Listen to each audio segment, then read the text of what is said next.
The story begins on a rainy night, and a boy was scribbling something on the ground while reciting a ritual, asking for some higher being to answer his call. He asks to gain fame, fortune, and absolute power, as well as great wealth, so that he can cure his mother of a serious illness and pay off debts so that both can have a better life. On his phone, messages kept coming, saying that his loan request had been denied, along with debt collections. He raises his arms to the sky, making a bizarre face, offering his soul and his body, even becoming a mere servant. In his eyes, it is possible to see something approaching, and in the next second, a lightning bolt strikes directly where he was. After that, he remains unconscious until he finally opens his eyes and tries to get up, feeling like his head is going to explode, and only remembering that he was at the company working on a project. Looking to the side, he sees a huge puddle of water reflecting his face, and at that moment, he gets scared, asking why his face had changed so much.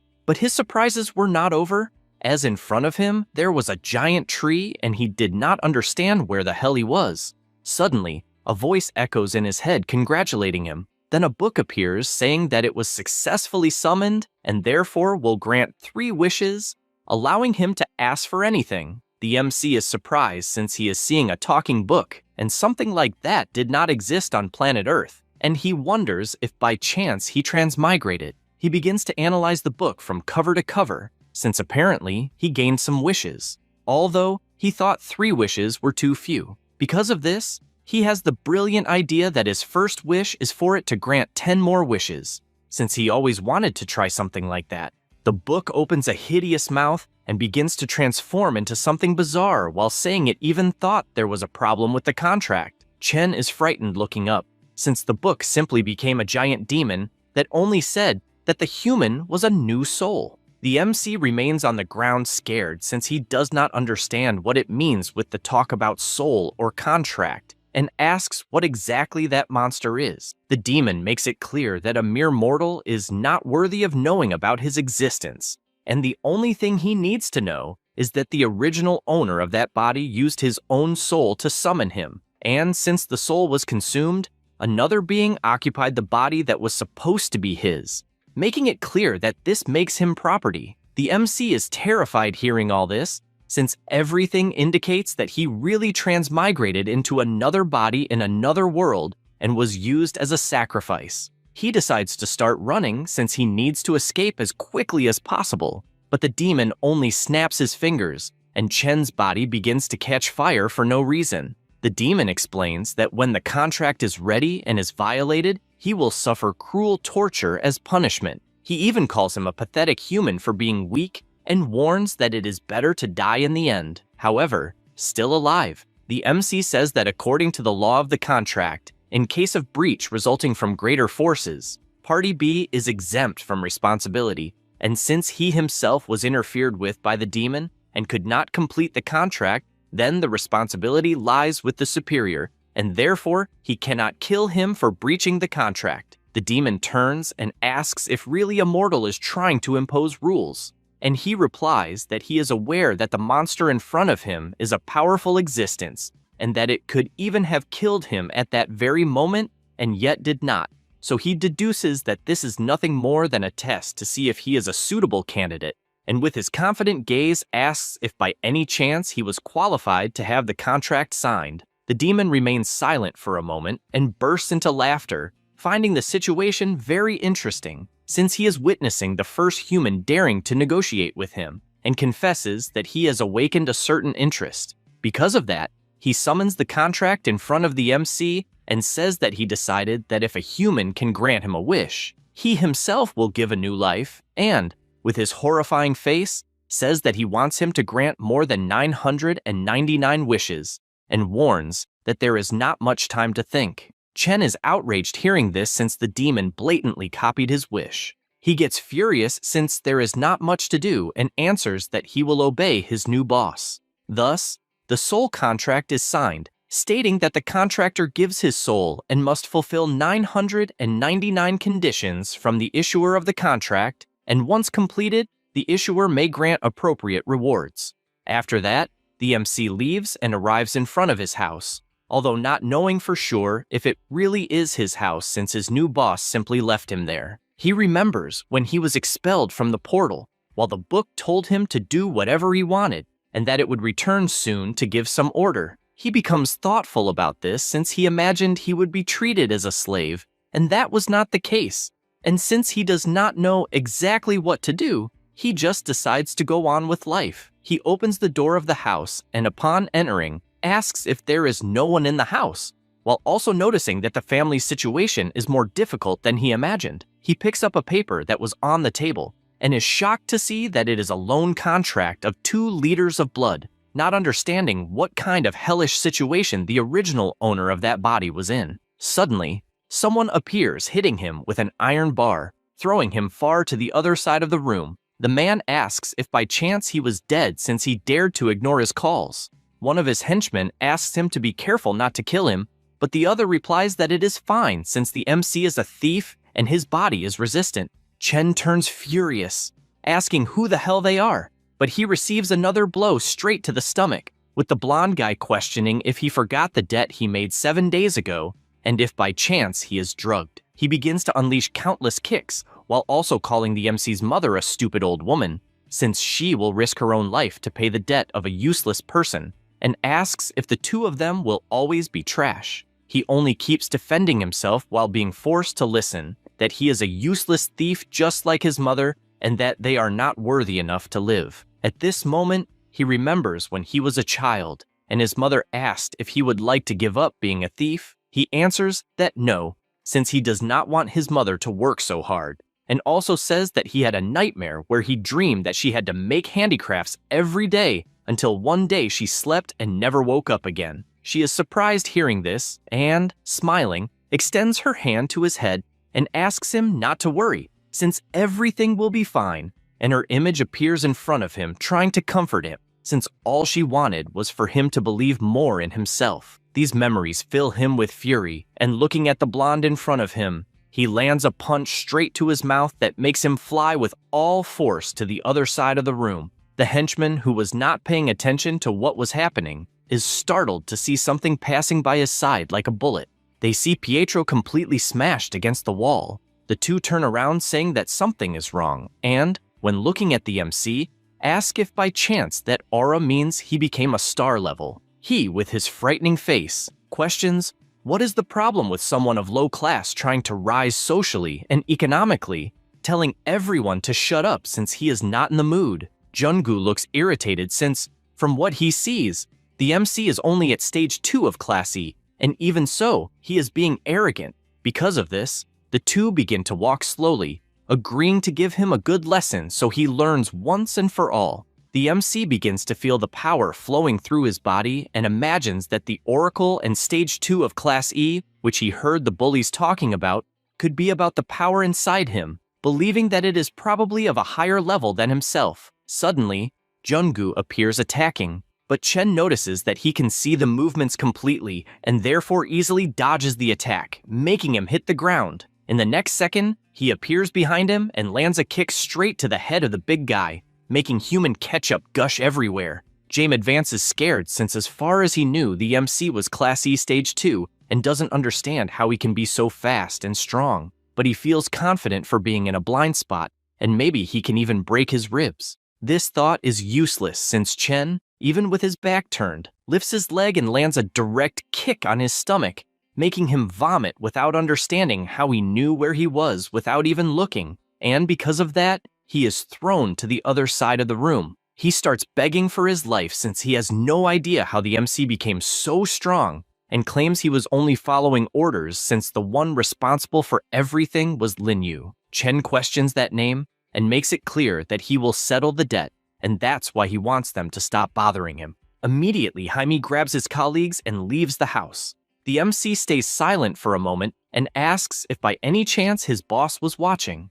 At that moment, the demonic book appears through a portal, confessing that he is surprised that he managed to sense his presence. The MC points out that he felt a strange power, and therefore imagined that he had been receiving slight help. His boss replies that it was exactly that, since if he hadn't lent a little power, he probably would have died. He gets excited since more and more he thinks of the book as his golden finger, because if it could lend power all the time, he wouldn't need to fear anyone. The evil god asks if he is dreaming since power is not something a mere mortal can use, and he even got lucky that time for not having passed the limit. Otherwise, the gang of bullies would have dropped dead without him even touching them. The MC questions if working for a deity has no benefit, since if he got stronger, it would be easier to fulfill the wishes requested of him. The book tells him not to worry, since by the contract it will give him a useful reward, but has not yet decided what it will be, and already warns that it will not lend its own power again unless he wants to die. Chen gets upset upon hearing this. The evil god imagines that in fact his contractor exceeded his expectations because not only did he take his power, but also controlled it too well, and wonders if by any chance the MC is his point of destiny. Chen, curious, asks what will be the second wish he will have to fulfill. The book gets confused with the question, and the MC asks if he is not going to want him to fulfill more than 900 wishes. The evil god explains that he hasn't thought of any, and even asks him to relax since he made many wishes. And when the time comes, the boy will understand. Chen doesn't understand anything and asks what he needs to do, and his boss just tells him to do whatever he wants. He gets worried since he doesn't understand anything about that world, and was trusting that he would receive some order, and from that order, he would know where to go, but apparently that is not the case. Then he picks up his cell phone, which he had taken from the roof, and decides that he will learn more about the former owner of the body so he can live as him. After some time checking the phone, he concludes that most of the messages are all about debts and online purchases of supplements, and realizes that being an oracle is expensive, and that there isn't even a single message from the family. He barely says this, and goes into shock, since there was a message from his sister saying that their mother had fainted and was in the hospital, and therefore wanted him to hurry to meet them. Without thinking twice, he runs to the location, and upon opening the door, he notices his sister lying in front of their mother's bed. He becomes thoughtful since the atmosphere was tense, but he knows that anyone would be angry for ignoring something so important, especially seeing his sister downcast. He approaches and realizes that the person on the stretcher really is his mother. Seeing her for a moment makes him recall that she is different from his memories, and he worries if it was all because of him. Then, to break the mood, he calls his sister, apologizing for being and adds that in the end, it is not really his fault. Chen is surprised since he did not expect the book to be the type that consoles others, and explains that he is fine, as the girl just reminded him of the past. The book agrees, since it does not want to see any mess delaying its wish. The MC fills himself with confidence and asks if he will become stronger if he shows his worth, since that way, he will be able to make up for everything that happened. The evil god finds this interesting and replies that yes, he will become stronger if he proves his worth, and seeing the MC walking, imagines that he does not want to see the boy disappointing him. Meanwhile, at the brilliant nightclub in the City of Light, Lin Yu is sitting with two girls and comments that the month's profit was not bad, and orders them to contact the other thugs to speed up the recovery process. Since the high echelon cannot wait that long, his employee replies that it is no problem and says that according to the investigation, someone from the organization in Zone A had trouble collecting rent and 3 of them were beaten by a student. He finds this funny and comments that there is still time for the harvest, affirming that it is because of arrogant people that less money is being lent than before. The employee says that he will punish those responsible,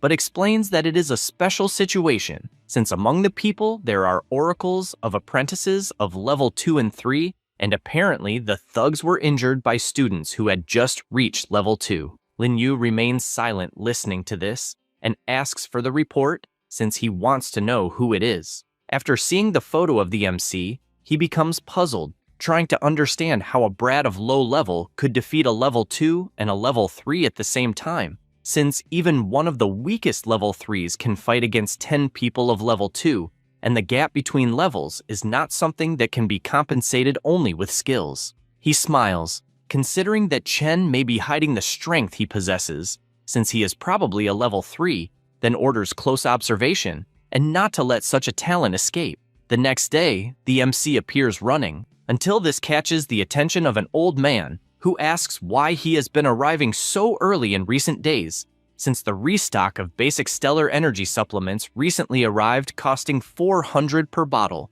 Chen greets him and apologizes, since he will not want it, because he already has some. The man says it is no problem, and asks if by any chance he got a girlfriend, since he is all excited early in the morning. The MC returns to his run and reflects that after leaving the hospital, he spent a few days getting used to that body and also researching information, combined with some memories that he implanted in that body, and with that, basically understood all the common knowledge of that world. He knows that people in that world use special supplements regularly to gain power, and these individuals are known as oracles. The drugs used to become an oracle are very expensive, and that is why the former owner of that body had so many debts. He imagines that he does not know for sure what the upper limit is, but even the lowest level oracles have physical attributes highly superior to those of normal people. He realizes how much stronger his body became by using the supplement, making sense why everyone wants to become an oracle. Suddenly, his phone starts ringing, and when he answers, he notices it is the class monitor, who criticizes him wanting to know if he is awake, and also warns that the leave he asked for has ended, and the teacher asked her to remind him to return to class. He says he did not forget since he was awake, but inside he knows he did forget. Because of this, he goes to school, and the teacher informs them that they have already talked about the history of oracles, and therefore, she wants to talk about the impact on the economy. Chen keeps paying attention and imagines that the status of an oracle is determined by strength and differentiated by ranking. The lowest level is rank E, and the highest is rank S, and one must first reach the highest level of the current rank to advance to the next. It is said that those who reach rank S are treated like gods. To compensate for the power of the oracles, the world is divided into 5 levels. The 5th level is where ordinary people of level E live, and it is called the peripheral layer. Levels above 4 are the inner layer, symbolizing power and strength, and one must be at least rank D to enter. He imagines that he is currently at rank E, which is the lowest possible, and to obtain more resources, he will have to go to the median sector of the city, and therefore needs to figure out how to increase his strength as quickly as possible. Suddenly, he is hit by a piece of chalk, and when he looks back, he notices it is 2 students provoking him. Jonas asks if by chance he is mocking them, acting superior just because he did better on the written test. And his friend concludes that even though both are level 1, his punch alone is enough to knock him out. The MC thinks there is trash everywhere. At this moment, the teacher announces there will be a test in physical education class, and therefore everyone must change clothes to go to the yard. Already outside, Chen keeps warming up while reflecting that students from the Oracle department have physical education classes most of the day, and he even finds the methodology interesting. At this moment, a student approaches calling him, and everyone around starts shouting that there will be a fight again, since they see the troublemakers picking a fight with the MC, and even ask if the 2 never get tired of provoking him since every month it is the same. James keeps provoking, wanting to know if he enjoyed facing them in the classroom, and asks what is the point of scoring high on the written test, since on the battlefield it means nothing. He also states that for an oracle level and strength are the most important, and asks if in terms of strength, the MC is not just a piece of trash at his level. Chen finds this funny and asks if, following that logic, he himself is not also useless. Hearing this makes him curious enough to prepare to throw a punch, but when he does, his strike is blocked with extreme ease, and the other still asks if he has finished spouting nonsense. Jamie starts to worry since he cannot break free. The MC then asks if he can shut the trash's mouth, and he starts trembling all over, asking him to wait. At this moment, both feel a powerful presence, and Chen begins to sweat cold as it is an intense feeling of oppression. It was Professor Zijoa, wanting to know who gave permission to cause problems in his class. He calls the MC a junkie and questions if he is already causing trouble right after returning. Chen changes his expression and responds that he is not, saying they were just practicing a fight, and therefore he releases the guy's arm. Zijoa says that was the first warning and makes it clear that if he does something again, he will have problems. Then he gathers the entire class and orders them to listen carefully, since they have only 3 months until the graduation exam, And the post-graduation transfer tournament is even more important. He warns that if they do well in the exam, not only will they bring glory to the school, but they will also be able to enter a prestigious academy. And to ensure good performance, he prepared beginner supplements of rank A. The students start taking the test, and while one is already almost dead with 24 repetitions, another is more excited, reaching up to 50. The MC watches from afar, questioning if that is the Oracle's test, since he thought it would be something special. At this moment, someone calls his attention asking if he is okay. It was the class representative saying that he had missed several days, and, because of that, thought something had happened. Then, she gets embarrassed, apologizing for being nosy, but she found it strange that something like this happened so close to graduation and was just curious. He laughs and says he is fine, also thanking her for caring. Ludian then asks if he will not buy the teacher's supplement, and he answers that he will not, since he has no money, and imagines that the supplements are expensive, and if he is the only one not buying, then it must mean he is the poorest in the class. She starts saying that he will have difficulties if he does not buy the supplement, but is interrupted by the teacher calling her. The girl says goodbye and goes to the bar to try to pass the exam. Zijoa observes and reflects that she bought 2 bottles of supplement, and because of that, he approves her. Chen starts realizing that the teacher helps those who buy the supplements and hopes his skills will be enough since he is poor. He barely thinks about this and is called to take the test, and the teacher notices that he did not buy anything and, with a smile on his face, imagines that no one can be confident to pass without the supplement and, after making him fail, will use him as an example. The MC looks at the iron bar and notices that it seems normal, but when he places his hand, he is startled since he feels his body getting heavier, and the more strength he uses, the harder it gets, trying to understand if it is because of the crystal on the protection of his wrist. He also notices that the applied weight has a limit and that, with his current strength, he will be able to adapt. Then he immediately starts doing the bar,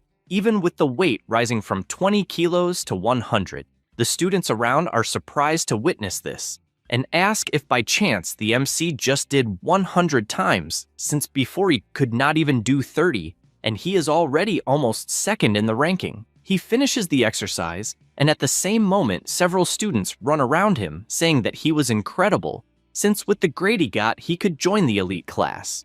And they still ask when he reached second in the rank, and if by chance he used many supplements. At the same time, the teacher is watching from afar, wondering if Chen used steroids, since his physique improved a lot, but soon dismisses this possibility because it is something too expensive for someone like him to buy, and he does not understand how he reached second rank in just a few days. Besides worrying that if they discover he reached such a level without using supplements, he will not be able to sell anything anymore. He changes his expression since he does not want his sales to end this way, and because of that, guarantees that he will teach a valuable lesson. After that, in the principal's office, he is on the phone saying that for a school like his, which has no support or sponsorship, producing someone of third rank is too difficult, and because of that, he wants to try to reach some agreement, but cannot. Because of this, he hangs up the phone and feels frustrated since the elite class equipment requires a lot of money, and the school practically has no resources to maintain someone of second rank. He looks at the picture of his senior and asks what he should do, since the academy will go bankrupt if it continues that way. At this moment, he looks to the side since the teacher asked to come in, and as he approaches, Zijoa delivers the students' grades and says that the performance was excellent and that he believes the class will produce extraordinary oracles. However, the principal reads the grades and realizes that there is nothing extraordinary, since there are only first-rank people, and people like that could not be sent to the battlefield until the teacher informs that among the candidates, there is one exception that matches the function of the schedule and says Chen's name. Because of this, the MC is called to the principal's office, and the evil god questions what he did, and he answers that he does not know, or that at least he does not remember doing anything. He approaches the room and reflects that he heard the director's personality is tough, so being called by him is something complicated. When trying to touch the doorknob, an aura begins to emerge from the door, and he gets scared, asking what it is. The book is also surprised and says that it finally appeared, explaining that it is the wish activated by the specific condition it had mentioned the other day, and, from what it sees, something that wants to be close. For standing still, the director draws his attention and he immediately enters, asking why he was called. The director places his hand on the MC's file and informs him that he found his physique good, since it is almost of second rank, but says that the problem is the absences, the disrespect toward teachers, and the fights, as it gives the impression that he is hot-tempered, but confesses that this is irrelevant since he believes that something is more important than everything for an oracle. He makes it clear that he is referring to money and, because of that, warns that Chen should tease, and therefore he thinks it is better to cut the costs, besides the fact that the school is going through a crisis and does not even know if it will continue to survive. He says this and imagines that putting a good student in the elite class will not be interesting since they need to use the resources on those who really have potential, and even with a level 3 student, the result is not certain. That is why he says he will not need to attend the next day and wants to know what he thinks about it. He remains silent for a moment, processing everything, until something catches the attention of the evil god, and he tells the MC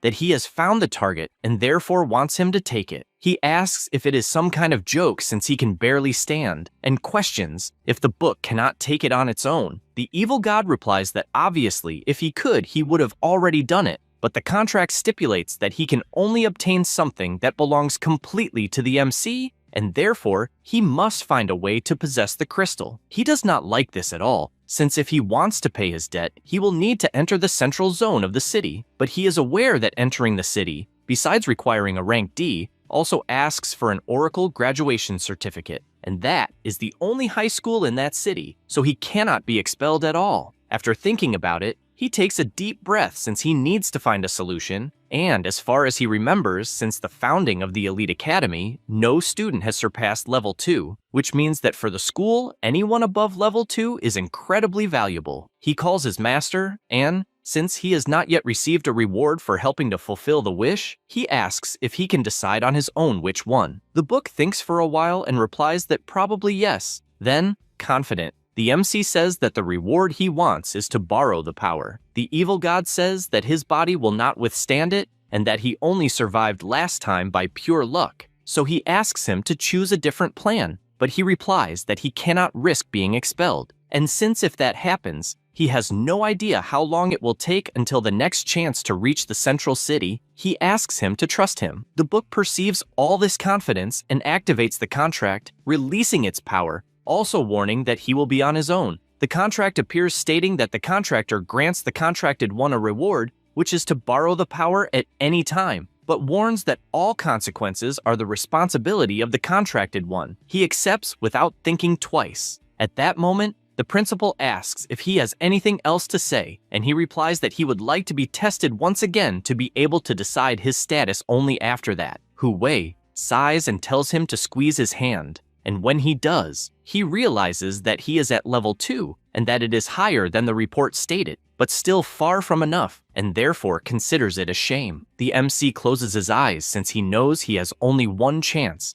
and decides that he will use the maximum of the power he absorbed. Thinking this, his body begins to overflow even more energy, leaving the principal startled, since in front of him is a student overflowing with incredible power. The book is also surprised since it did not expect the explosive power of the MC to exceed even the power it had lent. Hu Wei, still astonished, cannot believe that the level simply rose all of a sudden, and looking at Chen, concludes that he has already reached level 4. Then he asks about the result, and the principal, imagining that heaven never blocks anyone's path, shouts begging him to please represent the school in the regional exchange tournament. He is confused by this request and asks if by any chance they want to impress the Department of Education by making a level 4 participate in the tournament. Hu Wei replies that yes, since competing in the level 4 classification is the greatest honor among all Oracle schools, and also says that their school has been last place for many years. Therefore,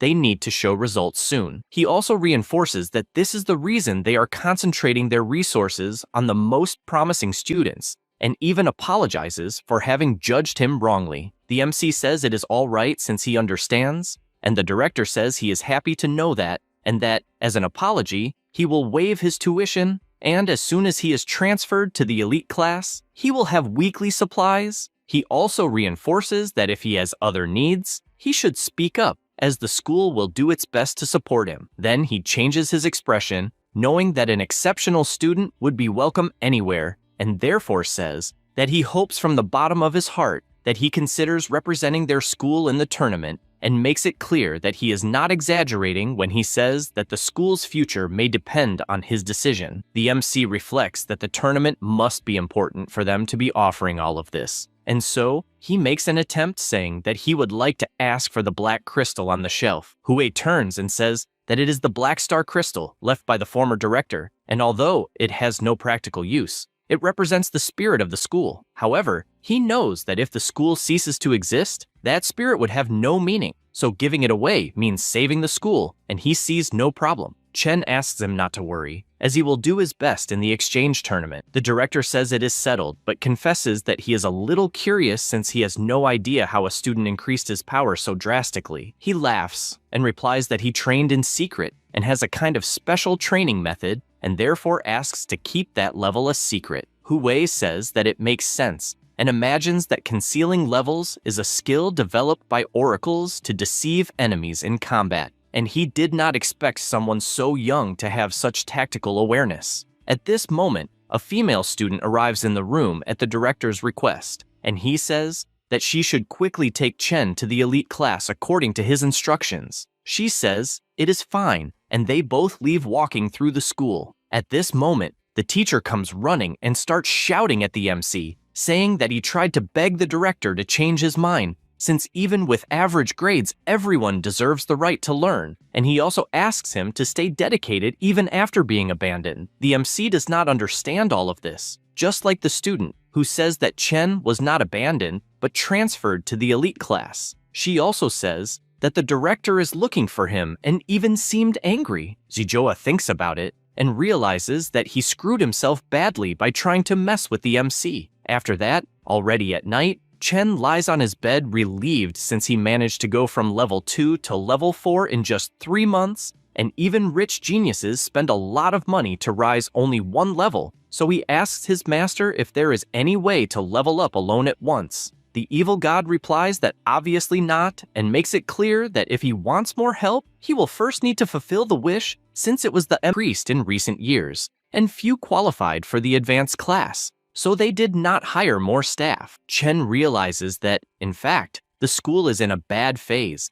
and better understands why the director is desperate. They arrive at the place, and the teacher says that he promises the place will not disappoint, and thus officially presents the advanced class. He explains that they offer free training and therefore will introduce everyone present. The MC is surprised since the facilities do not compare at all to the other room, as they look more like a premium gym, and the students also seem motivated. However, something catches his attention since the atmosphere of the place feels tense. The teacher gathers everyone and introduces Chen as the new member of the academy, and even asks everyone to work hard to prepare for the exchange tournament. The MC only says that he is eager to learn from all the students. At this moment, a member says that he doubts the truth of the MC's strength, and even asks him to admit that he pulled some strings to get in, and that he will definitely drag the advanced class down. Zhang immediately shouts not to say that since Chen earned his spot with his own strength. When Hao,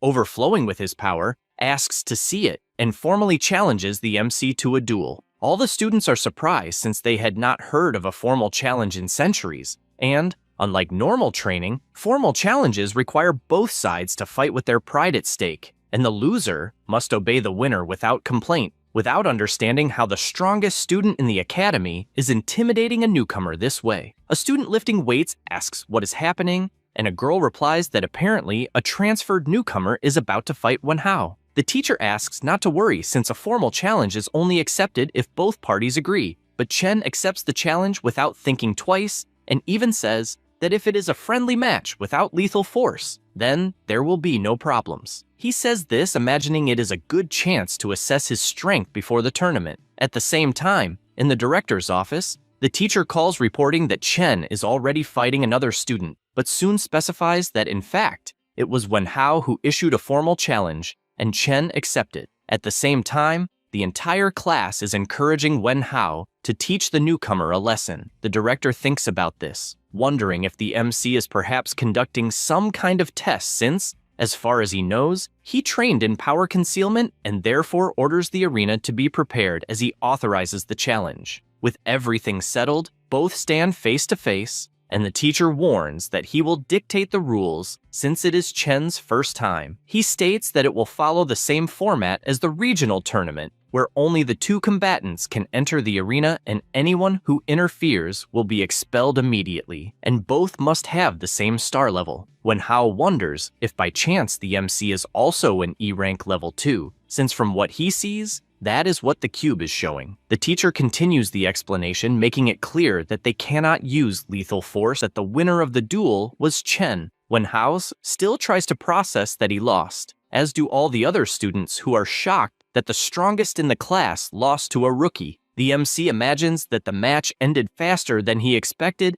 and then asks if by chance there are any more complaints or if they are all over. The teacher, still processing what happened, thinks that Wenhao had professional training and therefore does not believe he lost. On the other hand, Chen never trained any technique, but his physical abilities and reaction speed were exceptional. At this moment, someone approaches calling his attention. It was Jiarui, saying that he found the fight amazing since it even caught the director's attention. The MC, confused, asks who the hell he is. At this moment, Xiaoxia approaches and apologizes, since her colleague has always been weird like that. Then she explains that, based on the registrations, they are his seniors, and therefore asks him to feel free to ask anything if he has doubts. He doesn't know what to say and just thanks. Jiarui says that now they are a team of 3, and as team leader, he will make sure the MC is fine. He is confused, finding all this strange, and the blonde guy asks if by chance he was transferred from a lower class,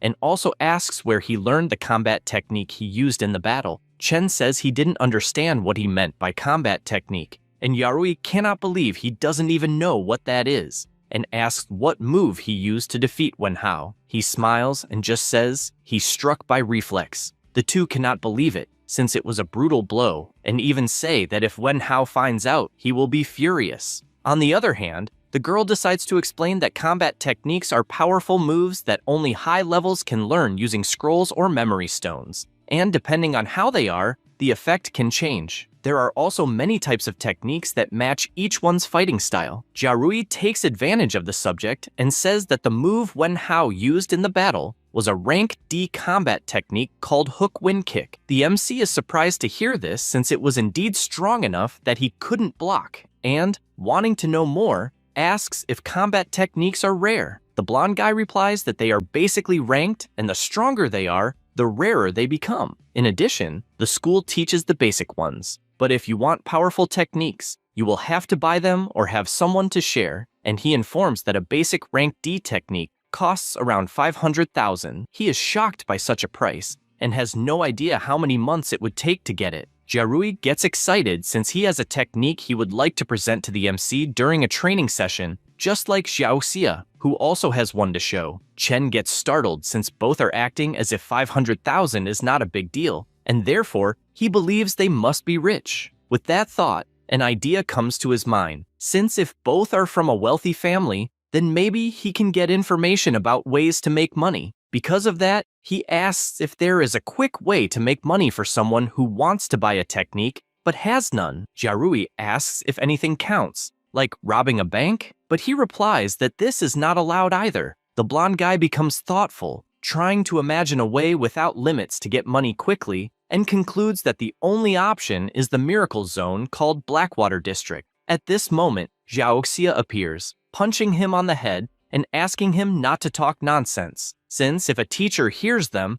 they will get a huge scolding. The MC becomes curious and asks what the so-called miracle zone of the Blackwater District is. The blonde guy smiles and says he was just joking, since although he has heard that anything can happen there, the school forbids any student from getting close, and if caught, they will be exposed without even a discussion. He then asks how much money is needed to learn the combat technique he wants. The MC replies, "It's by car." He imagines that he changed his uniform to make it harder for someone to recognize him if seen, and then asks his master what he thinks is in that place. However, he becomes confused since the evil god's book did not appear to give any answer. He says he knows that the outer zones do not have many high-level envoys, and therefore believes he can handle it alone, even seeing that the place has clearly been abandoned for a long time. Suddenly, he hears some noises and concludes there are signs of someone walking in the area. And upon seeing a light inside a door, he imagines there must be some interesting secret to discover. As he begins to enter, some people arrive at the place and watch with sinister faces. After Chen goes down the stairs, he is surprised since the so-called miracle zone is truly amazing, as it is like a secret city. He observes the dirty streets and people making illegal deals. While watching all this, he concludes it makes sense why it is forbidden to mention that completely lawless place, since profits can be made in any way, and he believes he might get the money even before the deadline. Only then he closes his eyes, and looking back, asks how long he will be chased. A man with his group approaches and says he was planning to defeat him when he had the chance. But since he was discovered, he decides to change to something more aggressive. The MC questions why he wants to defeat him, and he replies that he knows very well what kind of person Chen is, since he has seen many like him who are disguised brats, and believes he will make a lot of money with the ransom. The MC finds this funny, since there is no one to pay for his ransom. The man approaches, and giving light pats on his face, says that he is a powerful oracle, and therefore asks him to be polite in cooperating with the ransom. Chen calls him rude, and at the same instant slaps his head, throwing him with full force against the ground. Seeing this leaves the thug scared. She knows him. She becomes embarrassed since she needed to keep appearances, but soon finds it strange that he didn't remember her, and therefore replies that no, pointing to his collar, which was how she identified him. Chen is surprised since he didn't realize his name was on the collar, and so he thanks her. She feels relieved since she almost lost her disguise,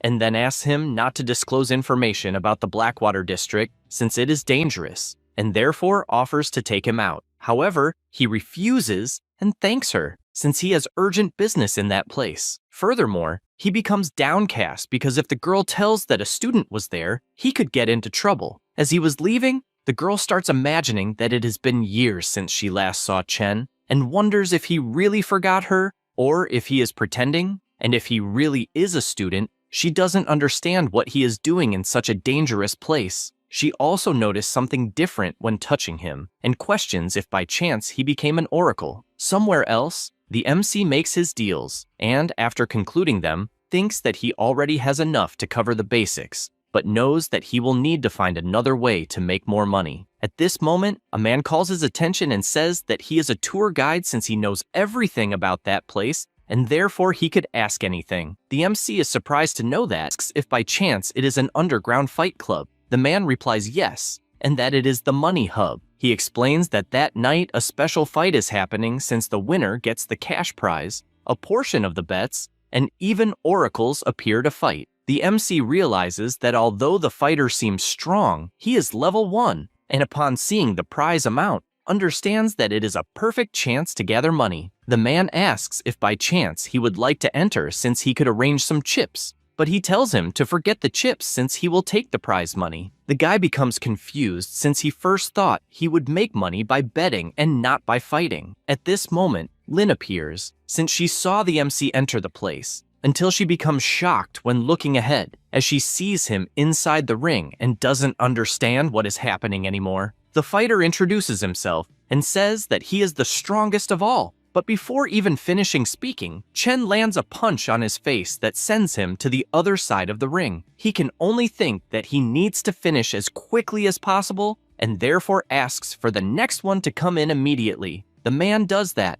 but in the next second he is sent flying. This leaves the next fighter scared, but it is already too late since he too is sent flying with a single blow from the MC. A businessman becomes frightened by what he is seeing, since they only let Chen fight because he seemed weak and doesn't understand what the hell is happening. At this moment, one of his henchmen approaches saying that all the contracted fighters gave up on the matches, and even the clients think that they are rigging the fights and therefore want refunds. He despairs since this will be problematic and therefore orders to release the special fighter. Meanwhile, in the ring, the MC finishes off everyone who dares to challenge him, and since he knows the guy he defeated was the last one, he asks if by chance he can already receive the prize. However, it is announced that there is still one more fight ahead, and that it is, in fact, the most exciting of all. He worries about this since it implies that the organization never planned to pay him. At this moment, the employees enter carrying the special fighter, and the MC gets scared as it is announced that the next fighter is the aberration Niflun.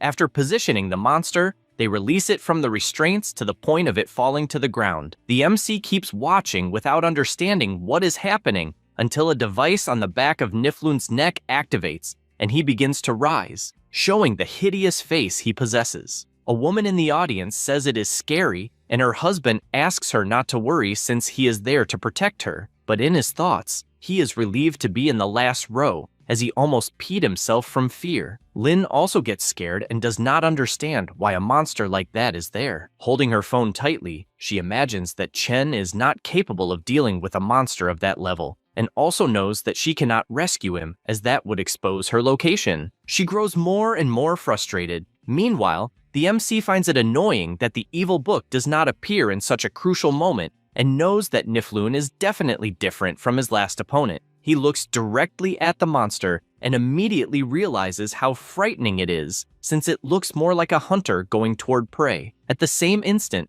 Niflun moves his finger and instantly attacks Chen's face, who narrowly dodges in shock. He cannot believe how fast the attack was, and if he had not dodged instinctively, he would have died from that blow. He turns and realizes the monster is trying to kill him and therefore charges, holding both arms of his opponent since he can no longer hold back. However, the monster's strength is such that it begins to drag him backward, and this makes him even more worried as he needs to finish the fight as quickly as possible. He decides to raise his level to 4, and at the same instant his power begins to overflow through his body, and forming a hammer with both hands, he strikes the monster hard against the ground to the point of damaging the device. He keeps watching and considers whether this opponent died, but in the same second, Niflun counterattacks, grazing him with his strike. Chen retreats since his strongest attack did not have much effect, as the monster's thick skin is too resistant. He keeps running, imagining he needs a weapon. At this moment,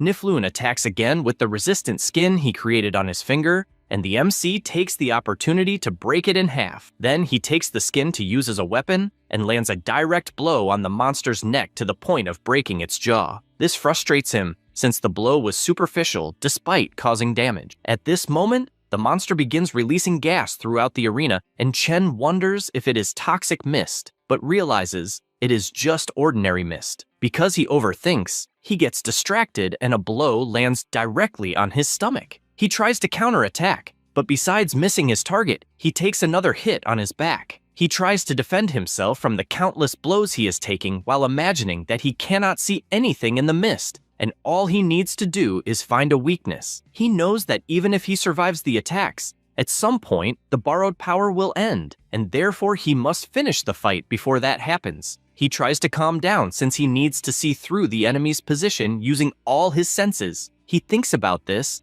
and tries to focus as much as possible. By doing so, he begins to see some figures moving through the mist, and this makes him confident until another attack comes his way, and he manages to grab the opponent's arm in time and then cuts it off, making the monster scream in pain. The MC wastes no time and attacks since he found an opening until he feels his heart being electrocuted, implying he is reaching his limit. Because of this, Niflun manages to hit his hand to the point of knocking the weapon away and then attacks with his tongue, once again striking his stomach. He does not give up and decides to borrow more power. Only then does he grab the monster's tongue and pull it with all his strength toward himself. Then he grabs firmly onto its mouth with both hands and, with all his strength, warns that it is not over. Only then does he begin to scream and, without hesitation, tears the monster in two with his colossal strength. The businessman tries to understand what happened, but he can't because of the fog,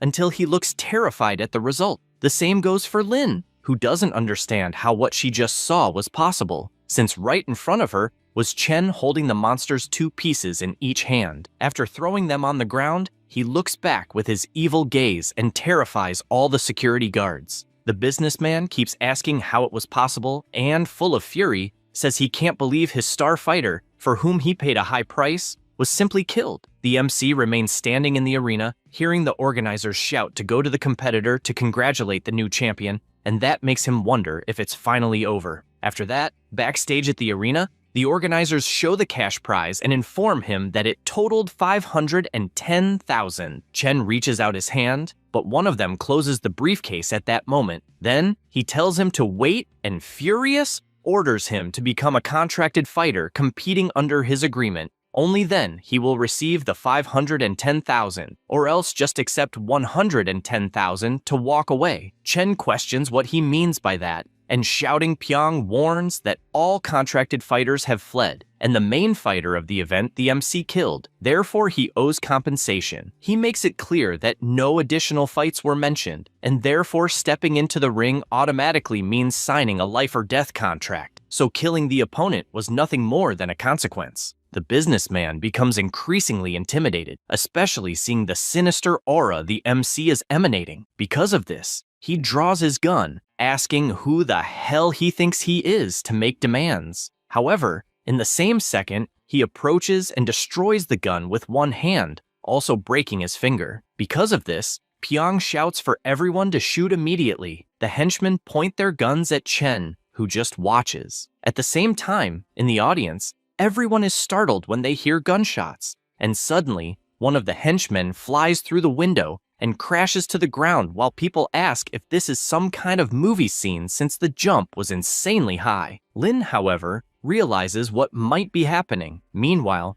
the MC goes around beating everyone up, and even though the henchmen retaliate with gunfire, he just dodges and punches them to the ground with all his strength. Then, he tries to leave but notices the alleys are blocked and begins to worry since his heart is hurting because he used too much borrowed energy, and to make matters worse, his injuries are worsening and his body will soon give out. Suddenly, Lin appears, pulling him and covering his mouth since the security guards are searching everywhere. Chen asks if by any chance she is the same person from before, and she tells him to save his strength, saying she knows a secret passage to get him out of there, and orders him to go straight to the exit before people return. He takes off his mask, completely exhausted, thanks her for the help, and runs off without wasting time. At that moment, her superior contacts her, asking if she is in the district again, and she replies that she needs to talk to her grandfather since she discovered something in common. After running a lot, the MC finally arrives at his home and immediately falls to his knees since his heart is hurting badly, and he even thinks he can't take it anymore. He tries to resist, but collapses unconscious. He starts dreaming, where his mother says she will get better in 2 or 3 years, and on the phone, she says she wants to see him getting married and having children, and also watch him grow old, but apologizes since she no longer has the strength to walk the path with him. And her final words are that she loved him very much before going silent. At that moment, he wakes up crying and is confused about what happened. Only then does he look to the side and wonder if it is the house of the body's former owner, and realizes that he is still alive. He sighs in relief since his dream woke him up, until a voice startles him by asking if he is awake. It was the evil god saying he had been away for a while as he had business to handle elsewhere, and since he saw that he was in bad condition for 2 whole days, he believed he would not survive and therefore demands an explanation. But before getting an answer, he starts shouting furiously because he is certain that the MC used his borrowed power to kill some monster, even though he had warned not to use the power recklessly. Chen just listens silently and explains that he had no choice since he could have died. The book asks if by any chance he thinks he will bring him back if he dies, and makes it clear that the last time he revived him, he used most of his power, and therefore, if it happens again, not even he himself will be able to save him, ordering him to better appreciate this second chance. The MC just listens in silence and admits he did not expect to hear that from the evil god, even though he is certain that he really should be taking better advantage of the opportunity he received. The book says he is relieved that he understood and confesses to finding it strange that the creature he faced wanted to write, since it did not seem human and did not seem to be from that world. He replies that in any case, he no longer wants to return to the arena, which feels more like hell, and starts thinking about the girl who helped him in the district, although he cannot change his focus since he needs to know his level. Thinking about this, he remembers the money, and upon opening the briefcase notices it is intact, which relieves him, since with the 510,000, he will no longer have to worry about debts until after the regional tournament and will be able to focus solely on learning his level. He then says he needs to treat the wound on his stomach before returning to school, since unlike minor injuries, these do not heal on their own. However, he sits down as he will need hospital treatment and once again will have to spend money. After that, he goes to the hospital, and once the treatment is done, the doctor explains that the wound has completely healed and asks if by any chance he is an oracle since the healing speed was not normal. He replies that he is, and the doctor, smiling, says that oracles often get injured and therefore there is a promotion, as he will probably get hurt again, but he refuses and thanks him for the standard medication. He then feels relieved that the monster's tongue was not poisonous. At that moment, the doctor presents a vial and asks him to take it, but the MC finds it strange as it is glowing and therefore asks why it is shining so much. But the doctor replies that he does not see any glow, as it is just a common anti-inflammatory for oracles. Chen finds it strange since he can clearly see the glow in the vial and wonders if he is the only one who can see it. The doctor once again tries to sell his promotion, pointing out that maybe he is hallucinating due to stress, but he refuses again, and then notices that all the vials in the room are glowing, as well as some people in the hospital. He finds all of this strange and ponders whether it is one of the effects of being an oracle, and as far as he knows, the difference between ordinary people and oracles is the enhanced star energy. He wonders if the incident triggered this and feels happy, since if it is true, it will be great, as the leveling of an oracle depends on the absorption of star energy, and if he can really perceive it, he will be able to absorb it more efficiently. Suddenly, he notices a person approaching, and as they pass by his side, he feels an energy on another level. He begins to sweat cold as the star energy he felt was extraordinary. This man looks back and asks if he was scanned by any chance, but he doesn't understand how that's possible, since there's no one strong in that room. At that moment, someone calls him through the communicator asking if he's still at the hospital and also reminding him not to forget the mission to find the alien star. He asks them to relax since he doesn't want to waste that trip and even plans to stay in the country for a while longer. Then, he takes off his glasses and, smiling, makes it clear that if the alien star really is an enemy, he will destroy it personally. After that, at the academy, the director tells the MC that after joining the special class, he disappeared without even responding to messages, and that's why he wants to know what happened. He thinks he just got back and was already caught, so he apologizes, explaining that something urgent happened and he didn't have time to notify the school, and he's even willing to accept any punishment. Hu Wei says that's not what he meant, since he only asked if nothing bad had happened. Chen asks if by any chance he's worried that he might give up the scholarship or something like that. The director replies that's not the case. He's just more concerned that he might be hiding some kind of suffering he doesn't dare to talk about. The MC is surprised to hear this and asks him not to worry, saying he will give his best in the tournament to bring honor to the school. The director then asks him to return to class since his friends were worried. He's confused because he doesn't know what he means by friends. But when he returns, Jiarui and Xiaoxia run up to him. The boy starts by asking where he went since they hadn't heard from him in days, and the girl says the same, as even the teachers didn't know what happened, and she even thought he might have died. He apologizes and explains that things were hectic at his house. Then, Jiarui remembers the combat technique they were discussing and shows a card where he and Xiaoxia gathered 300,000, saying he could pay them back another day when he has the money. Chen can't believe what he's seeing since he only mentioned it casually and didn't expect them to take it so seriously, so he refuses, but thanks them and explains he found out what he needed isn't worth that much and decided not to buy it. The boy says that's a shame. At that moment, Wen Hao approaches calling the MC and says he heard he needed some money, so he gathered 50,000 even though he knows it's not much. The MC says he doesn't need it and even asks him not to act like a servant or anything like that since it's unnecessary. Xiaoxia finds this very strange and tells the boy not to interfere with his team, wondering if he has some plan in mind. He replies it's nothing like that. He just wanted to apologize to Chen because he was very arrogant that day and just wanted to make a new friendship. She whispers to Chen, saying the boy is right since it was the first time he suffered a defeat, and asks if he could let him join the team. He replies there's no problem with that. With that settled, she explains they're willing to accept him as the 4th member of the team, and Jiarui says they should celebrate, suggesting Wenhao serve him a glass of water, but the boy asks if this is some kind of joke, since if anyone should do something like that, it should be for Chen, and not for someone who defeated them badly. He gets angry hearing this, and asks if by any chance he just joined the team and is already acting like the boss. The MC feels happy to see that they're all great teammates and thinks he's lucky to be alive, otherwise he would never have met them. After that, in the training room, he continues imagining that the way revelators evolve is simple, since it's just about letting the body absorb the stellar energy, and the more energy it absorbs, the higher the level, like an experience bar in a game. However, he also realized that the absorption rate is even more complicated than expected,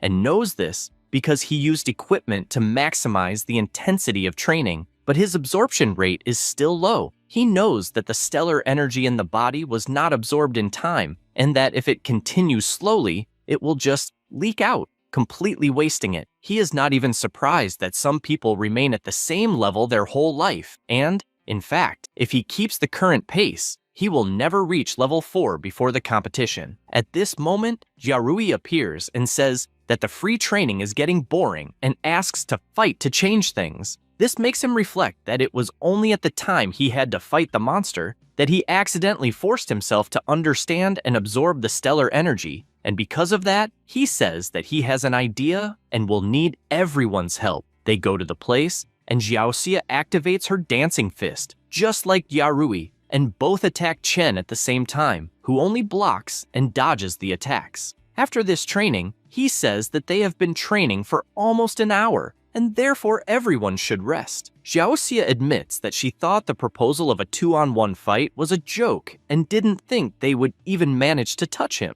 The blonde guy agrees, but confesses that he thought the method was amazing and that he doesn't even need to worry about winning or losing. The MC warns that the next round will be Wenhao. After that, he observes his friends and concludes that he was right, since in that type of battle, the absorption rate skyrockets. He knows that as long as his rate is high, he might try the method he has in mind, and to ensure the safety of ordinary people, the stellar energy in regular supplements is very slightly diluted, and if his physical quality is average and his absorption is low, even drinking thousands of bottles will not increase his level. He concludes that based on his observation, the borrowed stellar energy is 100 times more concentrated than supplements, so with his current capacity, absorbing it directly would definitely make his body explode. He realizes that he could make the borrowed stellar energy permanent, and that to level up quickly, it's worth trying. Thinking about this, he uses the borrowed power and realizes that until now, he hadn't noticed how absurd the amount he can borrow is, but knows that this allowed him to level up twice in a row, and little by little, he compresses it as much as possible until finally activating absorption, and his body starts drawing all the power into his chest. He starts sweating cold since he didn't expect that even a small amount would be so insufficient, as his entire body filled instantly, and realizes that even desperately holding back, his body still absorbed too much, and at that rate, his body will explode. So he raises his hand since he needs to release all the energy, and the power is shot into the sky, scaring everyone inside the gym, who start questioning if an earthquake is happening and if Chen suddenly released stellar energy. At this moment, the evil god appears asking what is happening since he felt some strange power, and seeing the MC's body full of energy, questions if he absorbed the borrowed stellar energy. He answers yes since he tried to control it while it was little, but unfortunately, it worked. The evil god is outraged that he managed to absorb his stellar energy and didn't die,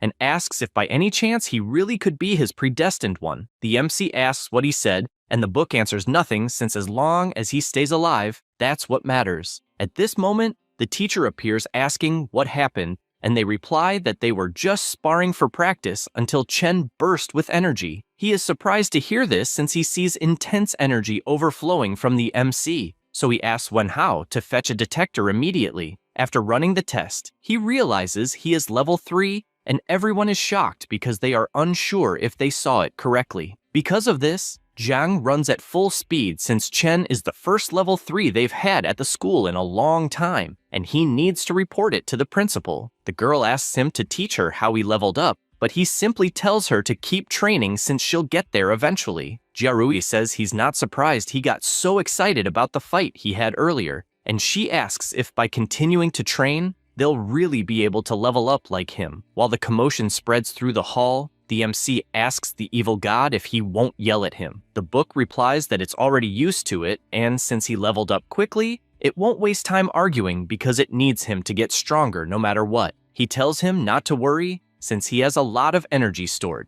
and when his body finishes absorbing it, he will probably reach level 4. The evil god just stares at him without saying anything. After that, time passes, and there are 55 days left until the exchange tournament. During this time, the MC continues training alone and with his team. Time goes by until it's finally September 6th, and there are 0 days left before the tournament. At the venue where the event will take place, everyone is amazed since they didn't believe the stage would be so big. Wenhao asks the MC if he's ready for level 4 fights, since the gap from level 3 to level 4 isn't small. He tells him not to worry because the principal said to just participate enough and win no matter what. So if it gets dangerous, he'll simply give up. His team wishes him good luck since the rest areas for level 3 and level 4 are separate, meaning they'll have to split up. He says goodbye since the moment has finally come and decides it's best to prepare as well. Meanwhile, in the VIP stands, the principal comments that it's his first time in a VIP area, and the teacher says the school only competed in level 2 matches, so they'd never received that kind of treatment until now. At this moment, Ming Yuan appears greeting the principal and congratulates him, as he didn't expect him to rise from level 3 to level 4 so quickly. Hu Wei explains that the efforts came from all the students,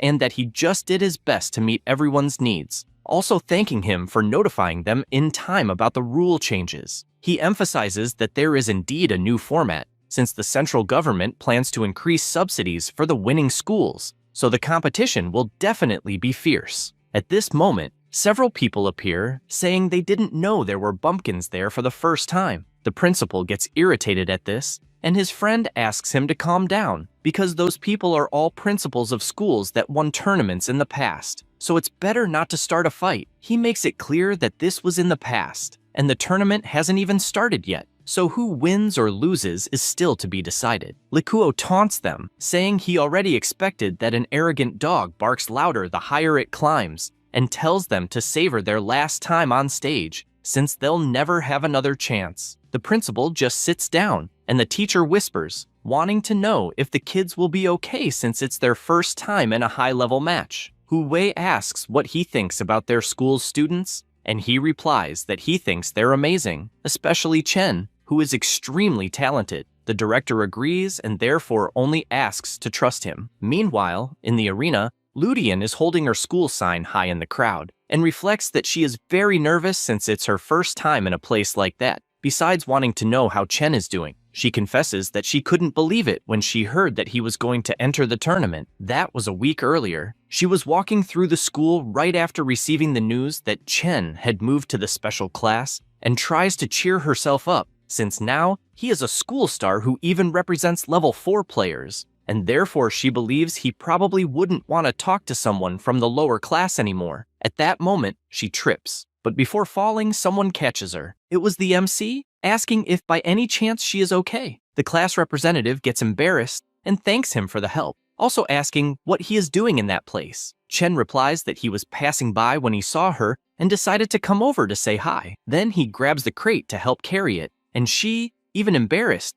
reveals that she was thinking that after he entered the special class, he wouldn't want to be friends with someone like her anymore. The MC just smiles and asks what she is talking about since friends are friends, and status doesn't change that. The representative is happy to hear that. Back to the present, it's announced that the contestants will enter the stage, and Chen prepares for it. Currently, Chen is rank E level 4. His ability is power lending. He has 999 wishes remaining, 0 rewards remaining, and 0 current payment due. His total remaining debt is 99,808,912 won. The announcer welcomes everyone and informs that the Outer Zone exchange will begin that year. With him as host, along with his partner Lillian. Everyone in the audience is shocked, since that girl is the most popular idol at the moment, and they can't believe she will be hosting the tournament. She, with all her charm, says that the Lillian of that day is not the same idol Lillian everyone knows, as she is there to work seriously,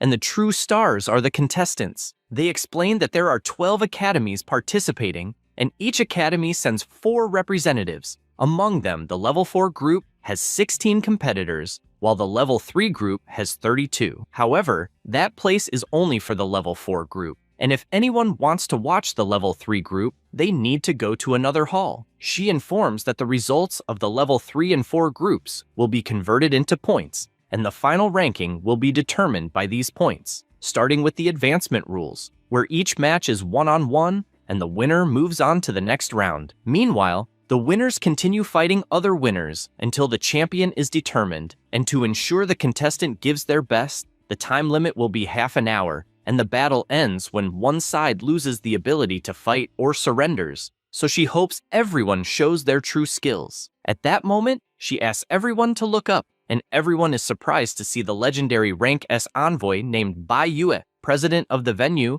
as they had only seen him on television. Bai Yue makes a single movement with his finger, and the ground begins to shake. Everyone is shocked, as they expected nothing less from a master, since just one single movement was enough to shake the earth. The host continues saying that the jewel in front of them must be used during matches, and it not only serves as competitor identification, but can also protect them in critical moments. However, people cannot take their eyes off Bai Yue. The same goes for the MC, who begins to imagine that indeed the power of a rank S is like that of a god, although he didn't expect it to be so overwhelming. However, he notices that the evil god does not care at all about the presence of a rank S, and is even making his own nervousness disappear by seeing him so calm. Lillian resumes her explanations, stating that the results of the matches will be displayed on the competitors' gems, and officially announces the start of the tournament. The first round will be Wang Lu against Xiaoran. The match started intensely, and Xiaoran ended the battle with a powerful attack similar to a cannon. Meanwhile, the directors watch from the VIP room, and Hu Wei confesses that he did not expect a rank S as a guest, and therefore believes that year's tournament will be fierce. His friend explains that the difference between level 4 and level 3 is so great because level 4 can fully unleash the effects of combat arts, and the academies are so wealthy that buying a rank C combat art is nothing to them. Meanwhile, several businessmen keep flattering Likuo. Four Eyes says that this year, things will be different. The battles continue, and this time, Lisa attacks with everything, but Lankan dodges easily while raising her hand and causing several energy chains to bind her opponent. He starts to worry because he cannot break free until she rushes in at high speed and lands a knee strike squarely into her opponent's strength. This drives the entire crowd wild, since using a technique to restrain the opponent and attack at the same instant is amazing. The director is also surprised to see that skill, since it is rare even among rank D envoys. Ming Yuan agrees, as it is indeed rare to awaken such potential, basically being a 1 in 10, 000 talent. Yu, who is also a director, hears the conversation and says that power is nothing special, but Four Eyes rebuts, questioning why he despises it when the director spent a fortune trying to steal Lankin from them. This irritates him until Likuo orders them to stop, saying that the girl is nothing more than an envoy who awakened early. At that moment, something catches their attention as the fight between Zhuo and Manlin is announced. But before the announcement even finishes, the boy is defeated in less than 5 seconds. Everyone is shocked since the battle ended instantly, and they believe that year's champion is already decided. Zhuo comments that the tournament is boring as he imagined. Yu confesses to being surprised despite not expecting less from a student personally trained by a director. Likuo once again emphasizes that the more a dog thinks it's strong, the louder it barks. Ming Yuan doesn't like this and asks to let it slide. Hu Wei just keeps watching and figures that simply meeting the minimum guarantee to participate was already good. And if Chen can win just one round, or at least show something interesting, it's already a huge gain. Meanwhile, the MC keeps warming up and confesses he didn't expect his match to be the last one, also wondering what kind of opponent he will face. The evil god asks why he doesn't borrow power to finish it at once. He replies that in recent years, students at that stage have only reached level 4, so jumping to level 5 would be too much and would likely trigger investigations. At that moment, Lankin appears and says he is unlucky since he's in the last match. He is confused, and she explains that his opponent will be Leich, an envoy from Zhongshan Academy and one of the top contenders of that year's championship, who even possesses powerful techniques that not even a rank D envoy could withstand. The MC asks if it's not an exaggeration to use such a move in a lower level match. She replies that the jewel everyone received can block a fatal blow, but the body will not be fine afterward. He thanks her for the warning and asks why she is helping. Lankin says that the directors of both schools are friends,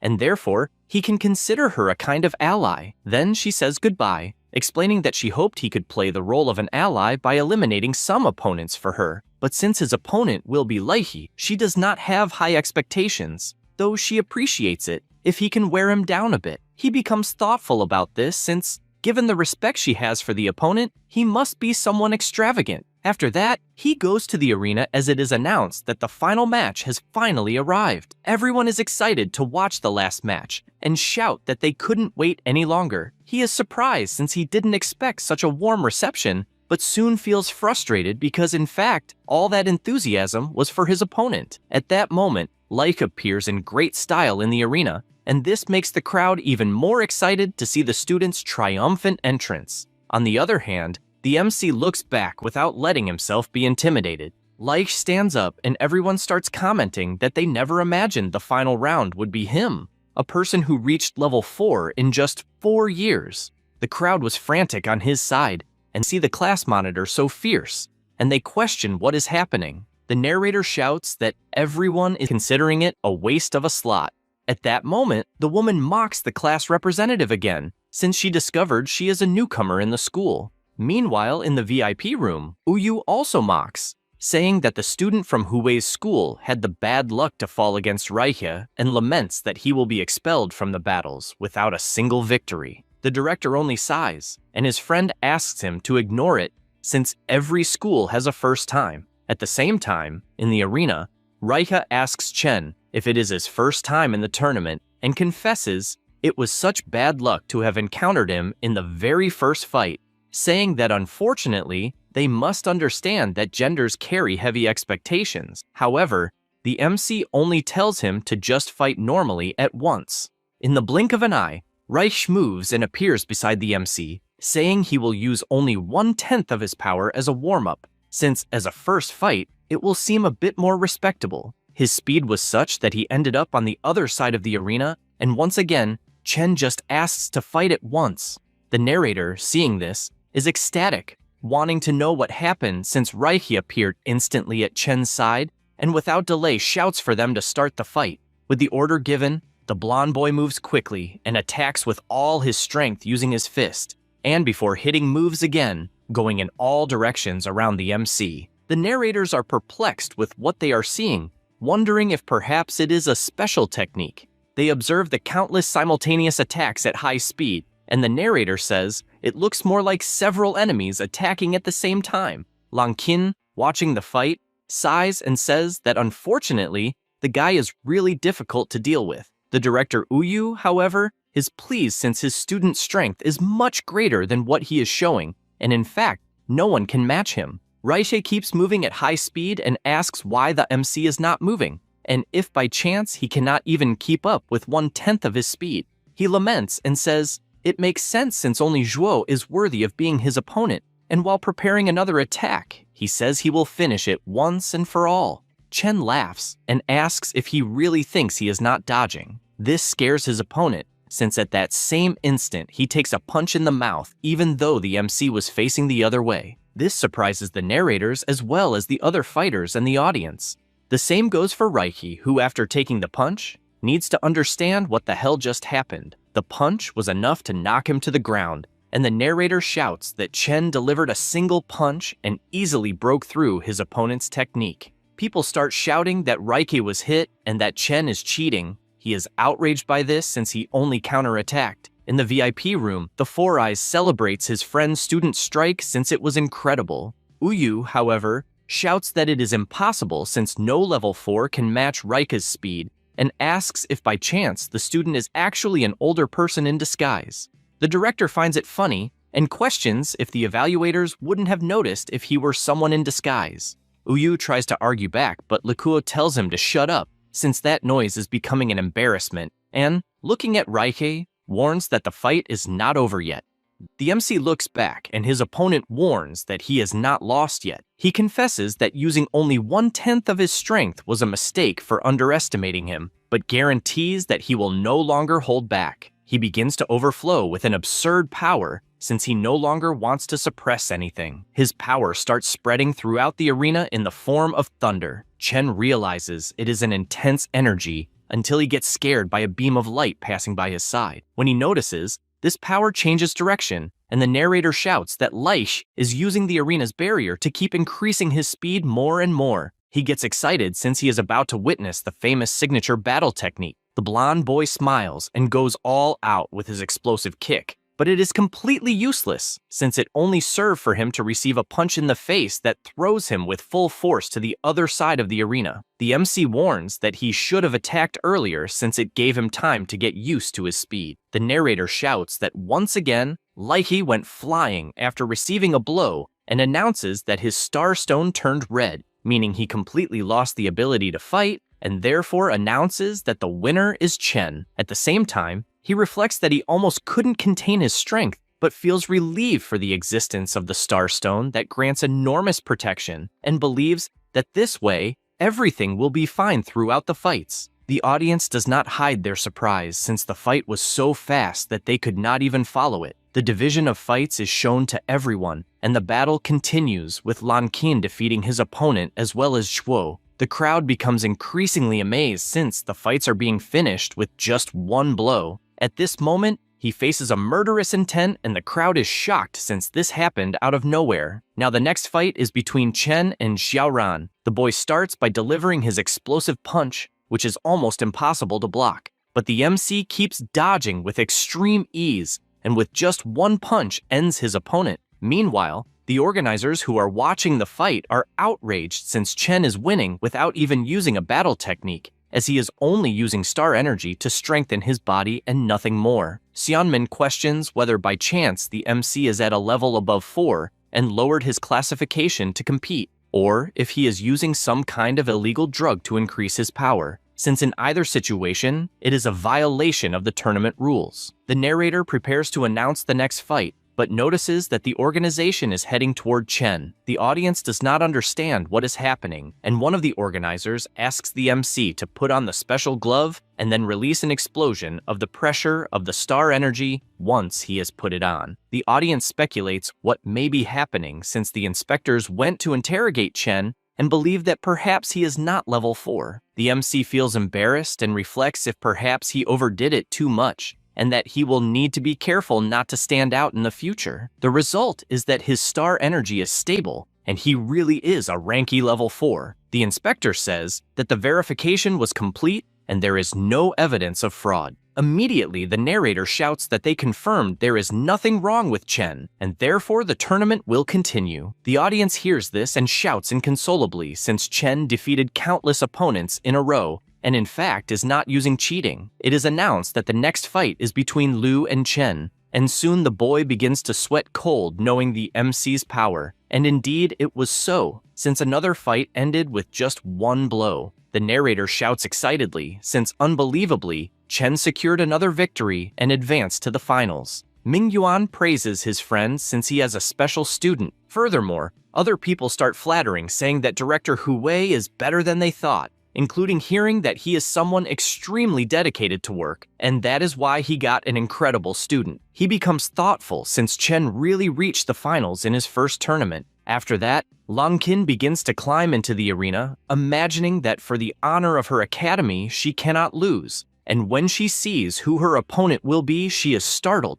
as it was Zhuo overflowing with an incredible aura. Some fans start screaming, and this draws Zhuo's attention, distracting him for a moment. Lan Qin realizes a good chance has appeared and attacks without thinking twice, managing to land a direct hit on his chest. However, her opponent does not even flinch, and she is shocked, as she never imagined her attack would be completely useless. He grabs her arm, asking if by any chance she has prestige. But furious, she lands an elbow strike on his mouth, since she does not know the reason for the question. Zhuo laughs, thinking she is pathetic, and Lan Qin, furious, activates her ability and binds her opponent as if he were a mummy. However, she is forced to retreat instantly as a colossal energy begins to pour out of Zhuo's body. She tries to calm down as the fight is complicated, but she is startled as he appears behind her in the blink of an eye. She turns around frightened, trying to understand when he moved, but takes a full punch that throws her with force to the other side of the arena. Ming Yuan begins to feel uneasy watching the fight. Lan Qin is on her knees on the ground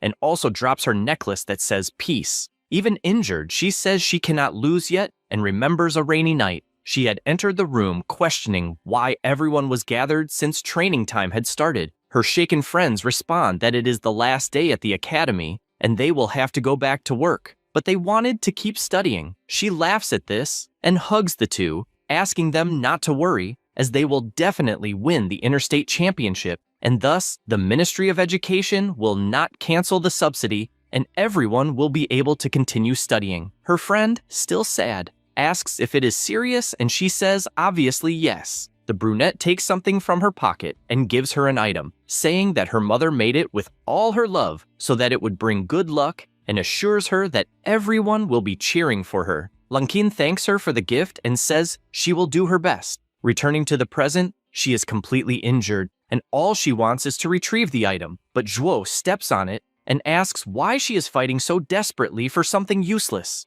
Then he lands a kick on her stomach, enough to make her fall to the ground with the star stone turning red as she is incapacitated from fighting. The commentators see this and shout that victory already belongs to Zhuo. However, he does not stop his attacks, and, charging absurd energy into his foot, says that he will put an end to the heroine of Yunhu Academy. The commentator shouts that the match is already over and orders him to stop the attack. The audience is also shocked, wondering what the hell Zhuo is trying to do. The school principal also shouts in panic, ordering him to stop the attack immediately. An inspector yells at Rank S that if he doesn't intervene, the girl will die, but he, without showing any reaction, says there is no need, and the attack happens anyway, with Zhuo destroying the entire arena with his blow. However, the MC had already saved Lan Qin with his absurd speed and even asks how he dares to intimidate someone who cannot fight back, and if by any chance that is the fighting style of his academy. Zhuo looks furiously to the side when he sees Chen save the girl. The commentator shouts in relief, as Lan Qin was saved at a critical moment. The principal also runs relieved to see her well. On the other hand, the audience becomes furious seeing that Zhuo went too far by trying to kill her. He starts walking carelessly, saying it does not matter, as one more or one less makes no difference on Earth, and the MC, irritated by this, overflows his power and dares him to try something. The girl is taken away on a stretcher, and then it is announced that both fighters have agreed to go directly to the finals. But first, the arena will be restored. Meanwhile, in the stands, a blonde boy goes to Liudian, asking if she is by any chance Chen's friend. She replies yes, and that she is looking forward to the finals, but soon changes her expression as she realizes the opponent seems like someone difficult to deal with. Back in the arena, Ming Yuan says it is madness to let a lunatic fight and therefore asks his friend to be careful. The director agrees and shouts for Chen to be very careful, but he only asks not to worry. At this moment, Zhuo warns that a school without resources has no chance of winning, so the battle is already over before it even starts. But the MC tells him to shut up since he talks too much, and asks if they are going to fight or keep talking. He gets irritated hearing this, and both begin to release all the energy they have since the battle has begun. In the blink of an eye, Zhuo moves and lands a punch straight on the MC's face to the point that the entire arena feels the impact. He confesses that he thought his opponent would be impressed until he gets scared since the blow didn't even move Chen from his place. Furthermore, the MC provokes by asking if that is all he has. Next, he tries to grab him with his hand, but Zhuo manages to dodge in fright, and with his fist closed, they exchange blows frenetically. The narrators scream surprise since they had never seen such an intense battle as both fighters are extremely strong. The MC's friends arrive in the audience scared after witnessing that fight, and only then realize that Chen had been holding back the whole time in the fight against them, and they can't believe the power difference. Zhuo feels cornered, and because of that takes a punch straight in the mouth that almost knocks his teeth out. The teacher together with the director are scared of the fight, since they had no idea that Chen had such great power even without high-quality resources. Zhuo, not believing that he got hurt and extremely furious, activates his battle technique, Blood and Maximum Boiling. The evil god watches this and comments that the opponent is forcing the star energy in his body to erupt, increasing his strength, and questions if by chance this is the so-called power known as a battle technique, since he found it interesting. The MC reflects that the opponent's speed increased abruptly, and even with him close, he knows it is useless against his own perception. He says this while activating his ability that keeps his mind focused, greatly increasing his sensory ability. An inspector comments that the intensity of Zhuo's star energy is increasing rapidly, and they wonder if they should check him in case he is cheating. Baiyu replies that that competitor only used a technique from his family that temporarily strengthens the body, granting power above his level, so that is not a violation. However, he confesses that on the other hand, Chen does not seem to have used all his strength since the beginning of the battle, and is quite curious about this. Both fighters exchange insane blows, and the audience wonders if Chen is at a disadvantage against that technique. However, the reality is different, since the more Zhuo attacks, the more the MC dodges until he takes a deep breath and counterattacks. Zhuo manages to block but is still pushed back. He confesses that he is facing the first person who managed to force him to release so much power, and even angrier, he releases all the energy he has from his technique, since he does not believe there is anyone stronger. Once again, Chen asks if that is all he has, and decides to activate his ability Borrowed Strength, since finally the fight will get interesting. Both prepare their fists against each other, and after colliding their blows, the MC reflects that he can see the punches clearly using his perception, as well as knowing that his opponent's weak point is the heart, and therefore lands a blow exactly in that spot, which causes Zhuo's technique to deactivate instantly. Chen does not let it go, and rushing forward begins to deliver countless punches one after another. The brute starts to get scared since he can no longer keep up with that speed, and seeing that he has no other way out, activates his demonic power, shouting that he is the strongest of all. However, this is not enough to intimidate the MC, who with his fist closed warns that the fight is already over. However, Zhuo is charging with everything, telling him to die at once.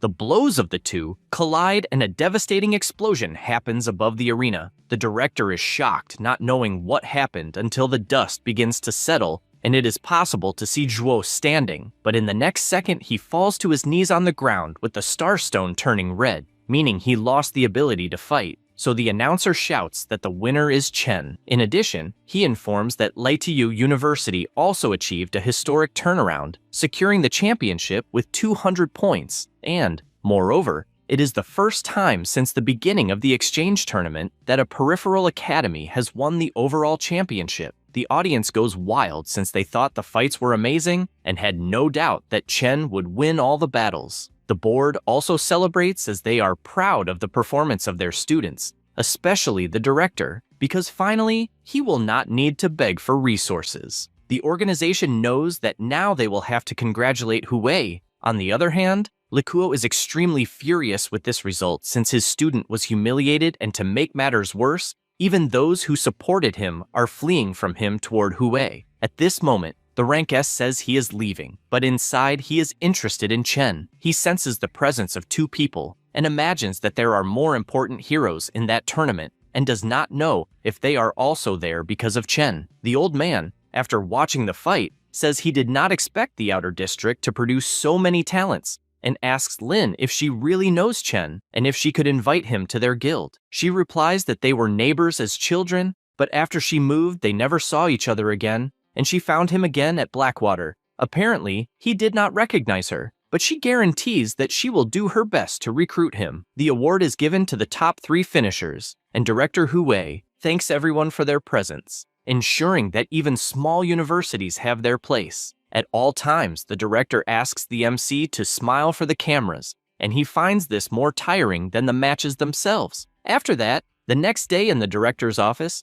they are reading the report, and Hu Wei confesses that they achieved everything thanks to him, and therefore he will give the crystal he promised before. He then says that he hopes the Specialized Institute will contact him soon, and when that happens, not to forget Leitiu University. The MC asks him not to worry since he will never forget. He leaves the office and finds his friends waiting in the hallway. Jiarui confesses that he did not expect the schools to have sent the admission notices so quickly and that they were from the 5 great academies. The MC congratulates him since he knows that his friend has great skills and therefore it is normal for the academies to invite him. He is happy and says that as a subordinate, their goals will not be so limited, and one day they will be the greatest partners that exist. Chen does not really understand what he meant, and Zhao Xia explains that they are counting on his help, since even with the courses not being shared between the academies, they will be able to see each other in their free time. He smiles, because he agrees that being alone is boring, and reinforces that in the future, they will really need to train together so everyone can become stronger. At this moment, the class president appears and asks if she could join the group since she also wants to become stronger. After that, they go to the academy and Liu Tian is amazed at what she is seeing and asks if she can really study there since she honestly did not imagine that he would take her request so seriously and therefore she is grateful. The MC says that he did not do much since he only mentioned it to the director, who agreed instantly. She thanks Hu Wei directly for the opportunity to use the equipment. He says that it is not a problem and even intends to remove the restrictions from the honor class so that all students can freely use the equipment. He concludes by saying that with the subsidy for having won first place in the competition, they will finally be able to do what they always wanted, and all of this is thanks to everyone's efforts. Jiarui confesses that he is dissatisfied since the school will only be renovated after he graduates, and he did not enjoy anything. When Hao then tells him to shut up so as not to ruin the good mood, the director laughs and says that they can always come back. At this moment, Zhao Xia asks Ludian why she suddenly became interested in training since the exchange competition is over and the school holidays are about to begin. She, embarrassed, replies that she used to think she had no talent, but as she saw everyone fighting for their dreams, she made a decision, since she wants to be amazing like everyone else. And as she is more confident, she plans to apply to 5 major academies as a special culture student. Zhao Xia cries with emotion at all this determination and runs, holding her friend's hand, also saying that she will help as much as she can. Then the blonde boy asks Chen if he already has a plan or has decided on a school. He replies that he has not received any admission letter. This leaves Jiarui outraged, since there is no possibility that the 5 major schools would not want the champion of the tournament. The director hears this and calls the MC's attention as he was about to speak about it and hands him an envelope, which is an admission notice that had just arrived at the school. He takes it in his hand, and the blonde boy once again says that he is sure the 5 major schools would invite him. The letter was from the Dawnblade Envoy Professional Academy. They praised him for his exceptional talent that deeply impressed them, and, for that reason, would like to invite him to study at the Dawn Academy. In addition, they ask him to read the following instructions carefully. If he accepts the opportunity, it is necessary to keep the card safe until arriving at the academy to register before September 16, 2026. If he refuses, he only needs to break the card, and the qualification will be automatically annulled. Jiarui shouts in outrage when he sees which academy it is, since it is one that can even suppress the 5 major academies of the country. The MC asks what he means by that, and he explains that the country has the 5 major academies, which are the Morning Star Academy, the Vigilant Academy, the Red Lion Academy, the Sky Academy, and the Alpha Academy. Each one has a symbol of authority and power, holding supreme privileges. However, there is one that can stand above all 5, and that is the Dawn Academy, since it is such a powerful academy that if it selects a student, it has priority even over the 5 major academies. The MC says he understands, but does not know why this academy has such a high status, considering the others are called the 5 major academies. The director replies that the value of the Dawn Academy cannot be measured by the 5 academies, since it was founded specifically to eradicate the rift. He does not really understand what this rift is. Hu Wei explains that, in fact, there is a reliability agreement, and the existence of the rift cannot be freely disclosed, but they all received authorization, so he believes it will not be a problem. The class president feels a little intimidated, as she does not know if she has such authorization, and he asks her not to worry as long as she does not tell others. He then explains that the rift is a vast world full of creatures as powerful as heroes, and it is a place where, if the creatures escape,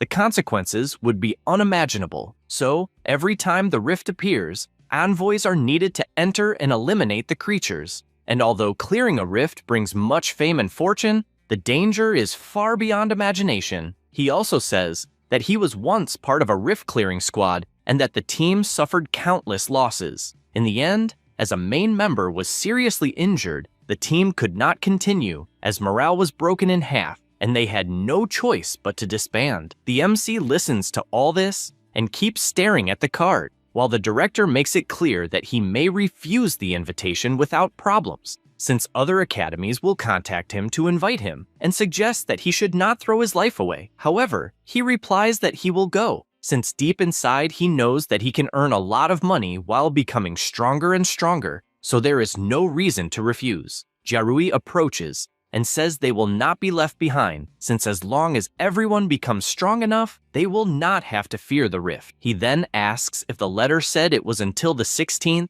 and he replies yes, and that there are only 10 days left for the report. The director explains that the Dawn Academy has its own way of operating, so the MC runs off since he needs to hurry and asks everyone to train very well. After arriving at his house, he sees the list of things he will need to go after. At this moment, a sinister aura appears in the apartment, and he realizes that the aura belongs to the evil god who was in possession of the crystal that was in the academy. A demonic hand comes out of the portal and touches the artifact, then pulls with its nail all the energy that was inside the item, causing it to shatter on the ground. The MC simply cannot believe that his crystal was broken for no reason. Chen starts crying since the crystal turned to dust, and he wanted to trade it for some money, but the evil god says he extracted the power from inside the crystal and that the stone itself has no value, and he still wants to know if Chen will not return to the school to take care of business. He replies that he was accepted into the Dawn Academy, which is said to be a perfect place to obtain the best resources, so he will be able to become stronger,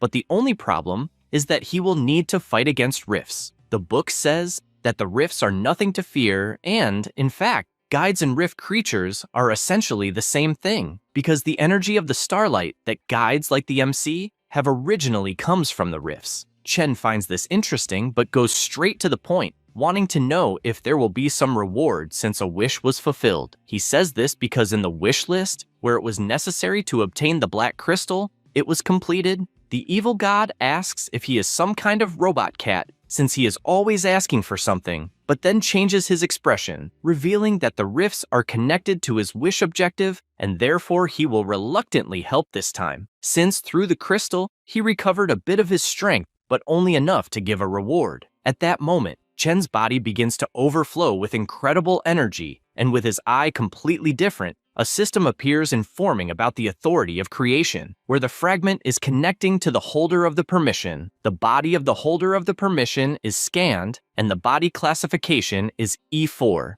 Cognition of the holder of the permission acquired being Chen Ju. The restructuring of the body was also completed and optimal enhancement was achieved. An excess of starlight energy was detected and automatically converted into level. With this, he successfully reaches level 6, rank E. Upon completion, the authority of creation was successfully concluded and he only sees his different hand and asks what happened to his body, since on the system in front of him, there is an alert about the fragment of the authority of creation, power of the demon god of creation, Satosuto, and the holder gains the ability to manipulate the creative power. The evil god explains that Satosuto is an old friend of his, and the authority of creation is a gift from her, which makes it possible to extract the potential of a bearer and create the most suitable power, even changing race or body. And since the rewards he gave before were useless to him, he decided to share the authority of creation, and from that moment on, he could create his own power. The MC does not understand very well, and asks if it was not something too complicated since he only leveled up, but the book calls him an imbecile, since level is not everything. He reveals that for the guides, The level only affects the basic physique, and when one reaches rank D, the first awakening potential is what really matters. And if the potential is weak, no matter how high the level is, in the end, he will not be strong. That is why he gave the authority of creation, so that he would not awaken a trash potential after all. If he becomes too weak, he will be completely useless to himself. Chen remembers that Lan Qin awakened early with a type of ability and believes that this must be that potential, and compared to that, combat abilities seem simple. If he wants to attack the rifts, the potential will be very important. Otherwise, he will have difficulty dealing with a single monster. The evil god informs that the power of the creation's caution is generally related to knowing the bearer and asks him to test it at once. He comments that he can no longer feel the energy of the starlight being absorbed and believes that his body was indeed remodeled, also noticing that even the old scroll-style system changed to resemble his video games, and he feels more familiar with it. The system states that his lineage is human and his potential is blocked. He is at level 6E and has 30 constitution points, 0 strength, 0 agility, 0 spirit, and 0 divine sense. Perception is unlocked, and there are 994 remaining wishes from the evil god. It is stated that the exchange shop will be unlocked upon reaching rank D level 7. Ranking up is also blocked, as well as the manage option. He sees all this and realizes that most things are locked by level, so he knows what he needs to evolve first. The system also presents the requirements to level up and the cost of each attribute, but he notices that he does not have enough souls, so it is not possible to level up, and souls are mysterious substances extracted from rift creatures, and currently, he has 0. The MC comments that he is losing the key enhancement item and apparently needs to enter a rift, but he can no longer rely on starlight energy, and with his current strength, he would only crawl back out. The evil god sighs deeply as he is apparently chained to Chen and says he will grant one more wish. The mission in question was to survive for 70 days, and because of that, he receives an alert that he is receiving a reward, and the magic armor of Kedra has been obtained. He feels his body overflowing with incredible energy and asks if the magic armor is a type of equipment. This is a unique equipment of the hero king Kedra, bound to the soul, and does not need to be worn. It is an exclusive combat ability that summons the armor on the body to block attacks and increase strength when activated. He becomes excited upon seeing his hand different since it not only increased defense, but also strength. The book, already exhausted, makes it clear that it cost all the energy it had saved and will count it as an early investment and therefore wants him to work hard to repay it. The MC apologizes for this and says he will never forget that kindness and will work hard. The next day, he calls a taxi and tells his friends that it will take 1 day to reach the middle-level city, but he wants to start classes quickly. The director asks to be informed if he needs anything. The MC shows a letter saying that he has a favor to ask since he would like them to visit his mother in the hospital sometimes, and, if they meet his sister, to deliver the envelope. Hui takes his hand and, seeing that it is important, asks if he should not deliver it personally. He replies that unfortunately, he has some conflicts with his sister. The director understands the situation and says he will take care of his family as best he can. His friends ask to see each other in the middle of the year. With that, Chen says goodbye and goes to the airport. The attendant asks if he needs a visa and flight to the middle-level city and asks the reason. He replies that he wants to make an enrollment, and inside, she does not understand since it is still vacation and not class period, and therefore, she politely asks him to show the admission certificate. He presents the card that was given to him, and the woman is shocked since it is an identification card from Aurora Academy, and even though she has worked for years, she has never seen one before. The MC waits for her to say something, and since she does not answer, he asks if it is not enough, as he also has an admission letter to show. Only then does the attendant realize she was distracted and apologizes for her rudeness since that card is enough, and she informs him to proceed to the plane where he will find the commissioner. The MC asks if he will not need a ticket, and she replies that with his status, flights to the middle-level city do not require a ticket, only round trips do. With everything settled, he takes the flight and sits relaxed, since he did not imagine he would be in first class, already realizing the privileges of Aurora Academy. He then looks to the side, seeing the city from above, and asks that this academy does not disappoint him. After some time, He finally arrives at the Alvarada Academy and finds it quite peaceful, not even looking like a school. He goes to the reception and asks where new students should register. The staff member asks him to show the card and, after carefully analyzing who he is, becomes happy, saying that Chen has finally appeared as he had been waiting for him and therefore will take him to the school. The MC is confused and the man explains that, in fact, another person wants to meet him. They go to another place and the receptionist asks him to touch the stone with the black card. He questions if by any chance there is a secret passage or something like that, and the man warns that he will find out soon. Then, when he takes the card and touches the stone, a light appears, and he is surprised since, in the next second, he is teleported to another place, and only then realizes that the previous location was not a real school. The receptionist confirms it, as the location of the Alvarada Academy is much farther away, and therefore they use a teleportation stone. They go to another place since there is a certain person waiting, and upon arriving he greets the girl who was waiting. The MC looks closely at the people inside the room, and Lin asks if he remembers her since it has been a long time since they last saw each other. At that moment, he realizes who she is, and says he is grateful, although he did not expect her to be his senior. The other girl in the room thanks the receptionist for the escort and informs him that she has already transferred the money. He thanks her and says he will leave them to talk. The MC, curious, asks Lin why she called him specifically to that place, but he is interrupted by Ming Qing, who questions how a filthy commoner from the outer district dares to approach Miss Lin. Because of that,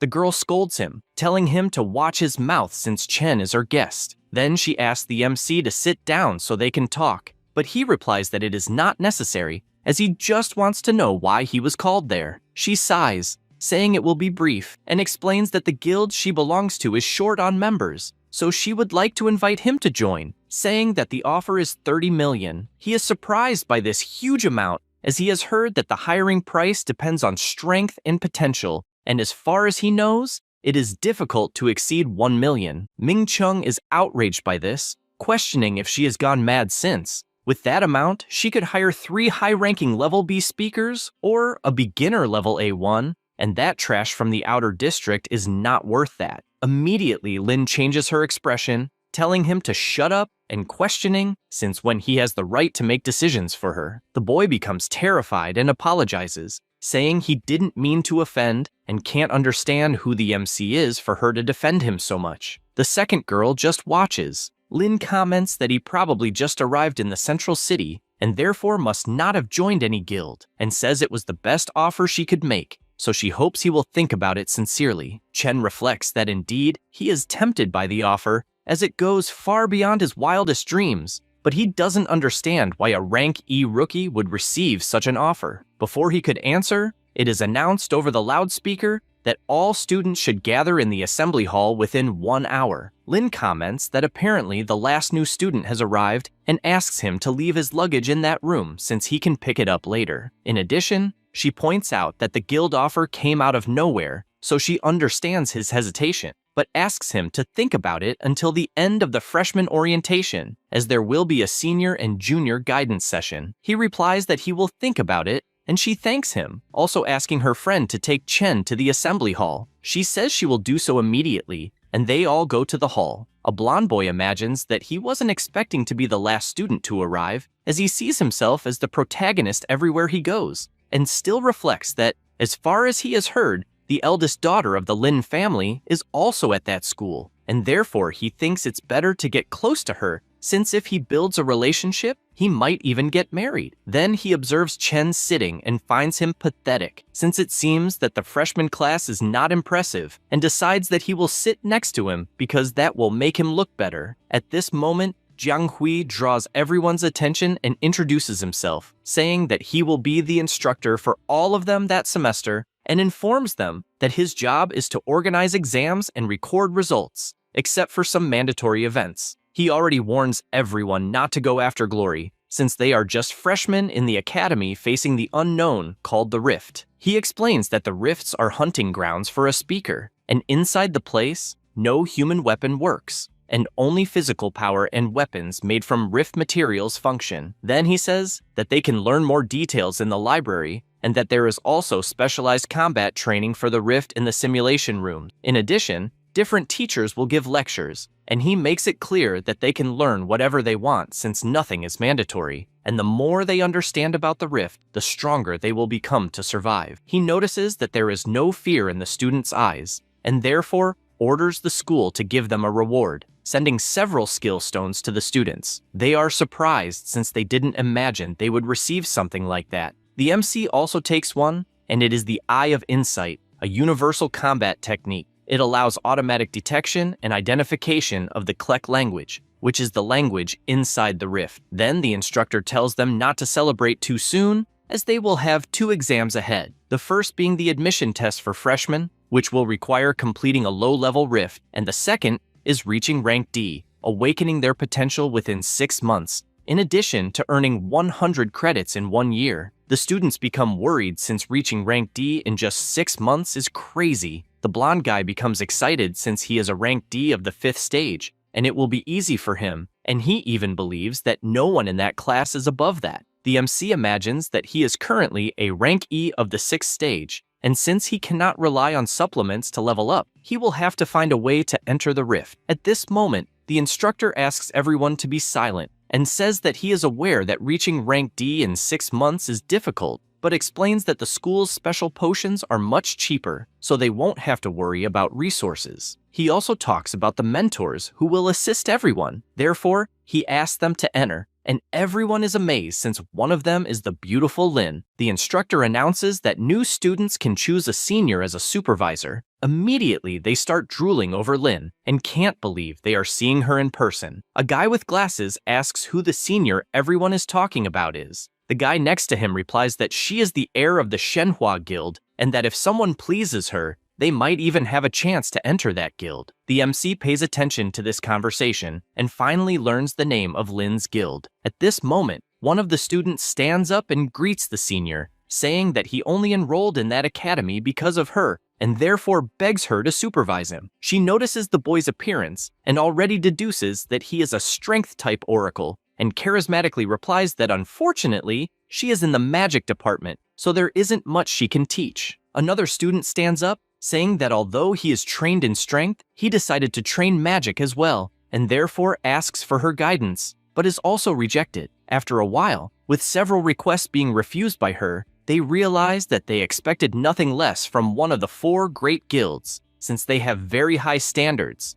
and therefore they will have to choose another senior. The instructor finds Lin's attitude annoying and warns that this year she will have to accept at least 1 new student, otherwise he himself will randomly select one. She says she already knows that and completely changes her expression, leaving the MC startled since he doesn't know what to say. The blonde guy, however, thinks it's great that everyone was rejected and imagines that with his talent and looks, there's no way he'll be rejected, and even if he is, he knows he'll still be assigned to the Lin family. At that moment, Chen stands up and catches Lin's attention, saying that he is in search of knowledge and therefore would like to be by her side. Then he wants to know if she would be willing to supervise him. She becomes embarrassed by this request, and all the students tease him, asking if he hasn't learned his lesson yet, especially after that kind of approach, since it will be useless. However, everyone's expression changes when she simply accepts the request with a beautiful smile. Even the arrogant one is shocked, as he knows the girl will only take 1 person and doesn't understand her selection criteria. After that, in the mission room, the MC takes the opportunity to ask Lin if she is really the heiress of one of the 4 great guilds,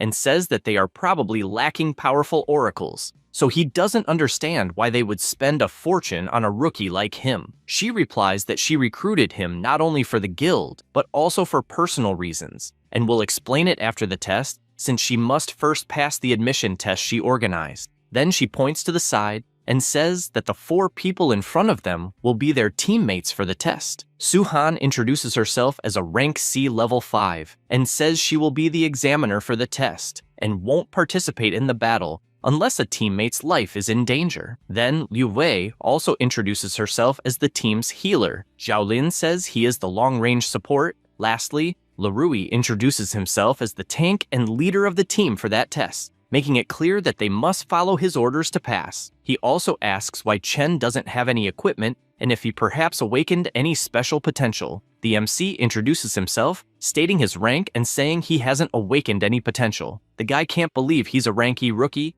and asks if he will take the test without any training, since he will definitely just get in the way. The girls tell him not to make noise since complaining won't help. He gets frustrated and only asks them to make sure Chen doesn't become a burden. Liu Wei turns and asks the MC to stay close to her when they enter the rift, but he tells her not to worry since he has combat experience. The girl sighs and says he doesn't understand, since without a weapon or potential, he won't even be able to wound the creatures in the rift. Then they go to make the evaluation request and are informed that it will be in Rift Room 1. They also take the fragment of the World Tree to open the rift portal. With everything ready, the portal opens, and Chen immediately notices how dense the energy emanating from it is, and all he wishes is to find the enhancement item for the key without problems. After crossing the portal, they arrive in a deep cave, and everyone gets startled, entering battle positions as they have been spotted. The MC quickly notices that the entire team entered combat formation at the same instant, which is impressive. Meanwhile, Suhan uses her stealth to vanish and wishes everyone good luck on the test. The next second, the tank yells as several demonic wolves are attacking. He blocks the attacks, and the archer doesn't waste time, firing her wind arrow that shoots through the monsters in front of her. Furthermore, Larui also uses his frenzied slash, finishing off the monsters in front of him. Due to his excitement, he lets one of the wolves pass, and the archer shouts for the tank to pay attention. Because of that, she gets bitten by the wolf while trying to defend herself. The healer shouts that she will heal her, but at that moment, one of the wolves appears behind her, ready to devour her. The girl panics, realizing there's no time to do anything, but the MC appears and delivers a simple strike that kills the wolf instantly. Then he asks if she is all right, and a notification appears, saying he has gained 1 proficiency point and also obtained 10 souls. He realizes that apparently one can gain souls by killing creatures, and gets excited since a monster that weak gave 10 points, meaning stronger monsters will give much more.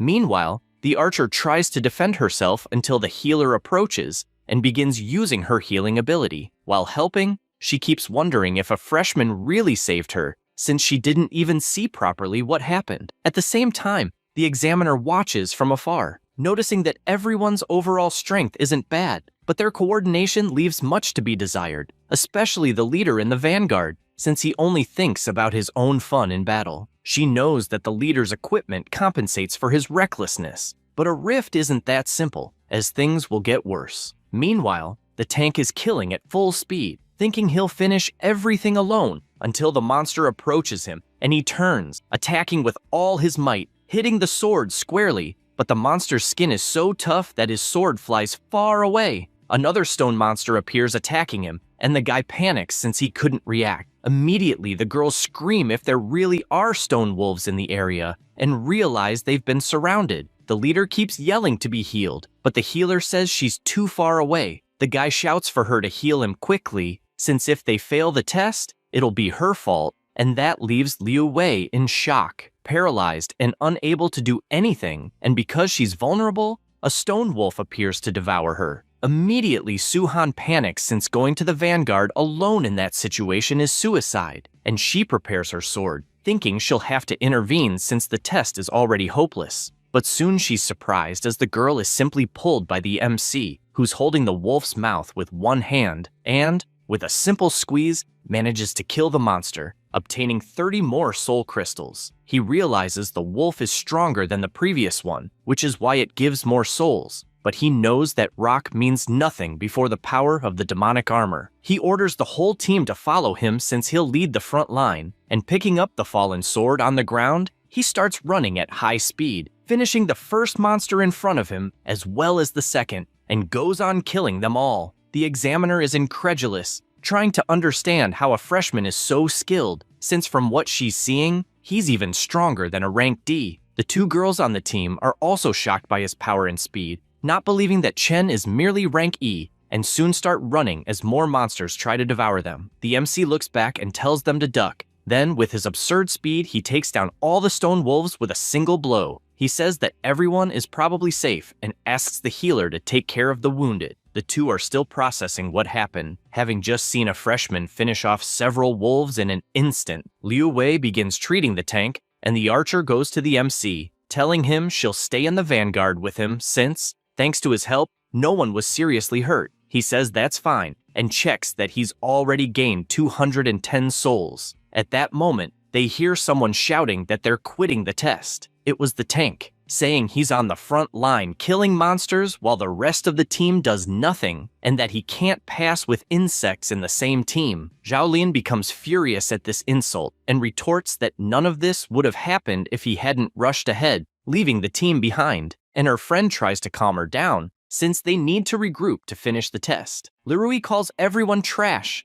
saying they can't do anything without the tank holding the front line. At the same time, he imagines he'll make everyone understand his importance, since they'll need to beg for him to stay in the vanguard. However, Chen approaches, telling Lirui to stay in that spot and announcing that he'll take responsibility for the vanguard and they'll finish the test together. The guy asks what he's saying, and the MC replies that if the team needs a tank, then he can easily take that role. Lirui finds it funny and asks if he thinks he's that great just because he managed to kill a few wolves, since without any equipment, he'd turn to dust before the boss. However, the girls agree with Chen's suggestion, and the guy yells furiously, wanting to know if they really believe the words of a freshman who has no equipment and hasn't even unlocked his potential. The archer insists anyway, since she witnessed his abilities firsthand and believes it's not worth giving up. In addition, she says that the MC is a reliable person who doesn't cry or complain about any little scratch. That said, she asks everyone to move on, and the tank becomes furious since he is the captain and everyone is ignoring his presence,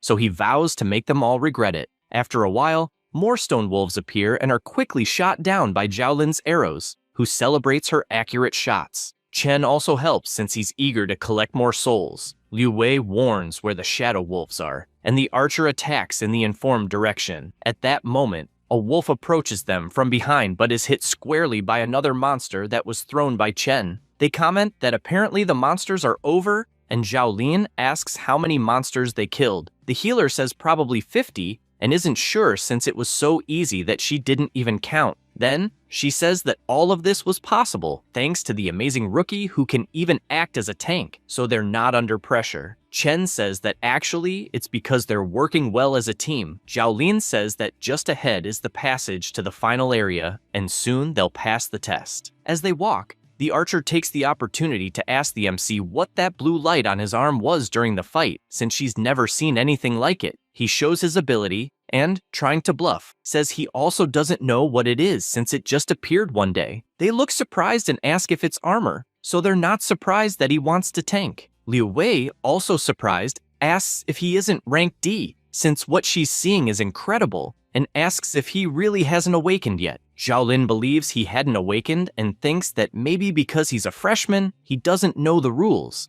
But she knows that awakening early is extremely rare. Then she comments that if he has potential, he should report it when joining a team, so that he won't be discriminated against because of his ability. He says he understands and reflects that it will be a problem if missions are required to be done in teams, since the others managed to defeat many monsters. So he lost many souls, and that's why he wants to find a way to do them alone, so he doesn't have to compete for kills, since he currently has 800 souls and could have had much more. Meanwhile, the examiner watches from afar, still shocked since she can't believe that a rank D freshman managed to change the whole team, and she knows that besides being strong, he's more suited to be captain than Lirui. Only then does she realize why Lin insisted so much on putting him in the team, since, at that pace, they'll finish the test soon. On the other hand, she finds something strange and wonders why Lirui is hiding his presence and following the team, not knowing what the guy is planning to do. After walking for a while, they realize they've reached a dead end and believe it's the final area, but don't understand why it's empty. Liu Wei comments that maybe the mission has no boss,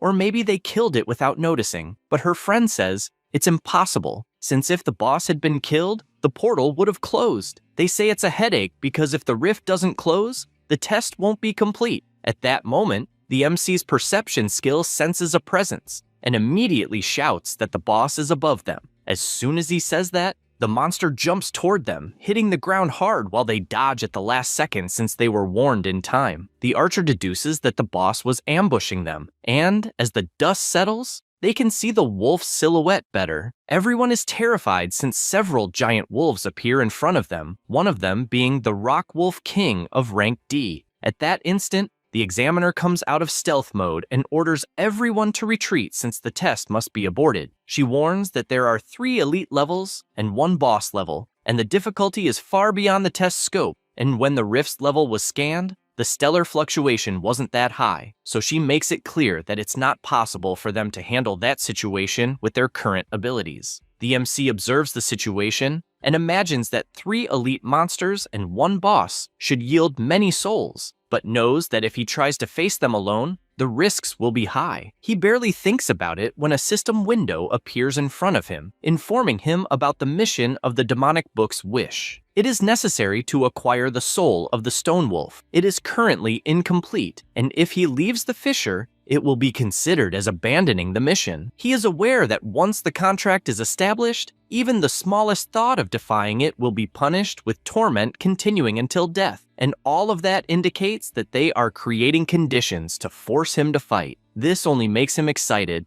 as apparently something is watching him from above, and so he steps forward, asking to let him take care of the bosses, and with his power overflowing at full force, he warns that the bosses will be his. He stands face to face with the boss, and Suhin shouts, asking if he is an idiot for wanting to fight 4 at once, since boss-level monsters are no joke. On the other hand, the archer asks them to observe a bit longer since she trusts Chen, who doesn't seem like someone who does reckless things. Suhin, even though worried, knows she must respect the wishes of a student in the exam, even if it costs him his life. The MC asks everyone to hide their presence since he will handle everything alone, and the healer asks him not to overexert himself. He observes his opponents and, just from their aura, knows they are on another level. If he didn't have the demonic armor protecting him, he would probably die from a single blow. However, he doesn't understand why he doesn't feel a trace of fear, since compared to what lies behind him,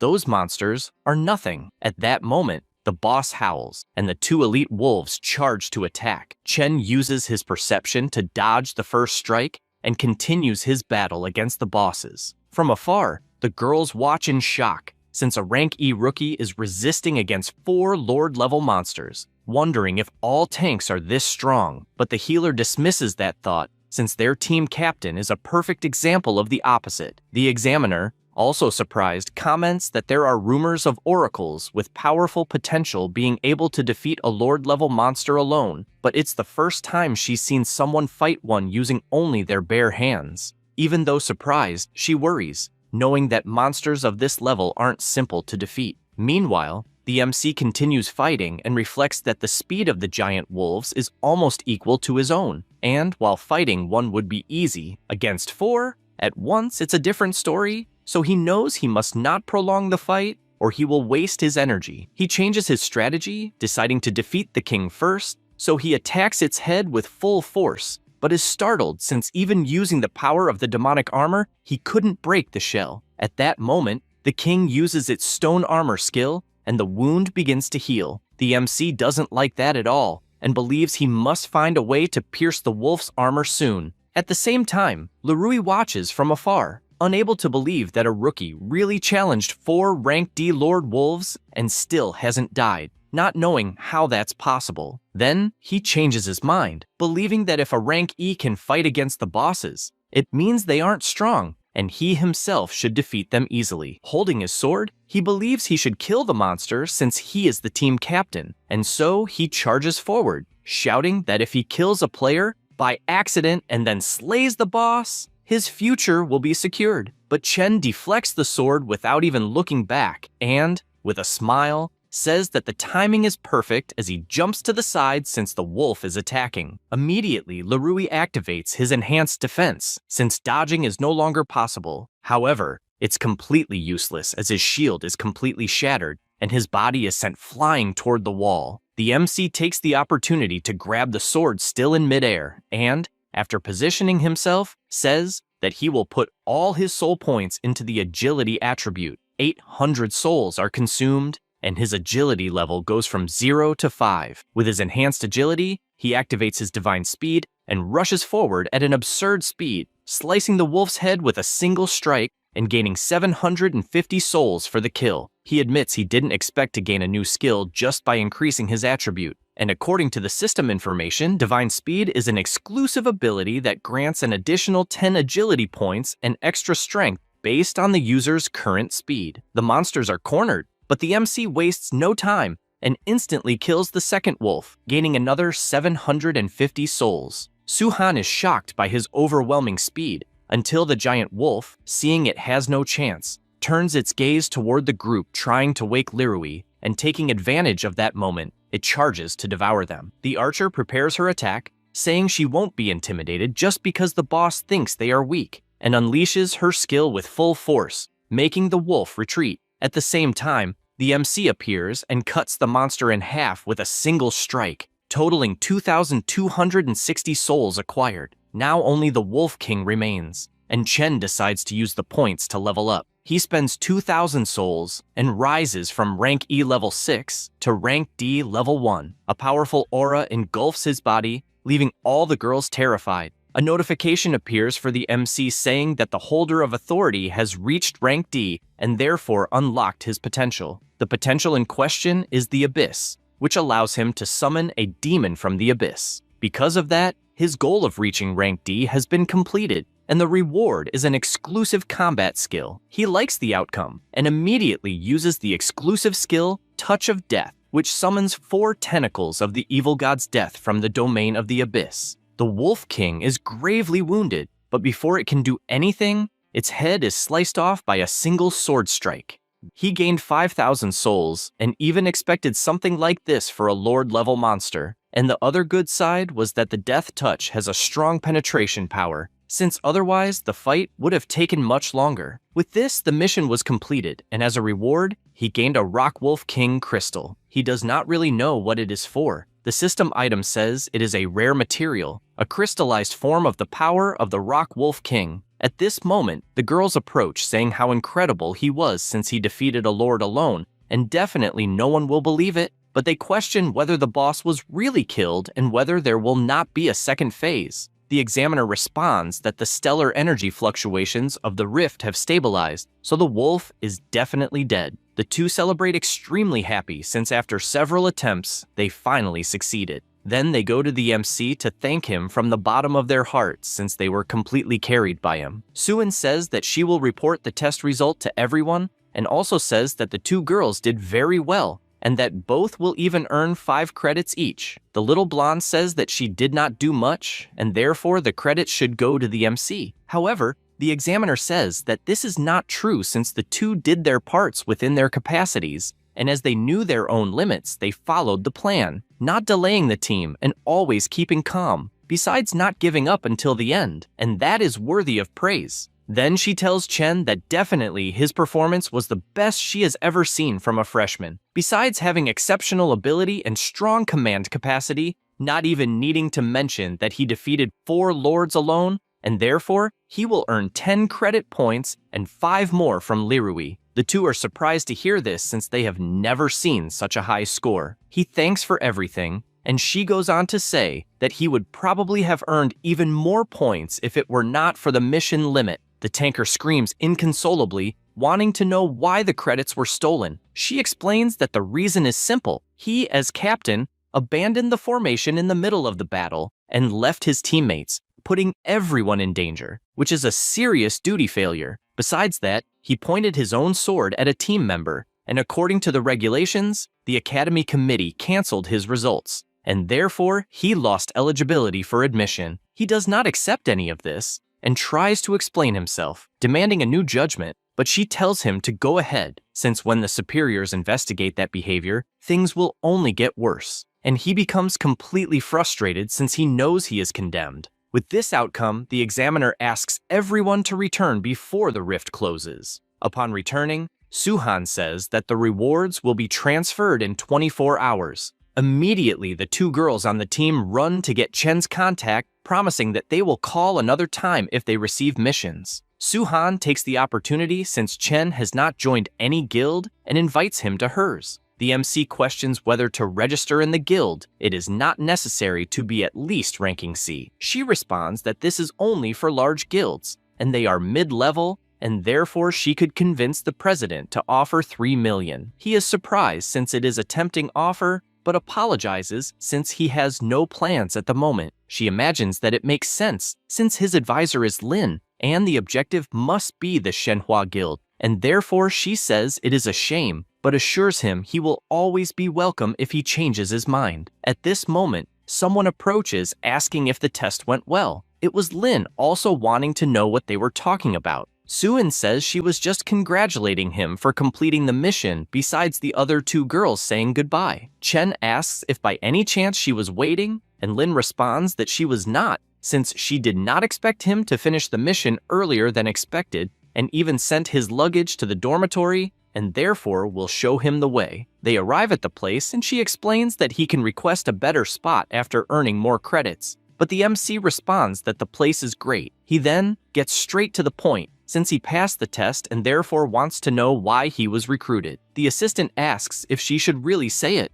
but Lin says it's fine since she trusts him, and because he passed the test, he will definitely shut the mouths of certain people. The MC asks who those people would be, and she explains that it is the official heir of the guild, only because her father was the previous leader. However, internally, the guild has already split into 3 factions fighting for succession. So, to guarantee her claim, she needs to rebuild her own team, and therefore wants his help. He says he understands, and since she apparently doesn't trust the former guild members, he also wants to know why she trusts him. Lin says she observed him in the Blackwater Zone battle and at the trade meeting, and they were notable battles since she noticed the pure obsession for power he had, and she reinforces that there is one more reason, since she knows about the absurd debt he has. He is surprised she knows that, but Lin reveals she investigated him, and although the debt is under the responsibility of the small agency Light City, behind it is a large loan company linked to the central authorities,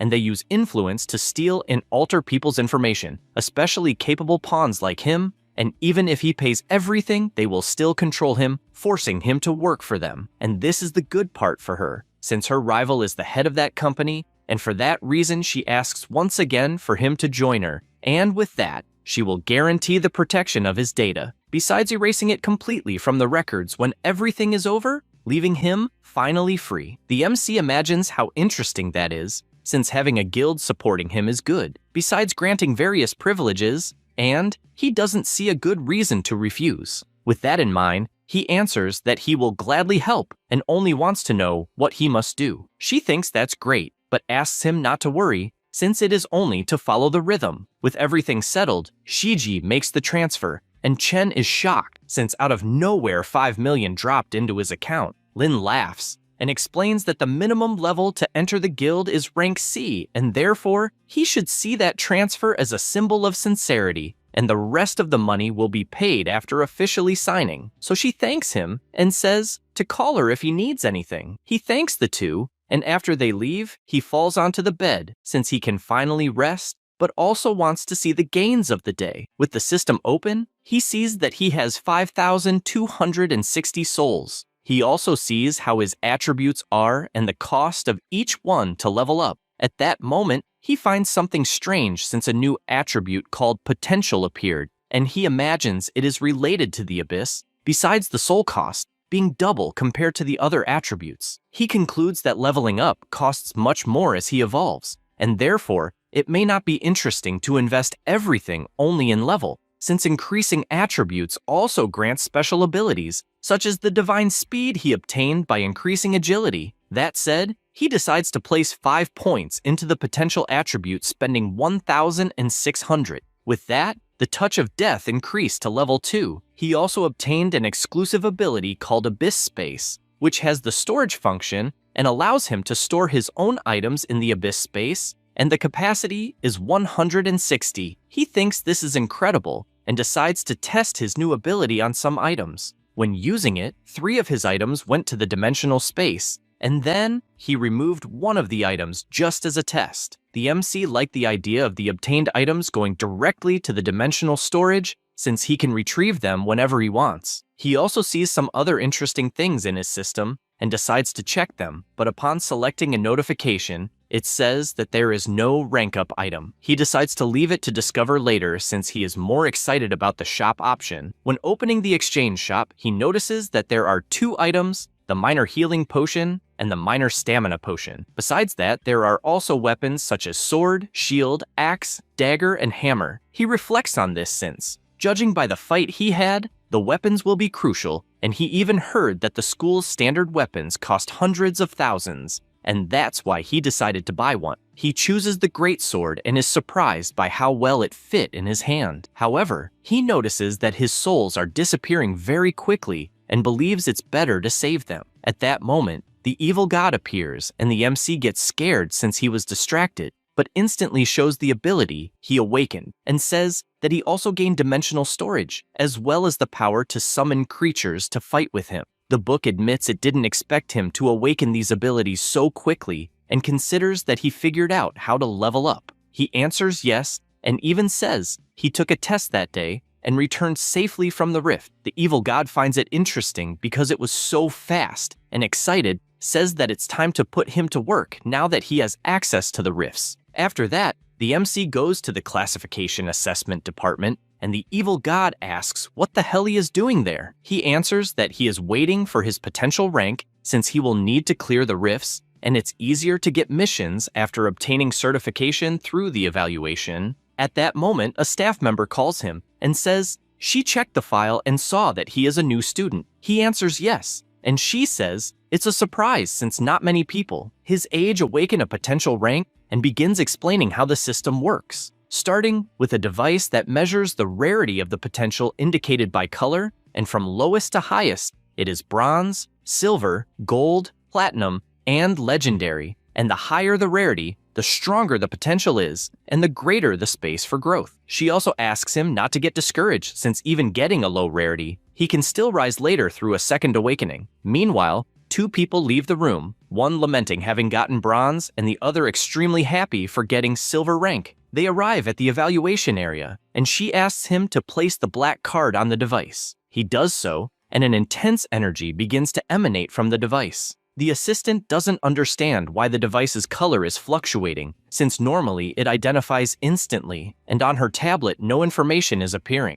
The energy grows denser, forming even a demonic aura around the device. The nearby people are frightened since the stellar energy is too strong to the point they can barely breathe. The staff member doesn't hide her surprise since it's the first time she has seen such strong detection waves, and he obtains the Apostle Awakening. The woman simply doesn't understand since the classification is purple and that color doesn't exist in the records. But she says his potential is Apostle, and it seems to be a profession. He doesn't understand very well since she is only guessing, and the staff member explains that for newly awakened people, the first one is usually incomplete, and the ability names are usually things like Flame or Storm, and only after the second awakening does a name like Warrior appear, and only then it's called a complete awakening. And she can't understand how the hell he already has a profession name in his first awakening since that shouldn't be possible. Her superior appears asking what confusion is happening, and she explains that in Chen's test,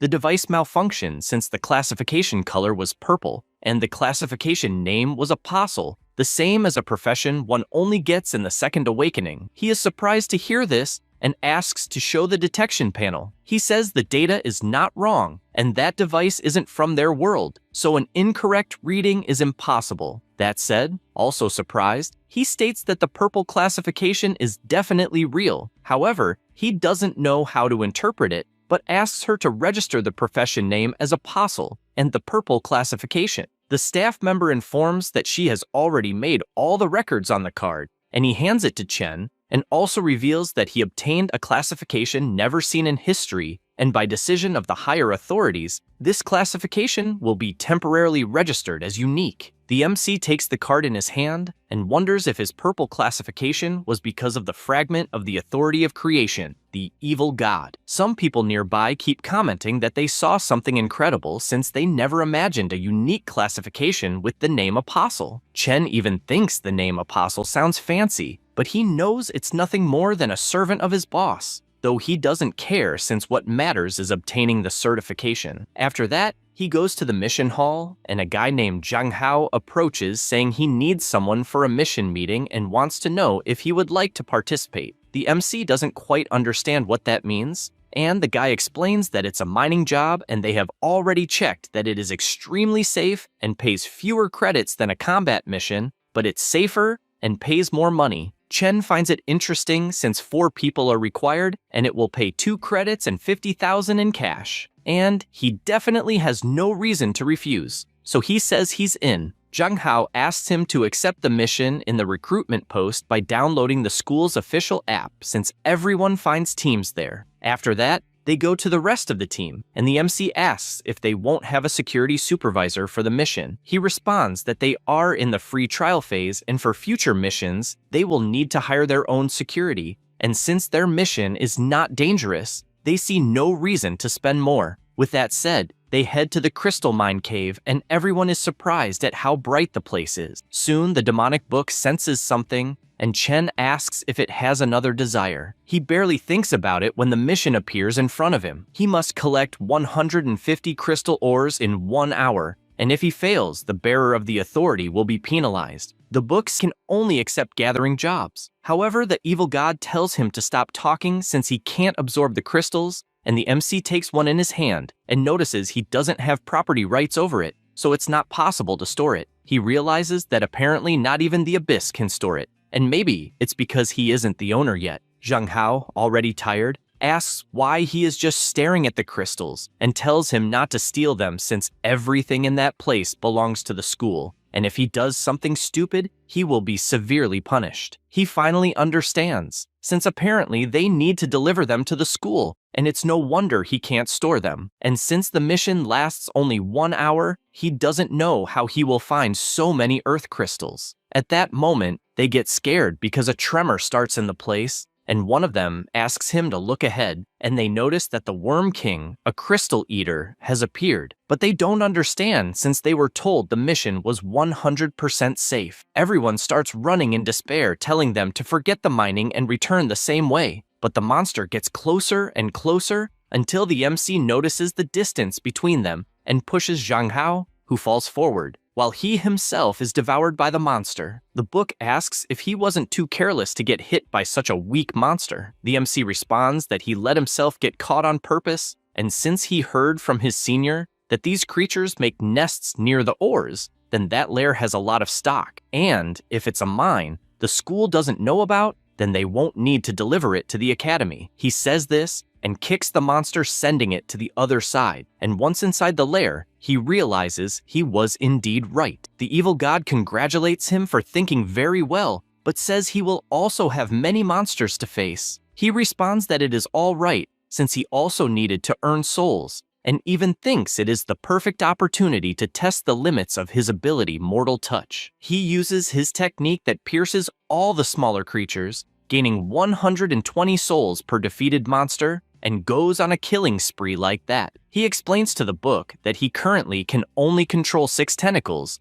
but can perform repeated conjurations as attacks without blind spots. Having said that, he concludes that Mortal Touch is much more efficient than going around killing alone, but the only disadvantage is that he cannot use it for too long. He reflects that although the ability has no cooldown, it consumes a lot of mental energy and even reached his limit, since a notification informed him that his mental energy was close to a critical level, and even issued a warning, stating that excessive consumption of this energy could cause fatigue, loss of consciousness, or even death. At that moment, a worm much larger than the others appears behind him, and he immediately draws his sword and chops the monster into tiny pieces with his divine speed, thus earning 7,000 souls. The book says it was not bad at all, and therefore gives him its approval, but tells him to hurry since it needs to work before the rift closes. He goes back to collecting the crystals using his shadow tentacles, and his mission progress is at 80 crystals collected, missing only 70, and the remaining time is 37 minutes. The MC, sitting down, simply orders his tentacles to collect all the crystals, and meanwhile, he imagines that he obtained 15,000 souls and also takes advantage of the resting time to use the lesser energy potion. Besides that, he also increased his agility and potential to level 5 and obtained 1 battle skill for each. He also consumed 5,000 souls to rise from level 1 of rank D to level 2 of rank D, 5 points in strength and 5 points in mental, and 5,400 souls remained. For reaching strength level 5, he gained the skill Powerful Strike. Endurance increases when advancing, and it becomes harder to lose balance. He also obtained a skill for reaching level 5 in mental. The skill is Calm Breathing, which improves the efficiency of mental recovery during rest. He finds it strange not to receive rewards for leveling up Constitution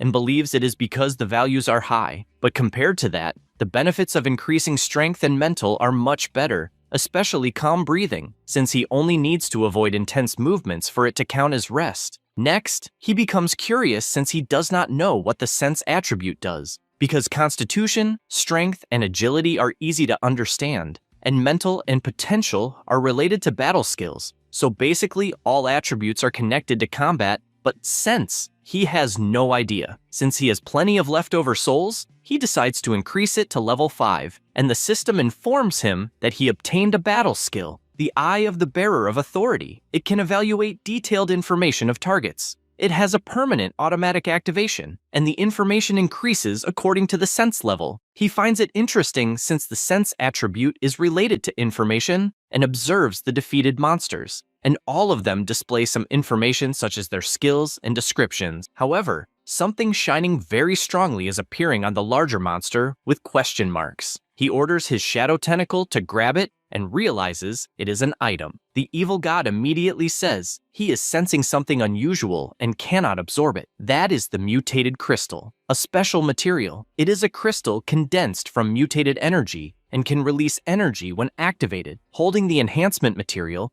it is used in the fragment of the demonic armor, Kydra. The evil god cannot believe the armor can be enhanced since it is extremely special, and the enhancement method should have been lost. And because of that, he would ask how it was obtained, but he notices that the rift is about to close and therefore says they will talk later. Outside, the team is outraged since it was supposed to be a safe mission, and they cannot believe that the MC died for everyone's sake. One of the members asks why they haven't assembled a rescue team even after 30 minutes, and the employee responds that the king worm's nest is very complicated, and if someone gets swallowed, it's impossible to come out alive. Zhang Hao cries, saying it is his fault since he dragged Chen into the mission. However, everyone starts screaming because out of nowhere, the MC comes out of the portal completely intact, and they have no idea how he escaped. Zhang Hao runs to him, thanking God he is alive, and asks how he escaped. He replies that he was lucky since he got stuck between the monster's teeth and wasn't swallowed. Then he makes up a story about crawling through the hole to the top, but says it is a shame he couldn't retrieve the equipment and crystals. The boy says he doesn't care about the equipment as long as he is safe and asks him to deliver the mission report,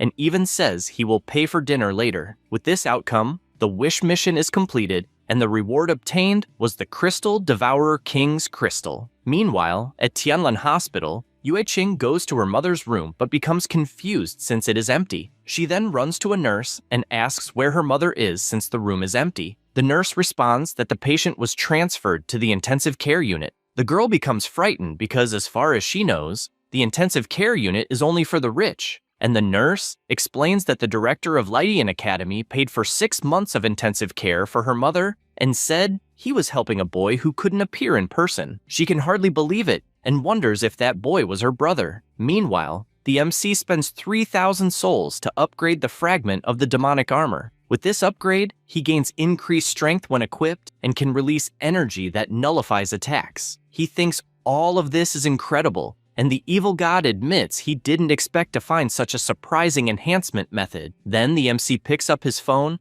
and imagines that he used the 5 million he earned to help his mother and the remaining 2 million to pay a smaller debt so he can breathe for now. Besides that, he knows that when he can take high-level missions, the debt will be paid off in no time, and the key is to escape safely. It's not that he doesn't know Lin, but things may get worse later, so he needs to become even stronger to protect those around him. He also comments that he needs to find a way to enter the sales alone, and decides to check the Academy's recruitment forum. He sees that there are some rank D missions, others that require 2 DPS, and so on. Seeing this, he realizes that all the posts are from experienced players, and competing with 3 teammates for kills isn't worth it. And only then he thinks that, as a novice, he can create a mission on his own. With that, he publishes a recruitment requesting only supports and asking for any mission, and even guarantees he will complete the mission by himself, and the reward will be split 50-50. The evil god asks if he really believes he will find someone with such ridiculous conditions,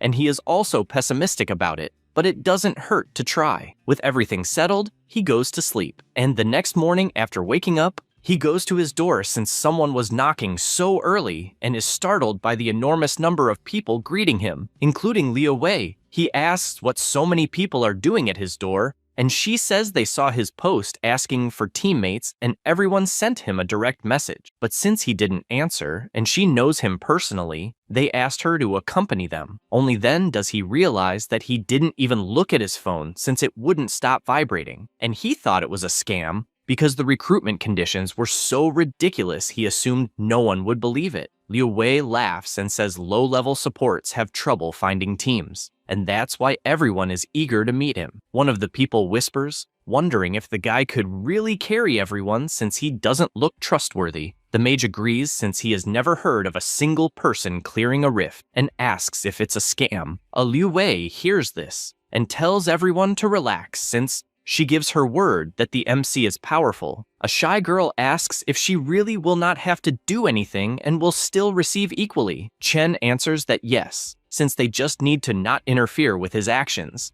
Immediately, everyone tries to pass a mission for the MC to help as written in the recruitment. Liu Wei finds it funny, since she also did not expect so many people and asks which task he will choose. Chen, excited, says he will accept them all. After that, in a building, a guy gets punched in the mouth, and his boss says he had the worst performance of all, and because of that, they will have problems. While swearing, he keeps kicking since there are many people to collect money from, and orders them to do everything to recover that cash. Then, still angry, he orders the team to have the best performance possible next month, or he will replace everyone and guarantees there will be consequences. Lin Yu hears everything silently and then leaves the building. His underlings ask if he is okay since he has an injury on his face, and he says yes. Then the guard says that just collecting debts will not allow their performance to keep up with the other teams, and therefore suggests expanding the business. Lin Yu slaps his colleague, telling him not to say disgusting things,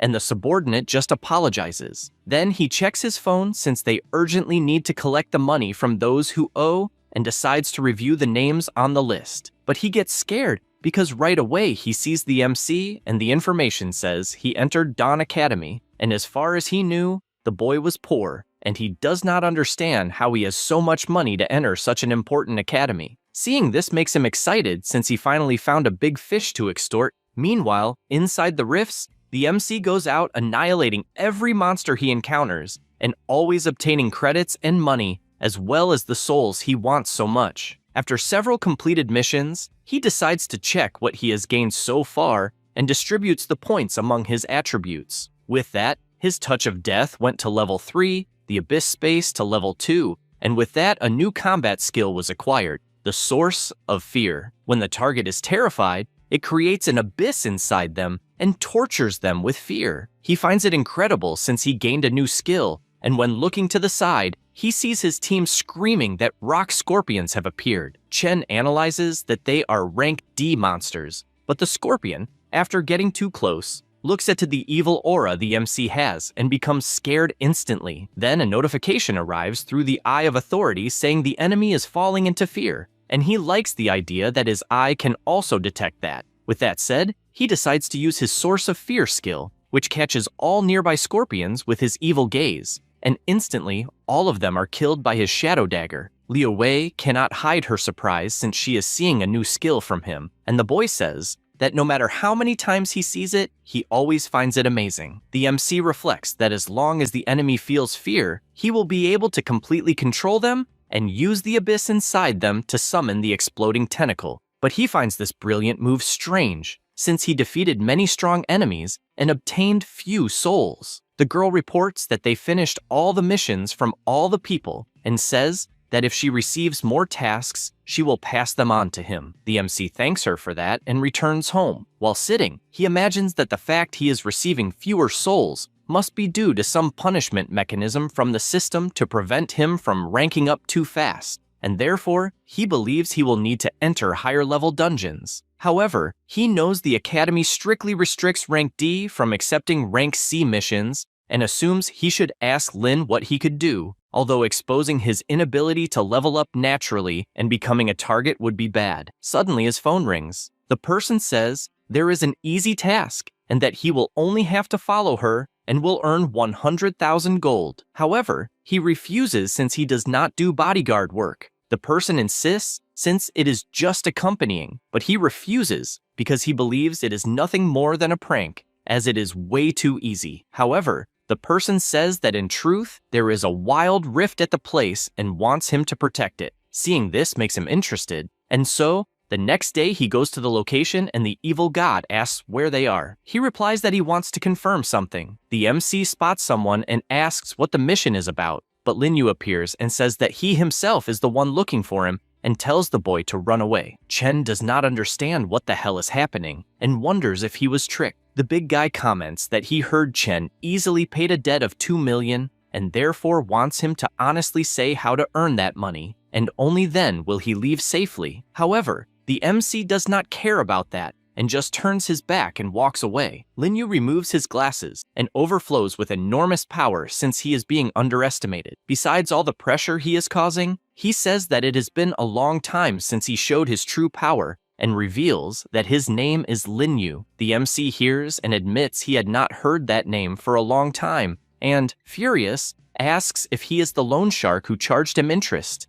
The MC says that he has already made the payment on time and therefore does not understand why he is being pursued. Seojun replies that it is simply because he has money. Chen realizes that even by paying the money back, he will not obtain any peace and that they are definitely not trustworthy. The big man finds the courage he is showing to respond amusing and believes that he thinks he is something special just because he entered some academy. He barely finishes saying this and gets punched in the middle of the face, which sends Seojun stumbling backward. He looks at the MC and does not understand what happened or when he was hit. He thinks this is impossible, since a rank C cannot lose to a rank D and he should be able to follow his movements. But he was definitely struck by the pressure of stellar energy. This makes him furious, thinking it is all a coincidence. And so, he activates his heavy pressure fist, but it only results in him receiving a slap to the face, a punch to the stomach, and finally having his head smashed against the ground. Sojun comes to the conclusion that Chen is not a mere rank D, since he cannot retaliate under any circumstances. The MC tells him to get up,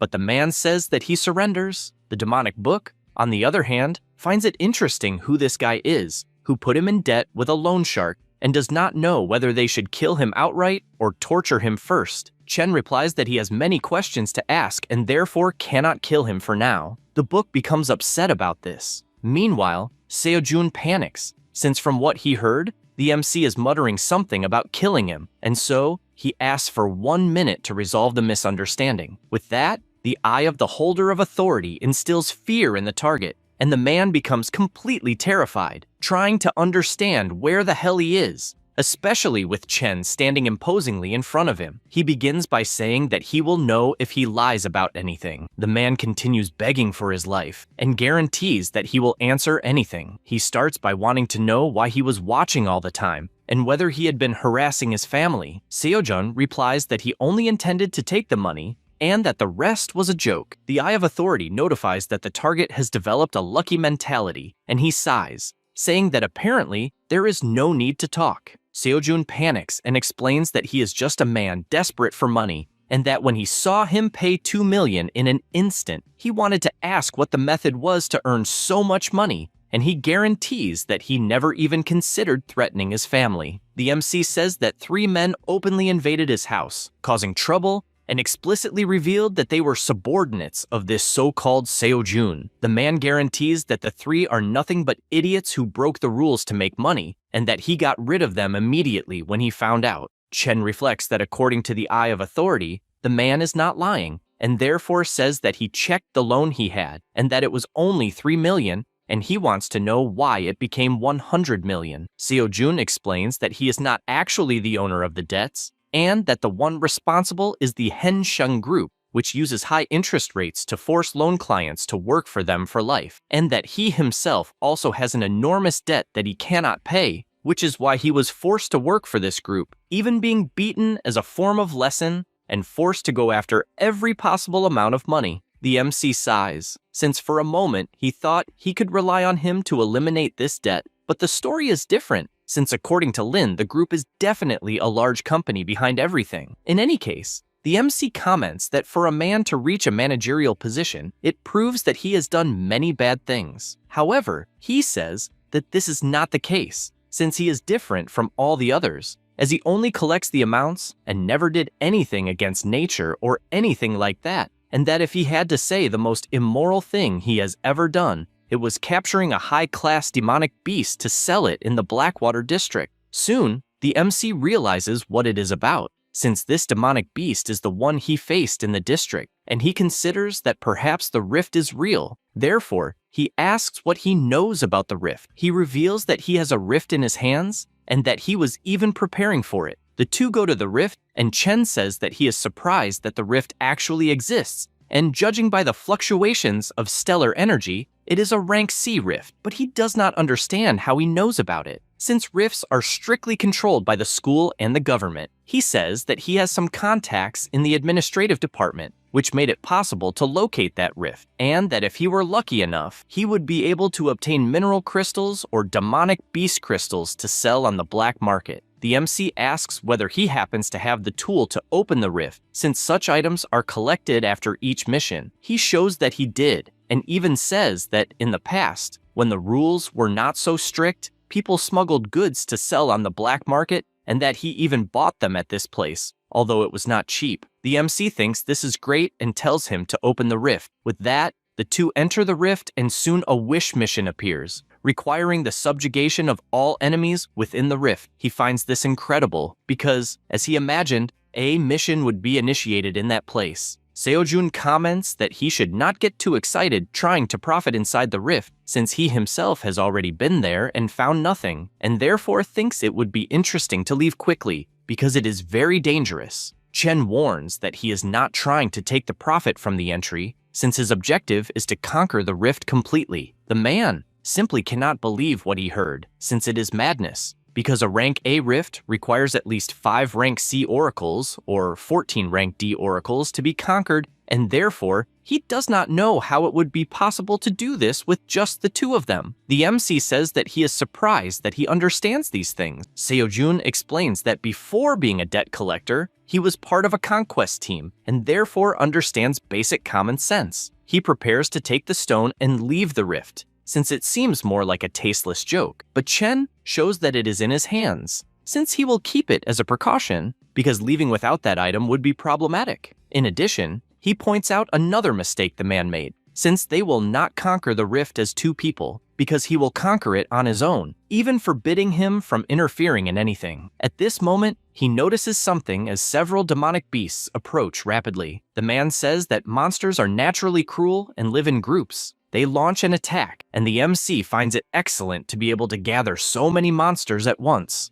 A shadow begins to emerge from his feet and pierces all the monsters that were nearby. Seo-jun is shocked, since he is facing countless rank C monsters, and the MC simply killed them instantly, and he wonders if this is the efficient way he is making money. The slaughter continues at full speed, with each monster dropping more and more souls. Seo-jun cannot believe that the power he is seeing really belongs to a rank D, and confesses that, in truth, he feels sorry for the band of monkeys. Chen, on the other hand, becomes excited by the amount of souls he obtained, worthy of a rank C rift. At this moment, something begins to move at high speed, and soon the MC activates his perception and comes face to face with a giant monkey attacking. He decides to use his level 3 mortal touch, and all the tentacles hit the boss. However, he becomes concerned, since the tentacles really failed to pierce the monster. Because of this, the boss strikes the ground with full force, which forces Chen to retreat. In addition, He tells the guy to hide somewhere, since he is now facing the Rift boss. He uses his Eye of Authority and sees that it is the demonic monkey boss of rank C, a demonic beast that became king through cruel battles. His combat ability as a lord is Fury. The boss activates this ability and enters Berserker mode, now with reduced sensitivity to pain and increased courage. The MC wonders if killing the subordinates somehow displeased the boss, but tells him not to worry, since he will visit them soon. The boss charges forward with everything and slams the ground with all his strength, but the MC leaps and activates his god speed. With that, he moves at an absurd speed, managing to attack practically the entire monster at the same instant. Meanwhile, Seojun watches from afar, unable to believe the abilities that a rank D is displaying, and he also does not know what the strange tentacles are, since he has never seen potential like that. In addition, he admits that he is already shocked by the fact of closing a rift alone, but he truly did not expect Chen to be as strong as the boss, and is certain that if he told anyone, no one would believe it. The MC continues advancing at full speed, striking all possible weak points of the monster. The boss cannot endure so much pain, and this causes his Fury mode to disappear, and because of that, the target enters a state of fear. Chen takes advantage of this and uses his technique to place the Monkey King under that state of fear. The monster cannot withstand so much pressure, and, because of that, is annihilated by several tentacles that attack the unprotected target. For defeating the demonic boss, the MC obtained 32,000 souls. He returns to the ground already expecting that a rank C boss would indeed be complicated because of its thick hide, but fortunately the monster panicked at the end, since otherwise it would have taken much longer. With that, the mission was completed, and as a reward, he obtained the pure crystal of the demon monkey boss. He takes it in his hand and reflects that he now possesses 3 crystals, but does not know exactly what they are for. The system notifies that an enhancement material is available and asks whether he will use 3 crystals for this. He replies yes, since he needs to be prepared one way or another. The items that will be used are the Rock Wolf King crystal, the Burrowing Worm King crystal, and the pure Demon Monkey crystal, in addition to 3,000 souls to enhance enro and accessory. As a result, he obtained the Lucky Hunter of rare rank, a Divine Sense equipment item. Attribute visualization becomes available and increases the drop rate of rare materials from demonic beasts when defeating enemies by 10% when equipped. He finds the increase in drop rate interesting. After that, he draws Seojin's attention and asks whether monsters happen to have anything valuable. Without thinking twice, the guy replies yes, since rank C demonic beast materials are very rare on the black market, and, although many corpses were destroyed, the value is still quite high. The MC then asks whether he can handle all that bureaucracy, and he replies yes. Now, a bit about Chen's current attributes, in addition to his items and weapons. 2 hours later, at the pier warehouse, Seojun arrives at the location and is soon greeted by Wang Pio, who asks the reason for his presence, since it has been a long time since they last saw each other. The merchant looks to the side, and upon seeing the MC, asks whether he is perhaps entering a new world of negotiations. Then he approaches, commenting that he is a young man with beautiful skin, and that he even knows some buyers who are eager for a gift like that. At that moment, someone grabs his arm. It was Seojun, furious, telling him not to speak nonsense, since they want to discuss business and he does not want to hear anything else. The man panics, not understanding what the hell is wrong with Seojun, since he has never seen him so protective of a boy before. Because of that, he apologizes, saying he was just joking, and asks to go straight to business. They go to another room, and the merchant asks to show what they have. Seojun places the briefcase on the table, and, upon opening it, asks him to see with his own eyes. Wang Pio simply cannot believe what he is seeing in front of him. In the briefcase, there are demon monkey claws, demon monkey fur, as well as stellar crystals and a horn from the monkey chief. He confesses that he is impressed, since he has no idea where they obtained so many top-tier items. Seojun tells him not to ask about the origin, just to inspect the products and give a price. Wang Pio explains that rank C materials are rare and will require some effort to distribute, so he starts with the value of 1.5 million. The MC is surprised by the amount, since he did not imagine that monster materials were worth so much. And indeed, it is no wonder that the academy and the government control this so strictly. Sojun comments that it has been a long time since the merchant last handled a rank C treasure, and that he is probably getting his memory confused since those materials are certainly worth more than that. Otherwise, he will ask other people. The merchant says he is right and offers 2.2 million since it is a high price. He asks to add another 300,000 to close the deal at 2.5 million, saying that he should think carefully because those materials are extremely rare and do not exist everywhere. And if people discover that he has a source of rank C or higher materials, major clients will fight to do business with him. Wang Pio does not like this intimidation at all, but says he will close the deal since he is an old client. With everything settled, the two close the deal. After that,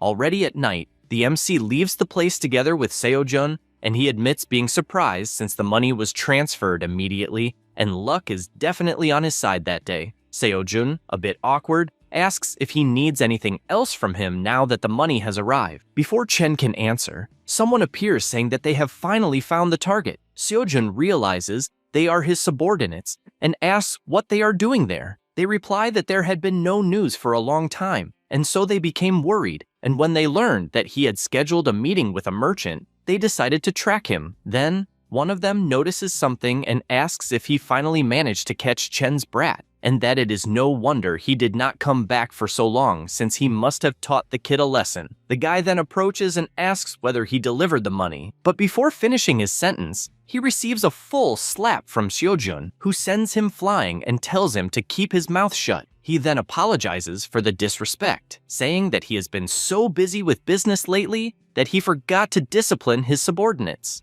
The MC says that everything is fine and that he will leave, but before that, he will transfer 1 million of the money soon. Sojun asks whether he might need the money and says he can consider it a payment for the collaboration he provided. He replies that he does not feel comfortable with that since he literally did nothing, and so he takes his leave because it would not be good for people to see them together. While walking, the evil god questions why he let the guy go, since he could have kept him as a slave for life. He replies that it is always interesting to leave a door open for new opportunities, since he may do business in the future, and besides, the guy is not even his enemy. The subordinates watch from afar and ask what exactly happened. Seojun replies that it is a long story and orders everyone to search for wild rifts using everything they have, and that it does not matter if the commission is high, since it may be the only chance to buy their freedom. A few days later, on the commercial street of Dawn Academy, Chen admits being surprised since it is the first time he is visiting the school's commercial street,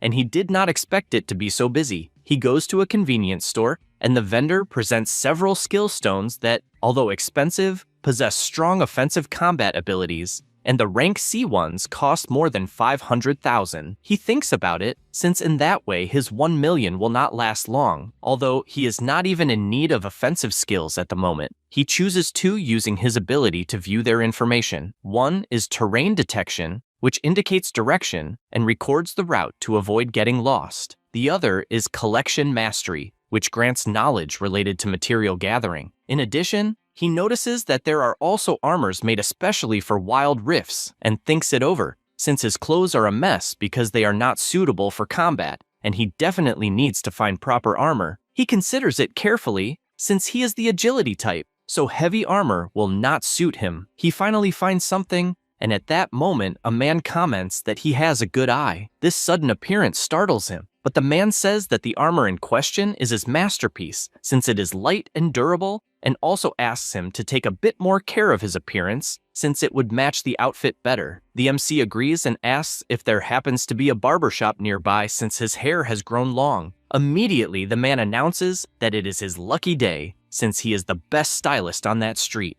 After all that, his bill came to 910,000, but he leaves the shop much more stylish than before, in addition to noticing that the armor is definitely very comfortable to wear. All the girls on the street are surprised by such beauty and still cannot believe that he is a higher education student. The evil god does not understand human thoughts, since all the MC did was change clothes, and even so, it was enough for the girls' attitudes to change so quickly. Chen also shows an outfit he bought for his boss, but he asks whether it is some kind of joke, since he would never wear such a pathetic outfit. At that moment, he notices someone passing nearby, and it was Lin. She says that she almost did not recognize him and was actually looking for him. All the nearby girls start gossiping about whether the boy next to Lin is her boyfriend, and she, dying of embarrassment, asks to leave that place since they need to talk somewhere quieter. After serving themselves a drink, Lin admits that she is surprised, since he reached rank D without even being enrolled and still awakened a potential never seen before, and she laments the fact that she is his mentor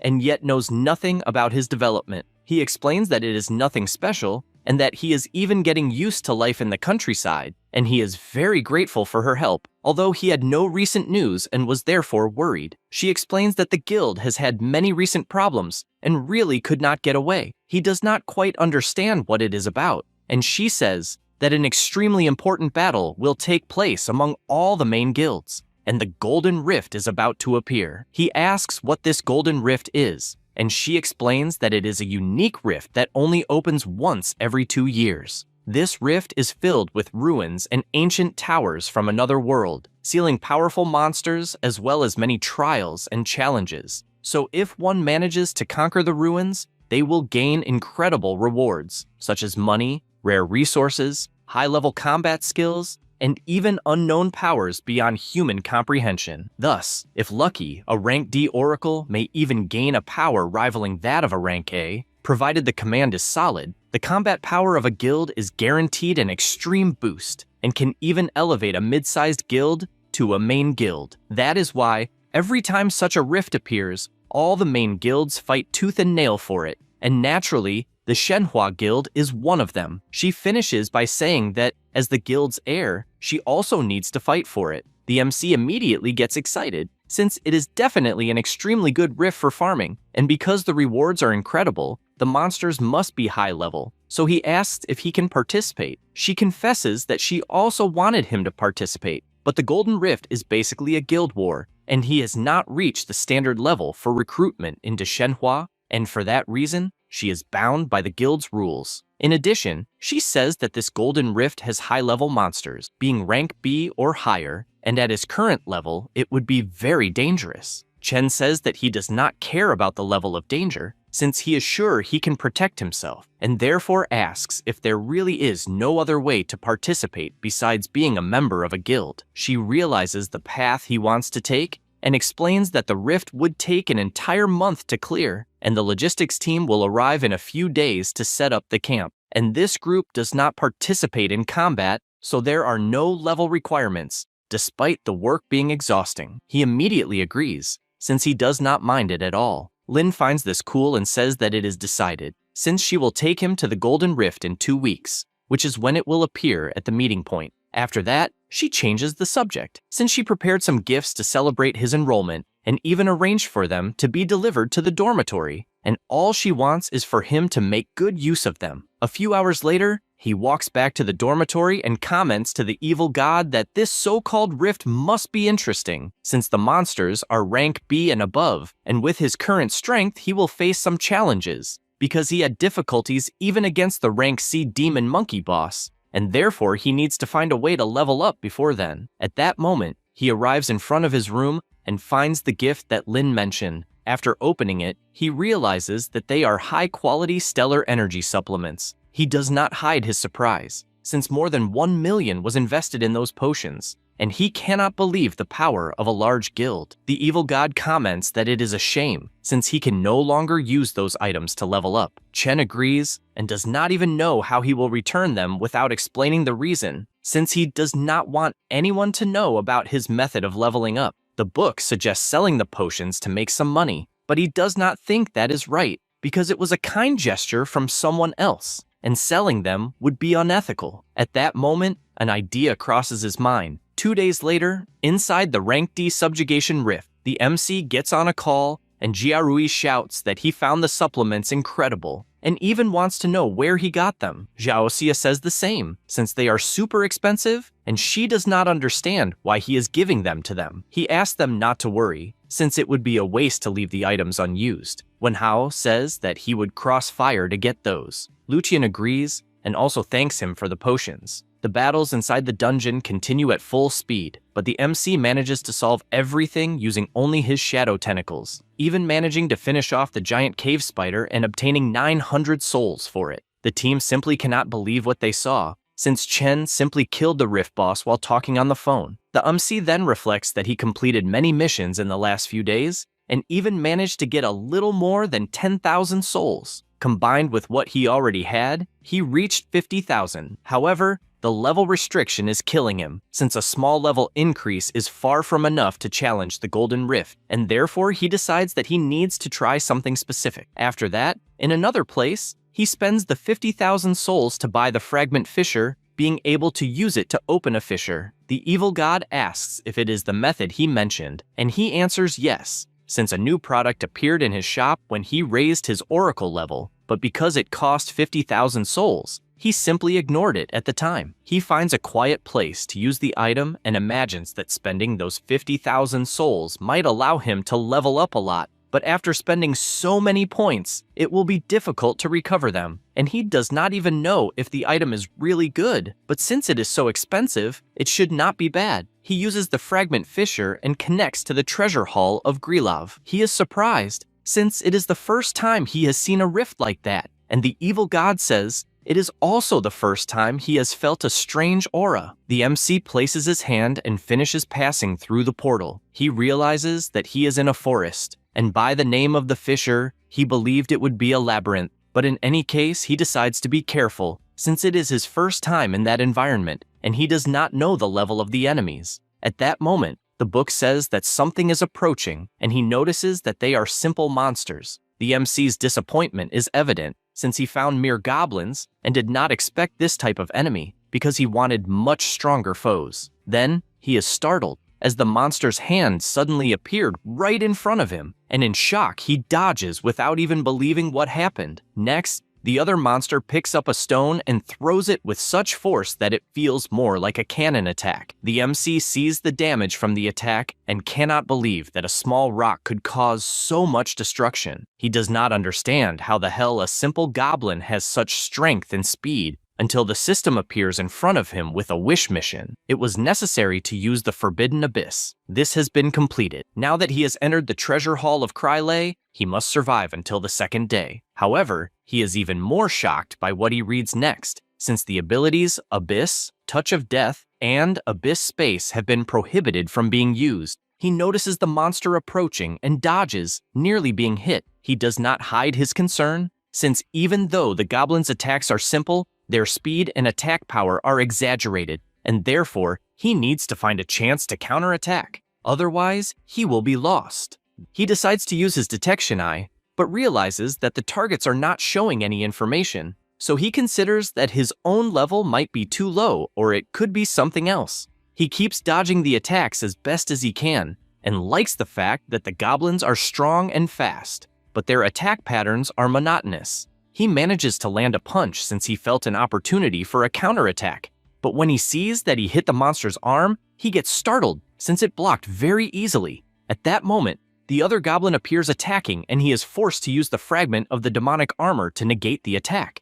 Then, he channels energy into his fist and lands a direct hit, sending the blow flying far away. However, he does not like the idea that not even the power combined with the divine armor is enough to kill them. And to make matters worse, he cannot use the Touch of Death and will have to rely solely on his combat skills and martial arts. He also confesses that he never expected to lose his impact potential and his combat abilities. Suddenly, the goblin lets out a loud roar that echoes throughout the forest. The MC looks back, not liking this at all, and more goblins appear from the forest. Chen did not imagine there would be more enemies and all the goblins charge to attack at the same time. But this time, he is prepared and lands a strike with his new sword, which he bought at the cost of 1,100 souls. This kill rewarded him with 1,000 souls. He understood that even though his potential was banned, at least the shop and the attributes still work,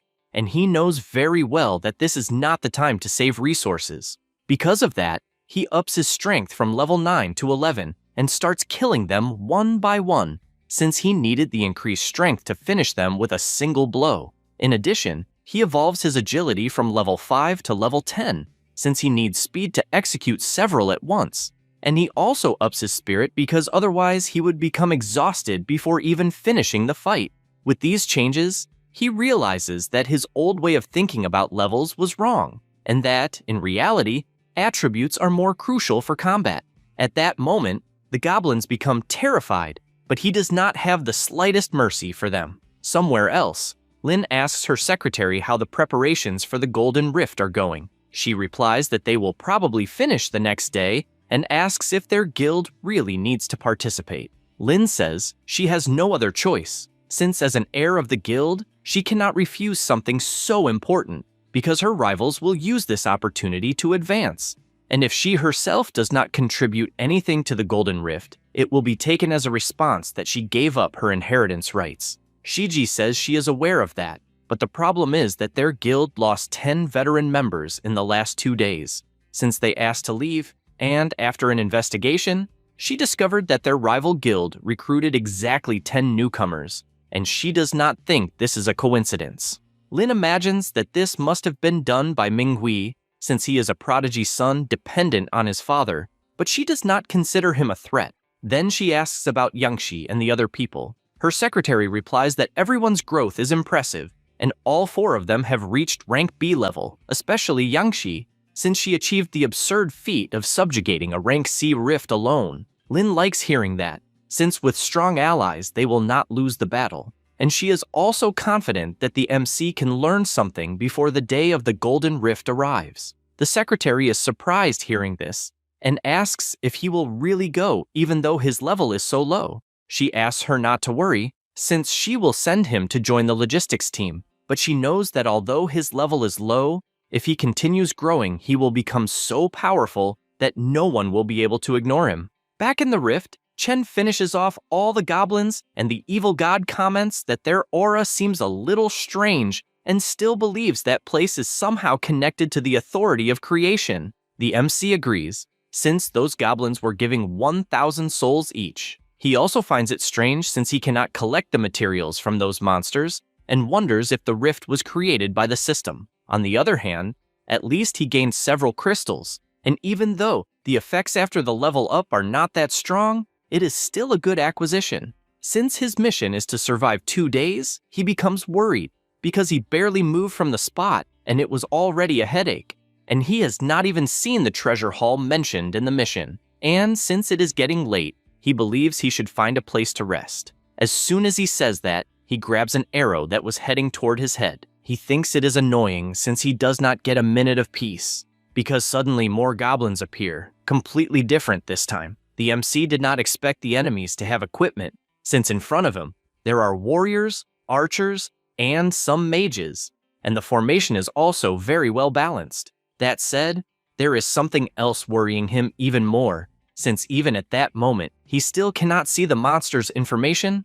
meaning they are of a higher level than him, and he even thought he was strong enough, but apparently he was mistaken about that. The goblin mage gives an order, and all the archers fire directly toward Chen, who is forced to keep dodging and cannot believe the arrows are homing, and wonders if that is a monster ability. At that moment, he activates his perception and blocks one of the attacks, since suddenly a goblin assassin with stealth abilities also appears out of nowhere. He counterattacks since they are all high-level enemies, and the goblin warrior appears behind his back, but he manages to block in time, since even though it is difficult, his attributes have increased a lot, so he can deal with the situation. The monster begins increasing its strength more and more, and the MC starts having difficulty continuing to block. Only then does he look to the side, and concludes that the mage is using some buff to strengthen the goblin warrior.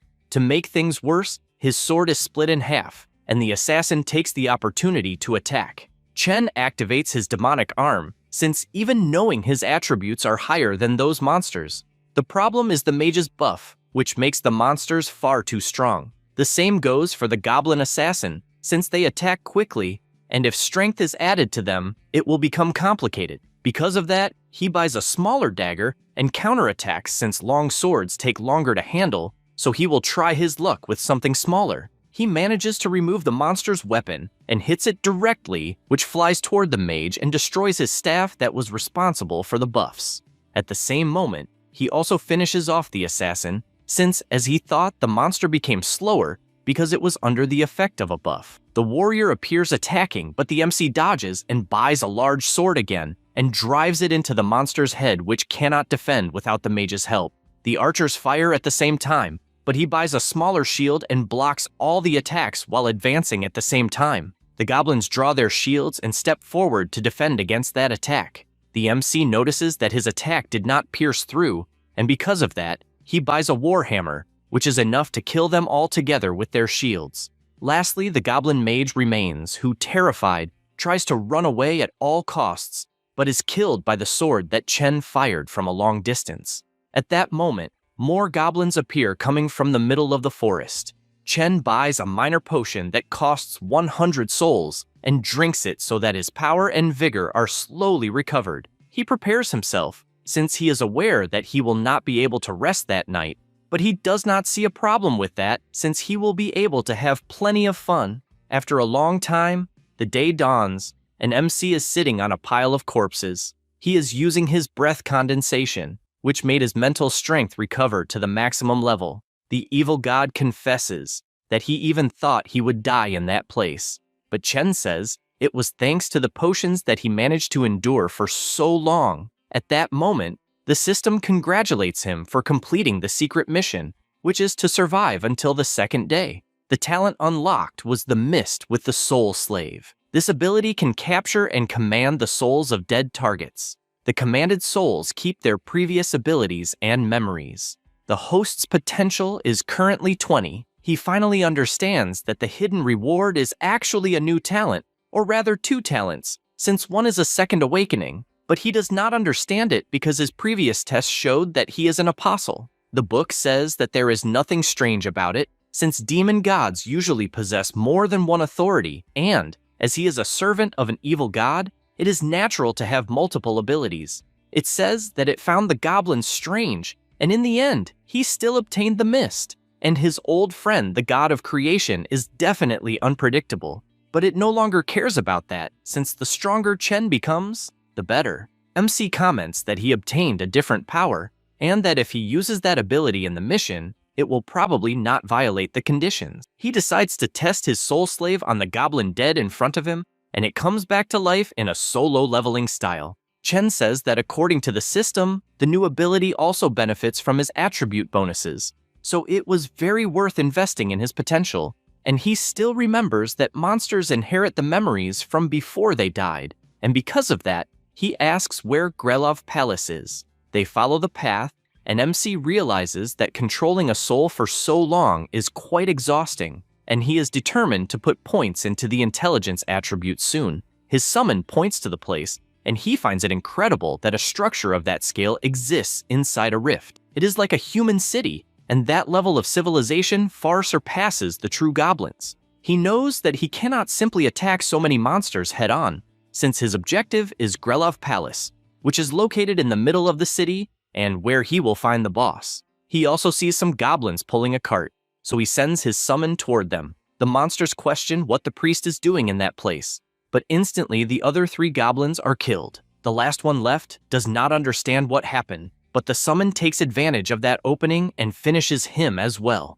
Chen cannot believe that his plan worked since the monsters did not notice that something was wrong, and that only means it will be much easier. His new summons go to the gate but are stopped. The zombie goblins apologize for the delay, but ask to be allowed through since the king is losing patience because of the delay. Because of that, they are allowed through, and MC, inside the cart, celebrates since he ordered his summons to act normally, and the dialogue was so perfect that it seemed natural. They finally arrive at the throne where the goblin king Grelov is sitting. MC realizes that his perception is still not enough, but at least he knows that one is the boss. Grelov grabs his weapon without warning and throws it forward, destroying the cart and forcing MC to dodge since he was detected. One of the guards shouts that there is an intruder, but the boss immediately appears attacking, and MC is forced to dodge as best as he can. While doing this, other goblins appear, but these are too weak and die with just one blow. The summons prepare to attack, but Grelov finishes them off with a single strike without even looking back. Chen takes advantage of this moment and throws his sword, but the boss blocks it with extreme ease. Other goblins appear to help, and the king points out that he will put an end to the intruding rat. MC is surprised that the boss knows the human language, and by summoning his servants, assures that the one who will lose his life will be the king. Grelov says that he never imagined his own people would be used against him, so by using his ability, he pulls out a new weapon, now wielding 2 axes for that battle. He prepares to attack, and the summons form a barrier with their shields. However, it is useless against the brute strength of the boss. However, MC only used that as a distraction, but his attack was blocked. An assassin goblin of Chen appears attacking, but Grelov manages to dodge, and while retreating, asks how he dares to use his own people against him. MC warns that he will find out very soon. The boss becomes furious since even the shaman is rebelling and orders his troops to advance.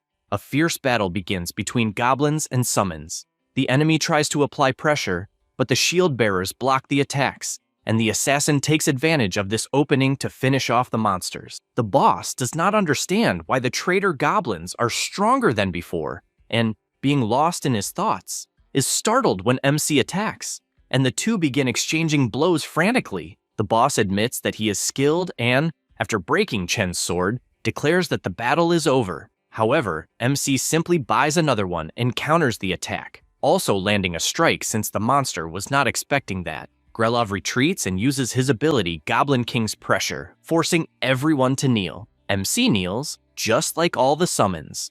The boss approaches, saying that he acknowledges the strength he witnessed, and that if he begs for mercy, he will make sure he dies in a less painful way. MC thanks him for the offer and says that his soldiers are more willing to obey him himself. The king is startled after being hit by several arrows and does not understand how the monsters can still stand against him. The archers continue firing, and Grelov keeps blocking until more summons appear, grabbing his body from behind, while other goblins attack from the front. He ends up kneeling, shouting that this is impossible, and Chen, after approaching, says he will finish it once and for all, and with a single slash kills the boss and obtains 50,000 souls from this kill. The system congratulates him for completing the palace mission without using the abyss, and the reward was the Goblin King's Crystal, and the intermediate shop was also unlocked. He becomes happy since that item significantly increases the monster drop rate,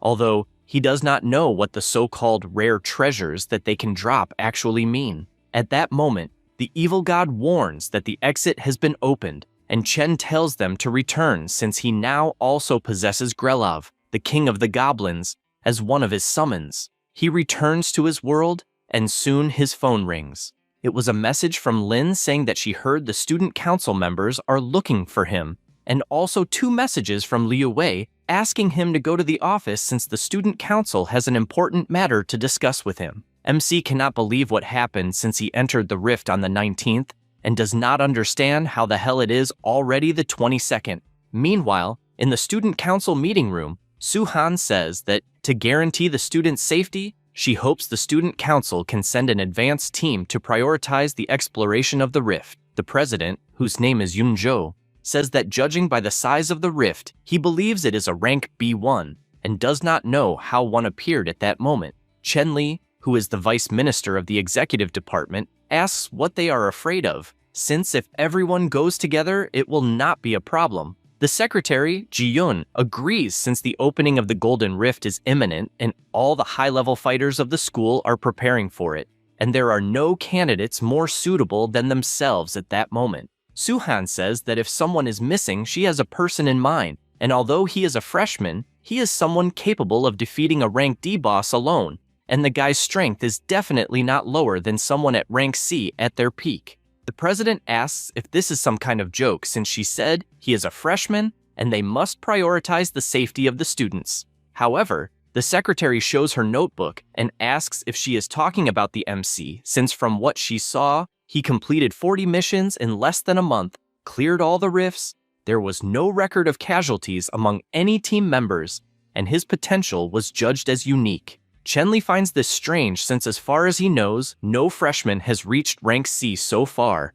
and if the MC had this kind of strength, his stellar energy level could not be low. Yunjo admits that the data is a little exaggerated and therefore he needs to see it with his own eyes to draw a conclusion and asks where the boy is. Suhan, somewhat embarrassed, says that she actually tried to contact him the day before, but did not receive any response. And according to people who know him, the MC has been missing for several days, and she even tried to tell him about the meeting that will happen the next day but could not. The vice minister gets irritated, saying she took the liberty of talking about such an important matter, and she apologizes since the MC is definitely someone special. Yunjo says it is not a problem and that they will wait to see if he appears. With that, he ends the meeting and says the next one will be at 7 in the morning. The day arrives and everyone is standing in front of the portal. The president says that apparently it will only be them, and Suhan becomes upset, since apparently the MC did not show up until she suddenly gets excited when she sees that at the last minute, he decided to appear. Chenli comments that the boy does not seem like anything special, and the president informs that this is a special mixed rank B rift that appeared in the academy, and it is extremely dangerous since he could easily lose his life, and if he is not confident, he should withdraw. The MC realizes that this is the mixed rift that his senior mentioned, and he is intrigued by the types of rewards it might have. He says he will participate under 2 conditions. First, the members who will enter the rift can only be the 5 present in that place, and no one else will be allowed to enter. And the second condition is that the rewards will be distributed according to contribution. Therefore, whoever puts in more effort will receive more. Chenli shouts that this is nonsense, since a nobody should not be making demands of them. The MC says it is only a guess, but since it is called a mixed rift, it will probably be able to merge with other rifts, making them even more dangerous. Therefore, for something so dangerous, they still had to ask a rookie to participate in the investigation, and that shows the student council is currently lacking people. So even though he was recommended by the senior Suhan, he feels the student council must have investigated a lot about him behind the scenes before deciding to let him enter. He finishes by saying that they need someone like him, and he needs the rewards, so both sides get what they want. Besides, he only asked for distribution based on contribution, and that is not asking for much. The president hears all of this and admits that he did not expect the famous student Chen to be so observant, since as a freshman that is quite surprising. He says that he can agree with the conditions, but he must remember that if the mission is about to fail, all the conditions will be immediately annulled, and at the same time he must guarantee his own safety, since the student council will not take responsibility for casualties. The MC warns that this will not be a problem, and everyone enters the rift. Once inside, Yunjo says it is confirmed that it is a mixed rift of classification B and another of lower B classification. Chen, curious, asks how he knows that. He explains that it is clearly a forest, but there is hell-light moss, which only grows at the bottom of caves, and only rifts of classification B and above have forest environments, while rifts below classification B are almost always caves. The MC imagines that if this is correct, then the rift he entered alone was at least rank B or higher. The president adds that due to the size of the place, the level might exceed rank B, and that is good news for them since, from what he heard, when 2 rank B rifts merge, it becomes compatible with rank A, and if that happens, everyone will be in great danger. Suddenly, a monster appears without warning, but Chenli reacts quickly and attacks with his weapon. They stop to see what it is, and notice that the monster is a rank B gargoyle. They find this interesting, and the warrior advances without thinking twice. The president helps with support and uses his divine blessing, which increases all of the target's attributes by 20% for 8 seconds. With that strength, he was able to cut the gargoyle in half with extreme ease. After doing that, he warns that this level of difficulty will be nothing and that only the 3 members of the student council will be enough to clear the entire rift. However, Ji-yun asks him not to speak too soon, since above them, dozens of gargoyles appeared, all of rank B. That's all, folks. If you enjoy the video, subscribe and hit the bell. Thanks.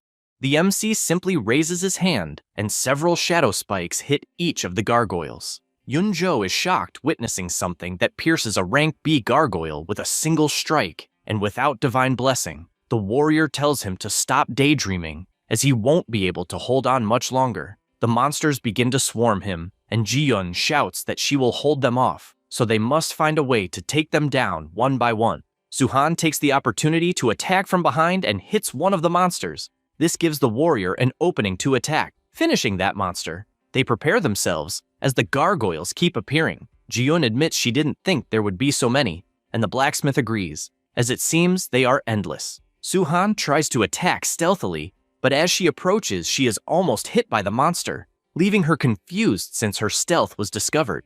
To make matters worse, she feels a strange sensation and her body becomes weak, giving the monster an opening to attack. Chenli shouts for her, but the shadow tentacle finishes the monster and everyone rushes to help.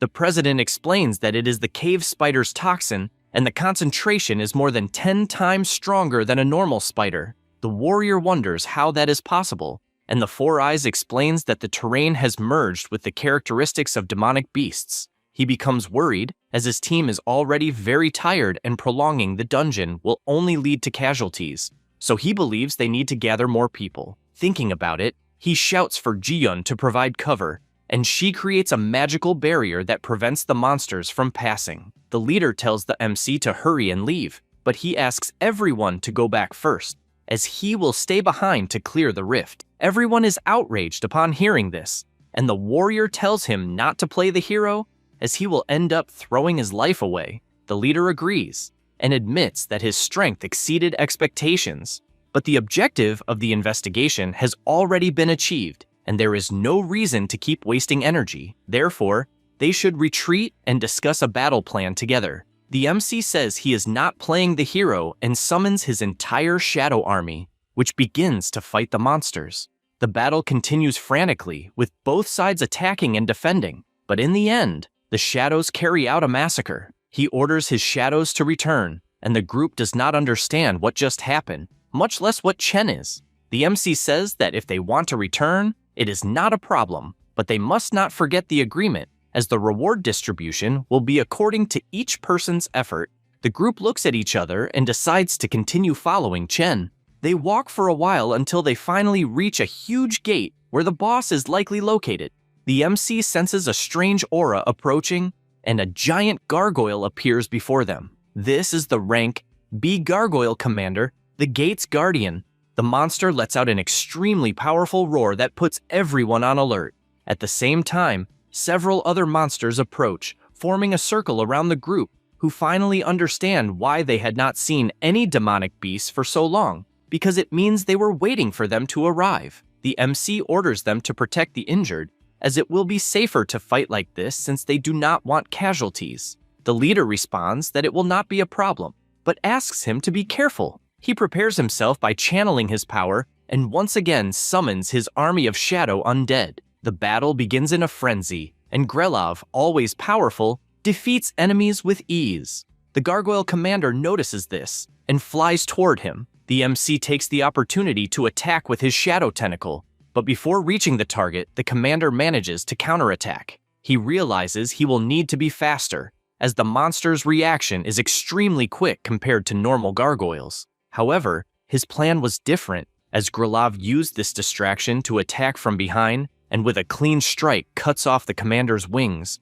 causing it to crash to the ground, unable to fly anymore. Chen uses his fear-inducing ability and takes advantage of the paralysis to attack with his tentacles, successfully finishing the monster, and this kill yielded 30,000 souls. In addition, he obtained the Gargoyle Commander's Crystal and the Demon Beast Hunter effect. He is pleased with this reward and realizes that besides everything, it also dropped an item. This is the heavy gargoyle armor, formed from the rock armor of a commander-class gargoyle. It has extremely high physical defense and can reduce impact damage. Its total weight is quite high. He finally understands what it means to have a chance of obtaining rare items, and the equipment's effects are apparently excellent, but the fact that it is heavy does not suit him much, so he will find Lin Yu later to sell it. However, when he looks at Grelov, he has an idea, since enslaved spirits can use weapons, so maybe it will work with armor as well. Because of that, he hands over the equipment asking him to try it,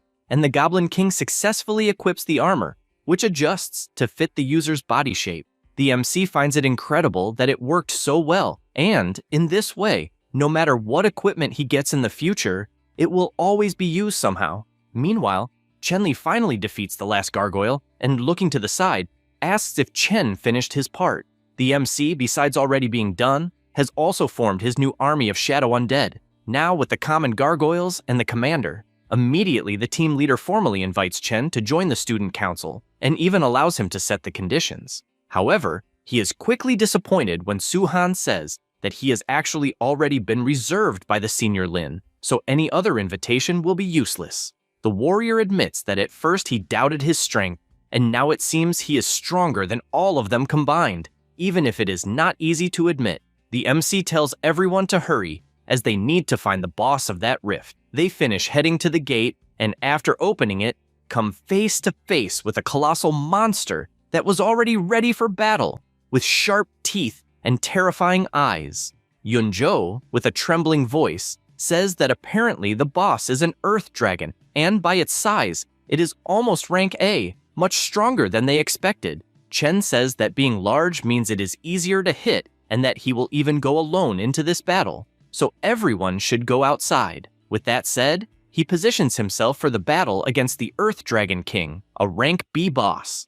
The boss summons a huge rock and launches it toward the MC, who dodges without much difficulty. Then, he strikes his massive sword against the monster's head, but the dragon lets out a powerful roar that throws him away, making him realize how tough the monster's skin is, and it will definitely be difficult to pierce. He asks Grelov to get ready, and his entire shadow army rushes at the boss, hoping to win strategically. However, the dragon summons its piercing spikes, which kill almost all the common soldiers, except for the Goblin King, who moves at high speed, blocking the other attacks. Chen takes advantage of this opening to summon his shadow tentacles and attacks in various places to find some vulnerability, but he does not deal any significant damage even after hitting several spots. He realizes he needs to find areas without armor in order to inflict reasonable damage. The boss does not stand still and keeps attacking, forcing the MC to dodge,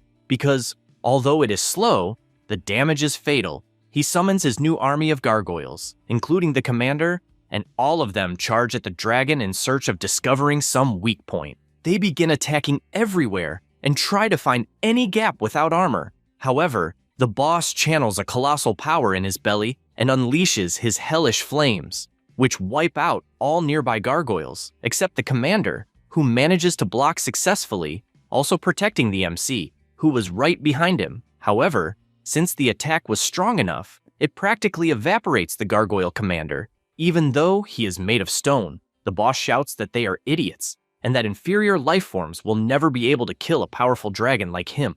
The MC watches this alongside the evil god and asks what the boss is supposed to be, since, from what he can see, it is nothing more than a large lizard. The monster becomes confused by a human talking to him and shouts that he will annihilate the scum before him with his overwhelming power. However, as soon as he says that, he feels his body become strange, to the point of collapsing to the ground. Chen warns that the earlier toxin can leave him immobilized for a long time, and that he has many precious gargoyles that carry this poison. Then, once again, with his army standing, he asks who the inferior life form is, because apparently, the tables have turned. The Earth Dragon begins to panic, and with that, the Eye of Fear detects that the activation conditions have been met, and because of that, the shadow tentacles emerge from inside the monster, piercing from the inside out, killing it instantly and gaining 80,000 souls. Since the Monster Hunter effect is active, the boss drops a valuable item upon death. The MC picks it up in his hand and comments that,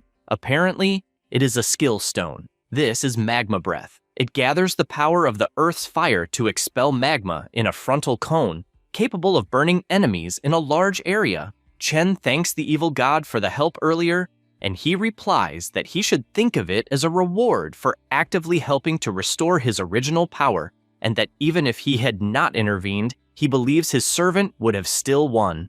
Chen admits that he could have, but he has few servants left to summon, since Grilov and the others cannot be resummoned until the next day, and that will consume a huge amount of mental energy. He stretches, since he still has the treasure hunt, and all he wants is to see if there are valuable materials. After that, everyone leaves the portal. The MC tells the group that he will leave the distribution calculation to them, since they can transfer it directly to his account. The leader says that the student council unanimously decided that the 1.5 million reward for clearing the rift will be entirely his. Chen is surprised since they want to give everything, and says that he had stated the reward would be distributed by contribution, since everyone also worked hard. He replies that no, because if it were not for the MC's help, they would not have been able to close the rift, and he definitely deserves it. And besides, they want a chance to work together in the future. The MC thanks them for that, and at that moment,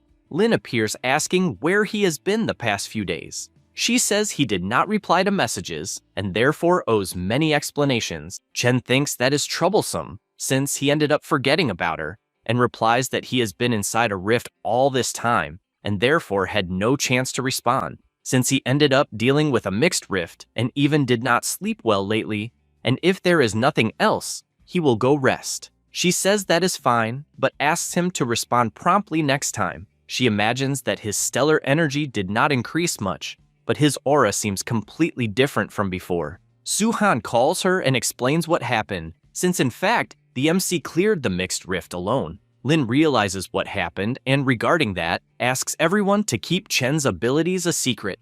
The next day, in the MC's apartment, he tells the goblin mage that he wants to see if it can learn a skill. The summon does not really understand what to do, and he explains that it must place the stone in the palm of its hand and treat it as part of itself. By doing that, the stone changes form, merging with its new owner. Chen is pleased to see that his shadows can also use the skills gained in rifts. The evil god comments that the skills are probably very expensive, and even so, he simply used it. He replies that the rift Lin mentioned, where they obtained the golden radiant ticket, is opening that day, and they need to maximize their combat power. And although that skill is powerful, its preparation time is very long and consumes a huge amount of mental energy, so it is not very suitable for him personally. The book says it understands, but its doubt is why he did not take the Earth Dragon as a shadow subordinate. He admits that at first he planned to do so, but when he released the mist toward the Earth Dragon as usual, he saw the silhouette of a giant dragon, and after that, he could no longer sense the soul of the Earth Dragon. The evil god finds it strange, since he did not see any of that, and believes it was actually interference from the aura of the dragon race. The souls of that race are much more resilient than ordinary demonic beasts, and although the lineage of the Earth Dragon is thin, it still has some. The MC knows it is too late for regrets, and his top priority is preparing for the Golden Rift, since his shadows can use equipment and skill stones, and therefore, he finds it interesting to buy some.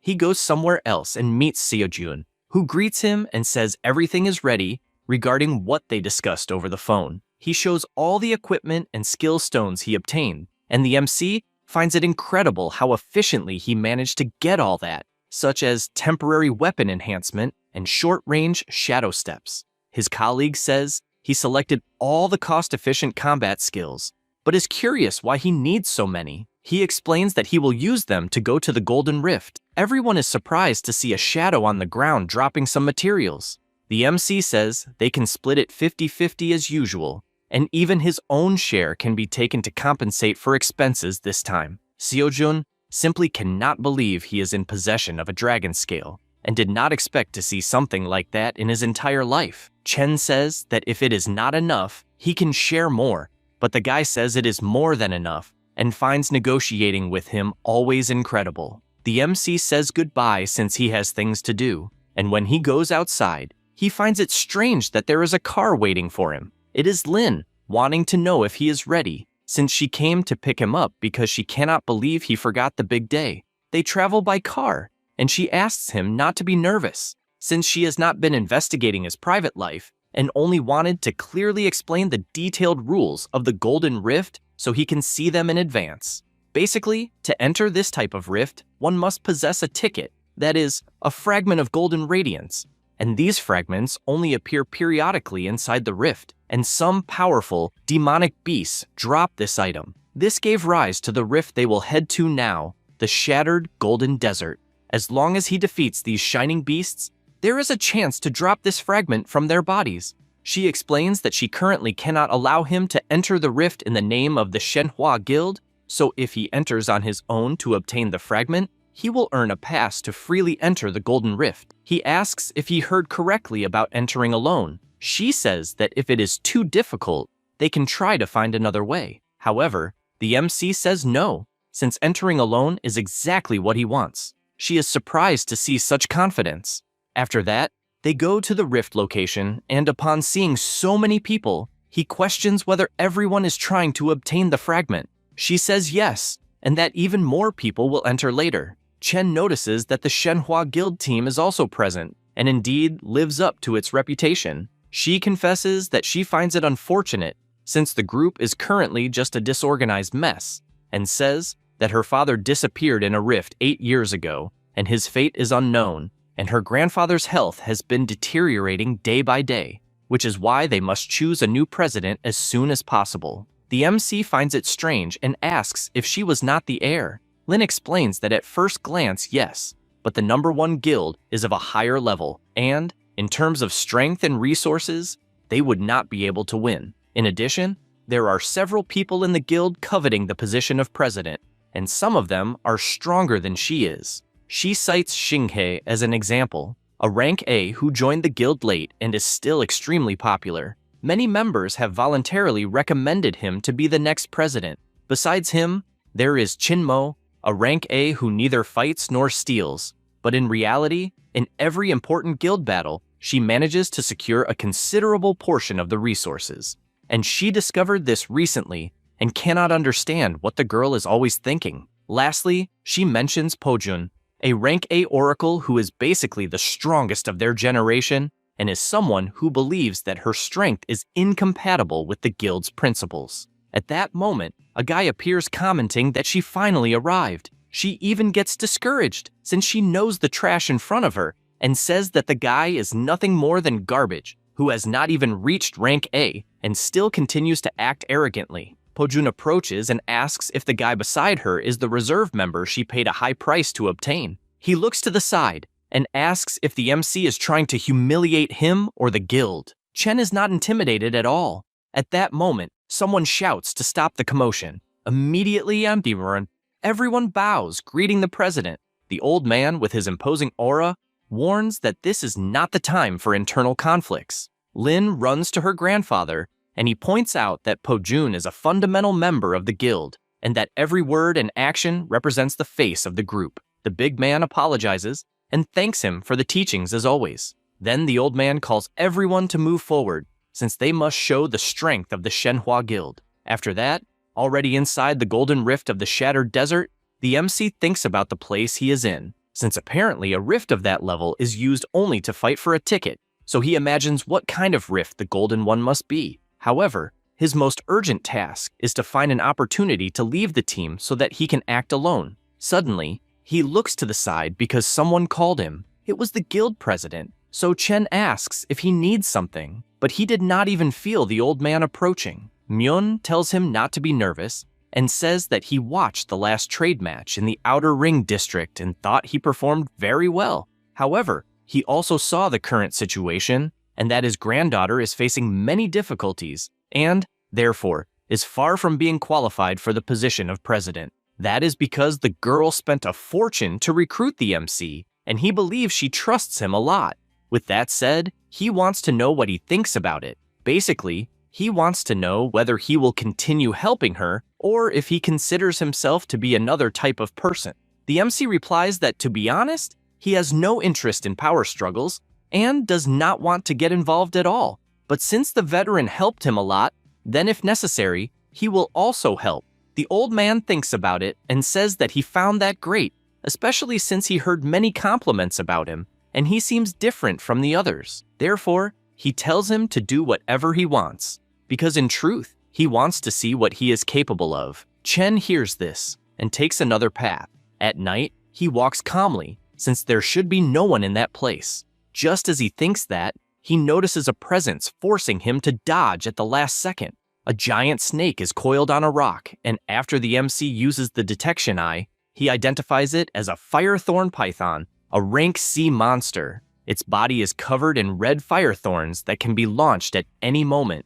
The monster fires its thorns once again, and the MC, using his deadly touch, mocks it, asking if that is all the snake can do. The shadow blocks all the attacks and kills the python with ease. He reflects that the demonic beasts in that rift are not as powerful as the gargoyles he faced before, but he knows that his target is the glowing monsters. He realizes that the place he is in is practically a nest of these snakes, and a frantic battle begins. Meanwhile, Amir, a rank A oracle, is lying down calmly until the explosions of the battle catch his attention. The MC defeats all the monsters, but thinks it is a waste of time since they are common pythons, and therefore believes he should look for another place. At that moment, he notices that the sand is forming everywhere and does not understand what is happening, as if he were being surrounded. He feels a presence approaching from behind and immediately attacks with his shadow tentacle, since he has no idea who it is.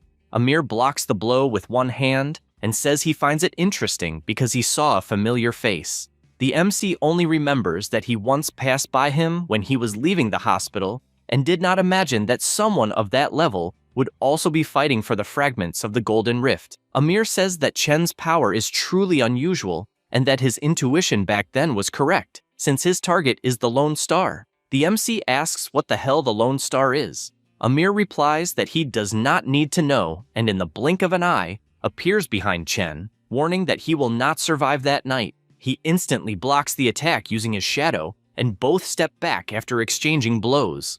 The MC suffered a scratch, as did the rank A, who is even more surprised by the abilities he is witnessing. Chen says that it does not matter what the man's reasons are for trying to kill him, and, summoning his entire army, makes it clear that this will not be an easy task. They stare at each other for a moment, and the rank A realizes that his opponents are dead souls controlled in the form of shadows. He asks if he really believes he can close the gap between them with numbers alone. At that moment, Grelov appears attacking, but when he hits his target, the body turns into sand. The MC watches carefully, as he is able to see the trajectory of the movement. Amir appears behind him attacking, but he activates his demonic armor on his hand and deflects the attack. The summons continue attacking, taking advantage of this opening, and once again he dodges, truly impressed that someone at rank D can read his movements. However, he wipes out the shadows that were near him and notices that everything around him has become empty. That is because the MC was looking for an opening to attack with his deadly touch, but Amir once again dodges easily, since that level of power is quite basic. He stomps on the ground and creates quicksand around Chen's feet. He jumps to escape, but the rank A warns that it is useless, since his next ability was to summon several chains that bound his foot. He pulls him back to the ground and warns that no matter how peculiar his abilities are, as long as his stellar energy is below his, then it is impossible to escape his purgatory ability. He approaches, warning that he will finish this once and for all, and activates the intensified judgment of the sun on his sword. However, he is startled because when he looks back, another shadow creature appears, but this time summoning the head of the Earth Dragon. He does not understand when these summons appeared and considers that maybe it was when Chen jumped trying to escape. The goblin mage fires his lava breath through the dragon's head, and Amir knows that his priority is to eliminate the MC at any cost. At that moment, someone shouts telling them to stop, and this magic sphere hits the goblin mage, completely freezing him, as well as the rank A's arm, who upon analyzing what kind of power it is, concludes that it can only be Lin's. He says that the little princess decided to show up, but does not know what she is doing there, and even thanks her for helping block the lava, although he does not know if she is there to help him or perhaps even to interfere. She says that she does not know exactly the reason for the conflict between the two, but makes it clear that she is on Chen's side. Amir explains that the MC is an anomaly of the prophecy that will change the world's scenario and therefore must be eliminated. He does not believe these absurdities and asks if it is a joke, since he is being sentenced to death based only on a prophecy, considering that everything he has done so far was to live a better life. The rank A guarantees that the prophet's prophecies have never been wrong and makes it clear to Lin that he has no intention of fighting her. However, if she interferes, he will have no choice but to attack. She tells him to stop at once and shouts that she understands prophecies better than anyone, and says that Chen, in addition to currently being a student at the Academy of Dawn, is also a reserve member of her guild, and if he continues attacking him, it is as if he were declaring war on the guild and the entire country. Furthermore, she reinforces that if one day Chen says anything that puts the world in danger, she will personally deliver him to him. Amir takes a deep breath upon hearing this, breaks the ice that had formed on his arm, leaving both of them on alert, and then leaves, telling them to remember these words well, since any sign of anomaly that appears in him guarantees that he will show no mercy next time. After the two are left alone, the MC thanks her for the help, and she says it is no problem.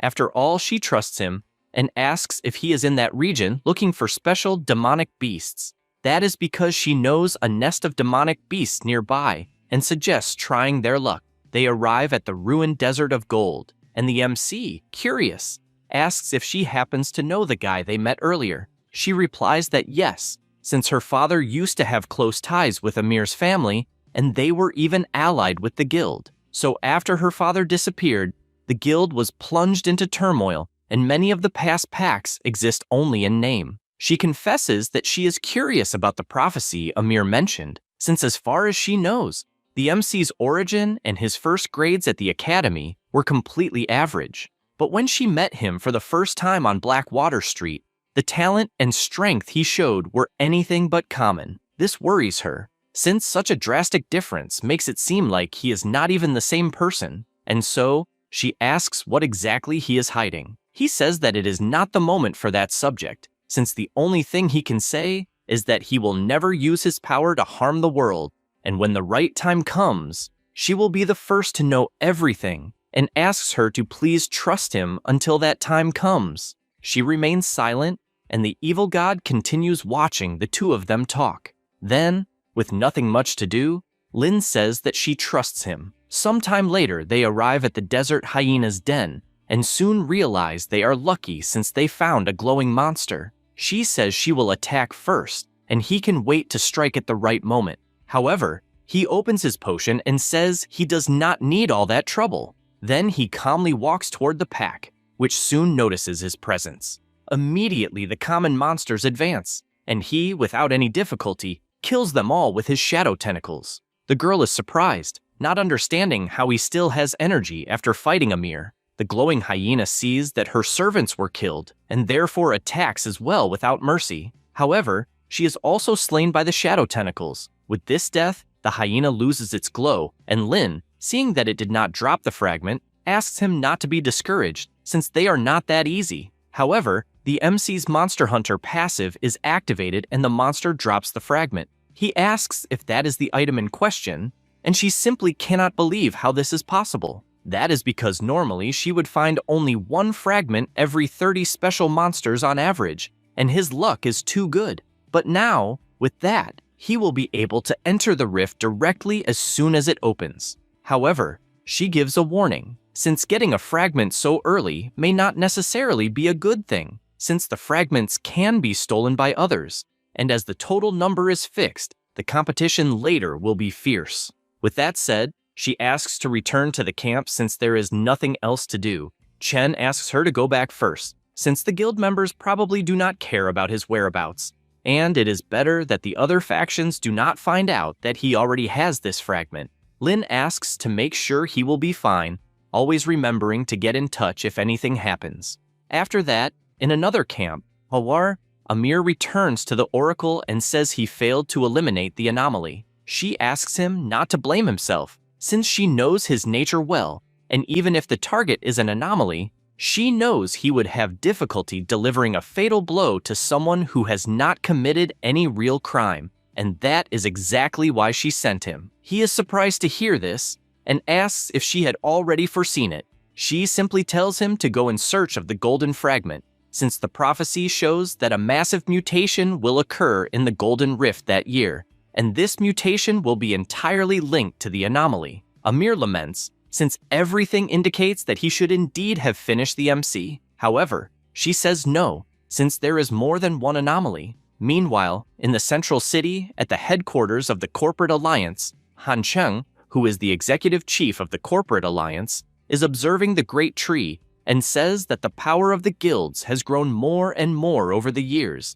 and this is already hindering the corporation's overall planning, and therefore, it is time to take back authority. Wu Yu asks what the hurry is, since 8 years ago she made Qiming disappear without leaving a trace, and without the main leader, the Shenhua Guild is already at its limit just surviving, and when it falls, the other guilds will fall next. Qin Daoyi explains that he has already positioned someone for when the Shenhua Guild fails the mission. Lin will come under pressure and lose control. Han Cheng says it doesn't matter what they will do as long as their objectives are aligned, since he has recently recruited many powerful warriors from all over the country who will participate exclusively in the Golden Rift. He says this and warns that the era of guilds is about to end.